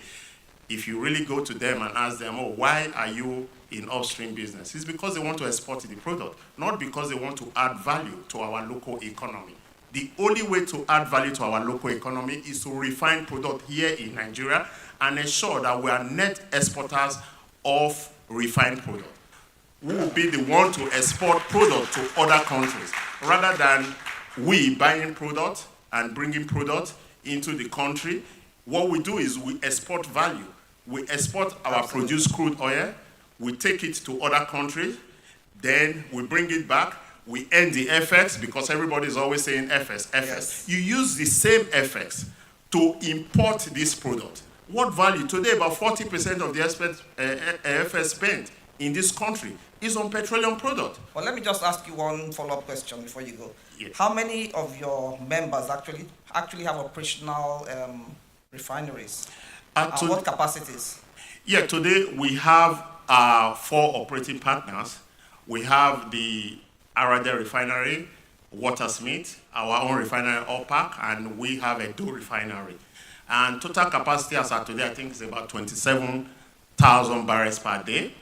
And I know DuPont, they finished installation, but I'm not so sure, as I speak at the moment, if they've commenced full operation.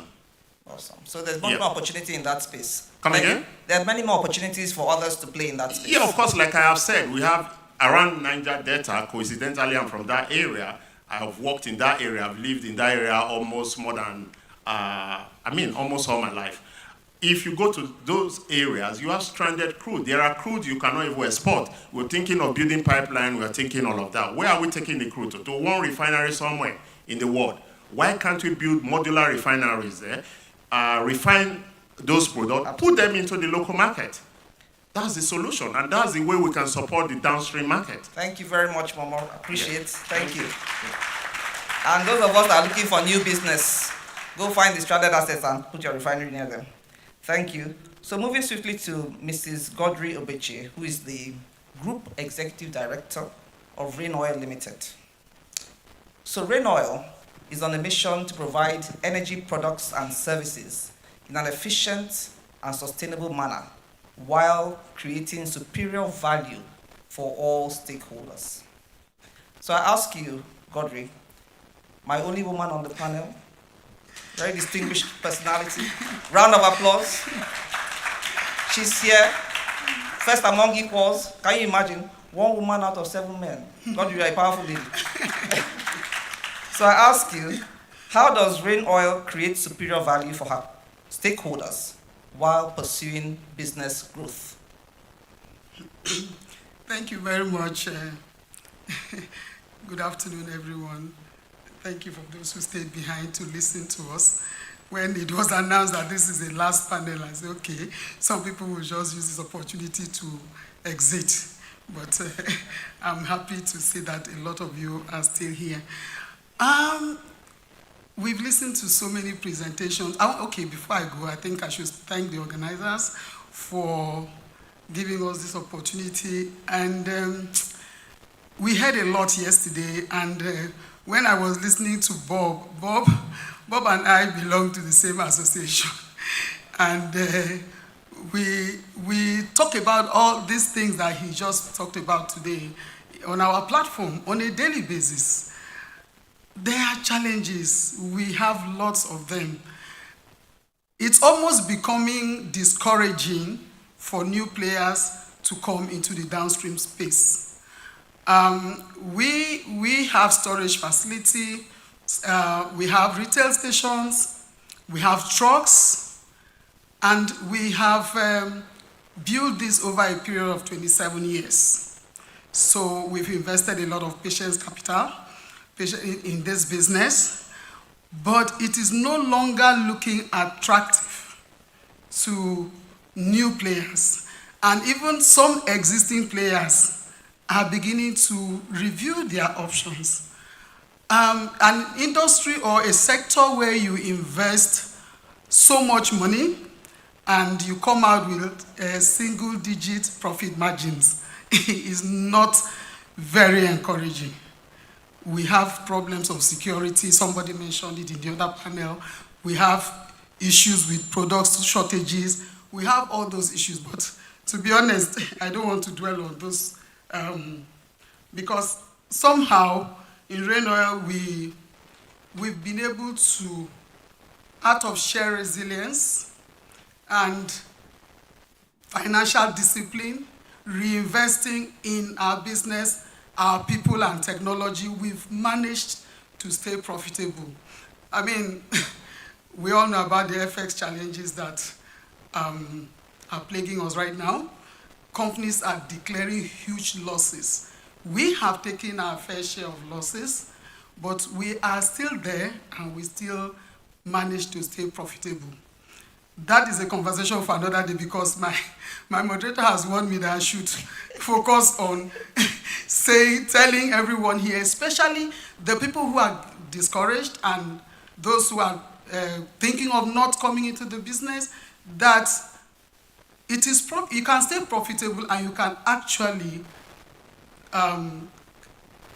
give back to your stakeholders, because stakeholder engagement or stakeholder management is very critical in our business. We are the ones, somebody, other guy said, sorry, Temitayo said, we are, oh no, it's not Temitayo, that said, we are the rubber that meets the road. When people are angry with the industry, guess who they put their anger on? Retail. Yeah, the people in downstream. People come to our retail outlets and start flexing over issues that we absolutely have no control over.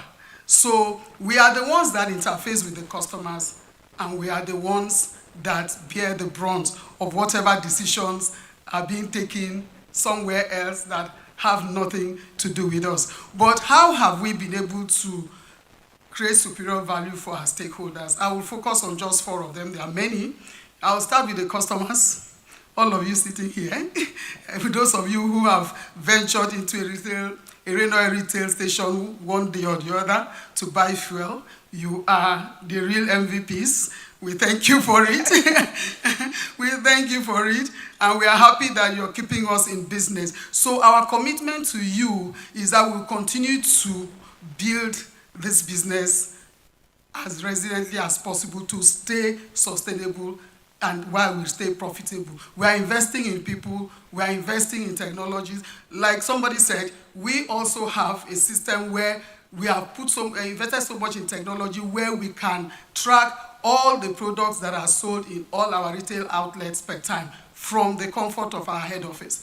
We no longer depend on somebody dipping tanks to tell us what we have and what we've sold per day. So we are doing that. And why are we doing that? Because we want our service delivery to be top-notch, to be very, very effective, so that when you enter our retail outlets, the Rain Oil promise that you've enjoyed in the past 27 years you will continue to experience it, because it's really not your problem that the landscape is so difficult. So we will continue to invest in all of that and ensure that we give you premium service. And I want to encourage other players in the downstream who are experienced that to do that exactly. Train your people, ensure that the people that are interfacing with your public deliver on the promise that you have made to your customers. Don't let the issues that are happening back end affect what is happening at the front end. We also invest heavily in our host communities. I won't go into details. Some of that information is on our website. We invest in 3 areas: education, sport, and health. In every community that we have operated, we have ensured that we give back to that community and ensure that we retain a relationship that will work for us to continue to do business. And then our staff, of course. We do a lot, apart from the very obvious, which is paying competitive remuneration and doing share of profit. We also do a lot of training so that we can have an organization that is, like I said, is resilient. A lot of the times, when you have companies sometimes where the management or the board and the people are sort of disjointed or disconnected in a way, but in our business or in our company, we have a promise that we take responsible decisions. We are responsible with our decision making. Nobody at the executive management level has the right to make a decision that will disadvantage the company or the staff in any way, because we are all stakeholders, we are all staff. So we take decisions that there is no management and staff. There is, of course, there is management and staff. There is management and staff for purposes of division of labor. But when it comes to what we are doing, when it comes to the value that we are trying to give to our staff, everybody is a staff and everybody deserves to be treated fairly and equally. Awesome. So a company that cares. Give them a round of applause, please. Awesome. Then, sorry, the last one I want to... All right. There's a fourth one. Yeah, sorry, go ahead. My time, sorry. Then, of course, the regulators, and we have some of them in this room. We've partnered with a lot of them over the years, and they want Nigeria, they want to guarantee energy security. It's the same thing that we are doing. We are all focusing on the same goal. We are all interested in the same goal, if I'll put it that way. So we want to work with them to ensure safe distribution of products to all our customers. So they've helped us over the years. They've been useful to us over the years, and we want to let it continue that way. So we are always engaging with them. I mean, when they ask us, when they ask for our input, we give it to them. When they call us for meetings, we are there. When they ask for anything that is needed to move the industry forward, we are always very ready to partner, because we know that at the end of the day, when we are able to get products and services efficiently to Nigerians, it becomes a win-win situation for everyone. Thank you so much, Godfrey. Thank you. Thank you very much. So we had about collaborations, again, strategic collaborations. She talked about how the business return on investment is in single digits, and they've simply remained in business by being resilient, being focused on their cost efficiency, human capital development, deployment of technology. Thank you so much, Godfrey. So we'll move now to Hub Stockman, the chairman, Major Energies Marketers Association of Nigeria. Let's just say the acronym, MEMAN. So, Stub, with your role as chairman of MEMAN, how do you perceive the integration of downstream operations and the importance of fostering synergy among industry players for a seamless energy market? All right, thank you very much. And for those of you who might have missed that news that MOMAN became MEMAN, we'll get a full stand in the other hall, so please go, and if you've got time, please visit the MEMAN stand. I think the first point I want to make is that I've worked in many different countries, and it's very normal in many countries that actually competitors share infrastructure.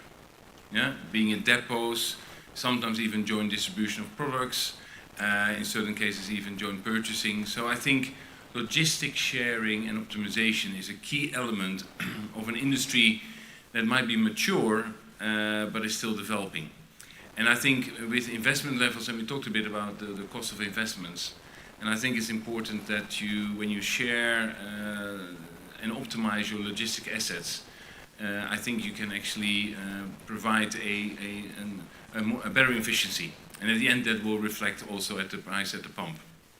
And I think that's an important part where we as industry players need to look at. Secondly, we also have to, as players in the market, you have to do sharing of knowledge and self-regulation. Yeah, best practices sharing I think is extremely important. As MEMO members, we do a lot around that, around HSE, both for depot operations, retail operations, and distribution. But you also have to self-regulate. Yeah, we do indeed. We test many of our sites each year of our members to make sure that actually there are no malpractices at the pump.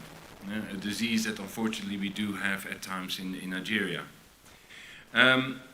What we've now also done is we've pooled all our resources as MEMO members and created a competency center that is going to look at sharing knowledge, best practices, skills development for people in the industry, research and development, and basically focused on gas and renewables. Because I think it's very clear to all of us that the energy mix in Nigeria will change in the coming years. And I think as MEMO members, we feel very passionate about making sure we're part of that journey, but also push that journey, and hence the setup of a competency center, which doesn't only will provide that knowledge to our own members, but also to other people in the industry. I think another part is regulators and other stakeholders. I think with the regulators, I think the key element is, one is an element of compliance. We've got laws, let's abide to them, because that actually creates a level playing field. But it's also very clear that when sometimes we've had the PIA, we've deregulated, we've got many, and it is important that you keep on discussing with the regulator what works and doesn't work. We don't live in a static world. The world around us is changing, and I think it's important. Technology is changing, and it's important that we stay on board on that one. I think at the end, you need to work together because we need to provide all our customers with a choice of energy. Yeah? I think it's very clear that the energy mix that we give to our customers will change in the future. And I think coming back to all of this, I think it's important that at the end, whatever value you create through optimization, sharing, etc., you pass it on to the customer. Yeah, it is important that at the end of the day, the customer gets a good deal. I think that I'm trying to be nice on time. Very nice. And I'll stop it here. And let's stop it there. Excellent. Thank you so much, Bob, for being so concise. Round of applause. And I like the last bit when you talked about being customer-centric, because I'm going to ask all of you one simple question. But he talked about sharing and optimizing infrastructure, self-regulation, knowledge sharing, and the focus now for people in his association is on gas and renewables for a smooth transition, but customer-centric. So we all live in this country, and we all know how the price of refined petroleum products has been escalating uncontrollably in the last few, I don't know, every day it's a new story. A couple of days ago, I bought diesel in Warri for 1,700 naira per litre. I don't want to do that, because 1,000 litres of diesel, which my small business will use in 8 days, cost me 1.7 million naira. How am I going to make a profit from doing that? Godfrey is lucky she can make 1% or 2%. It just doesn't work. So I'd like to ask, first of all, we'll go to NNPC to talk about the, quickly tell us your thoughts on the supposed 1 trillion naira per month of subsidy that Bob alluded to. And then I'll ask people in retail to talk about what you can do to help to make life easier for those of us that are the end users that have to pay for these petroleum products. So I'll cede the floor to you now.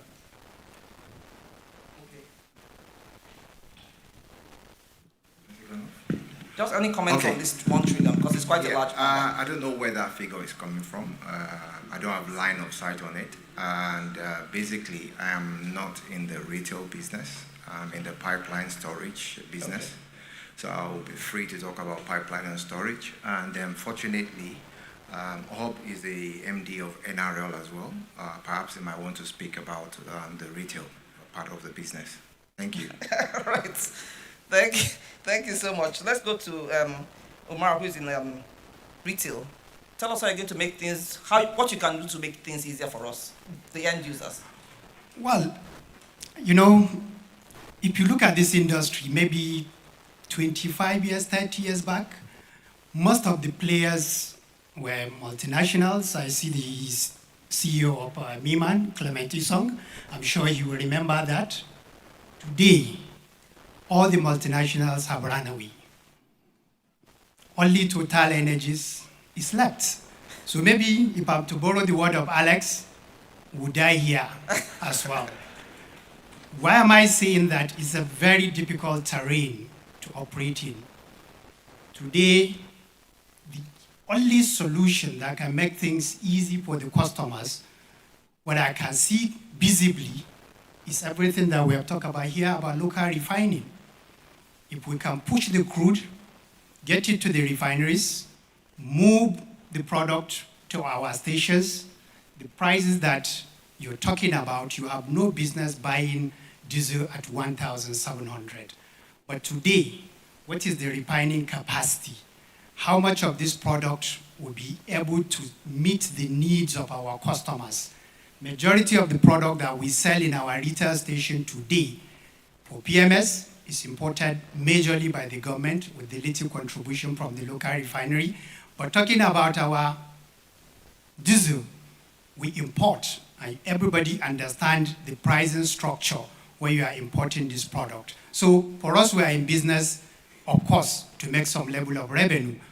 Nobody can sit on this panel today to say, I'm going to cut down my cost. It is about costs and margins. And just like the Bishop Beche said, we have responsibility to our community, we have responsibility to our staff, we have our overhead costs. We have to definitely generate revenues so that we can meet up with our all the responsibilities that is on us. But the most important thing is that we are providing value, we are providing services to our customers. Pricing is completely a different thing, but just like my friend from NNPC has said, maybe we'll listen to the CEO of Moman as MD of retail to respond to the pricing issue. Thank you. All right, thank you so much. And let me just go quickly to Tayo of Aradel to see whether there's anything you can do to increase refining capacities, just to bring more of the PMS and AGO into the system. So the good news is, yes, there's quite a bit of investment that's going into the refining space. The not so good news is it will take time. Yeah. We went into this 15 years ago when there was nobody doing this. Now we're at 11,000 barrels. We're working towards an expansion in the near term, in the next, I'd say 18 to 24 months, to have almost double the capacity of what we have. And the idea is to continue to grow therein. If you don't have control of your infrastructure, you don't have control of your costs, you've got a deficit market in Nigeria that is dependent on imports. It just goes without saying that you will be beholden to the cost of being able to bring that product down here. You have the resource, as we agree, you have the market, you need to have control of the infrastructure in between. And that is why the midstream is so key at this point. And that is why you had Mr. Momo being passionate about actually getting more investments in that space. Hopefully, with the Dangote refinery also coming in, even we are hopeful for, that refinery coming in. Kind of run out of time. Yes. Well, thank you so much. Thank you. More investment in the midstream. Definitely. And I want to say a big thank you to my distinguished panelists for your insightful perspectives on this topic for today. Give them a round of applause, because you see these awesome women and these awesome men. They are pace setters, they're game changers, they're action takers, and I believe that after this discussion, we won't be talking anymore. Remember the Wonder Man was talking about, we come here, we talk. I told them before our discussion that we don't want to talk, we want to take action. So I'm confident that they will take action towards finding the finances for this transition to actually achieving energy security for the nation and for the world at large. Yeah? But I think it's all our responsibility. So I want to leave you with something. And these are the lyrics of a song written in 1991 by the legendary MJ. I'm not too young, so 1991 is, I was quite an adult by then. And he said, heal the world, make it a better place, for you and for me, and for the entire human race. there are actually people dying in this country. So if you care enough for the living, make a better place for you and for me. Thank you very much. As always, you give us a moment to give you your plaques. Give us a moment to give you your plaques. Can I have the plaques, ladies? Can I have the plaques real quick? Just let me have the plaques. Thank you. It's been a fantastic panel. Can I have the plaques? Give me the plaques. Give me the plaques. Koha, you please help me present this to them. Kindly help me present this to them. Bring them, bring them.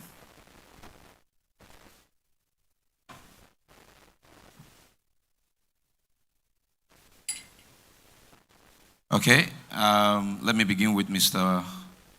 Momo. Please, where's Mr. Momo? Please step forward. Following Mr. Momo will be Mr. Robert Dickerman. Thank you very much for your insights. Thank you very much for your insights.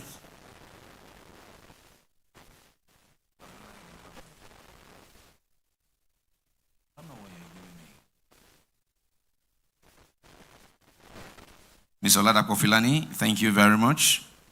Mr. Oladapo Filani, thank you very much. Oh, okay, hold on, sorry, Mr. Dickerman. I think I said Mr. Dickerman. My bad, they gave me another one. No, it's okay, please, Mr. Dickerman, sorry. That was my error. That was my error. Please go ahead, Mr. Dickerman. That was my error. That was my error. That was my error. Thank you. All right, there you go. Mr. Oladapo Filani, thank you very much.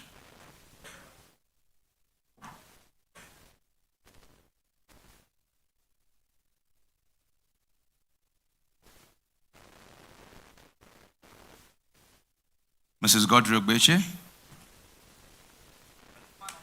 Yeah, the only woman on the panel indeed.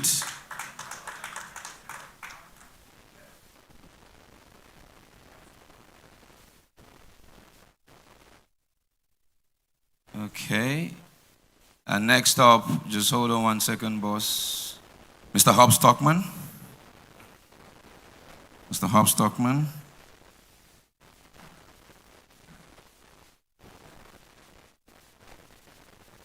Mr. Temitayo Gubanjo.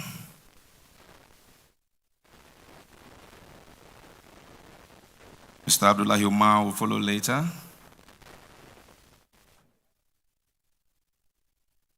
Mr. Filani, have I given you your own? Oh, okay. Thank you, Mr. Abdullahi Umar. Thank you very much.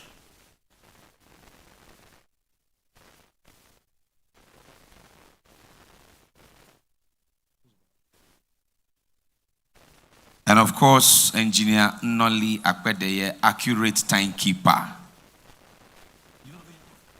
Okay, hold on. Just let me have this for Bayo Aderele. Okay, for Bayo Aderele.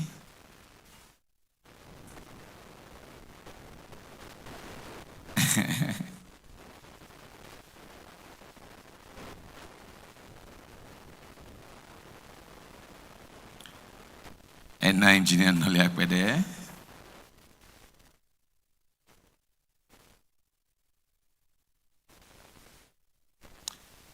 Dr. Blessing Enakimio, can you please come and present to Engineer Farouk Ahmed, who is represented by our presenter himself. Please go ahead, give to Mr. Okoha. And once you're done with that family photo, and we're done with the day's proceedings from the conferences, ladies and gentlemen. This evening's dinner starts at 6:30 p.m. It is strictly by invitation, hosted by Chevron. And I'm told, please, group photograph. Ladies and gentlemen, group photograph. I am told that there is also coffee and tea and snacks available in the coffee area, given to us by Total Energies EP Nigeria. So please help yourself. That is right here in the exhibition area. And of course, we'll still have tomorrow morning, bright and early. Let's be seated before 9, and at 9 a.m. we will start. Thank you for your punctuality today. Looking forward to same tomorrow. See you bright and early. If you have the invitation for this evening, see you at 6:30. You know the venue. Enjoy the rest of the evening, and see you tomorrow morning bright and early. Bye-bye.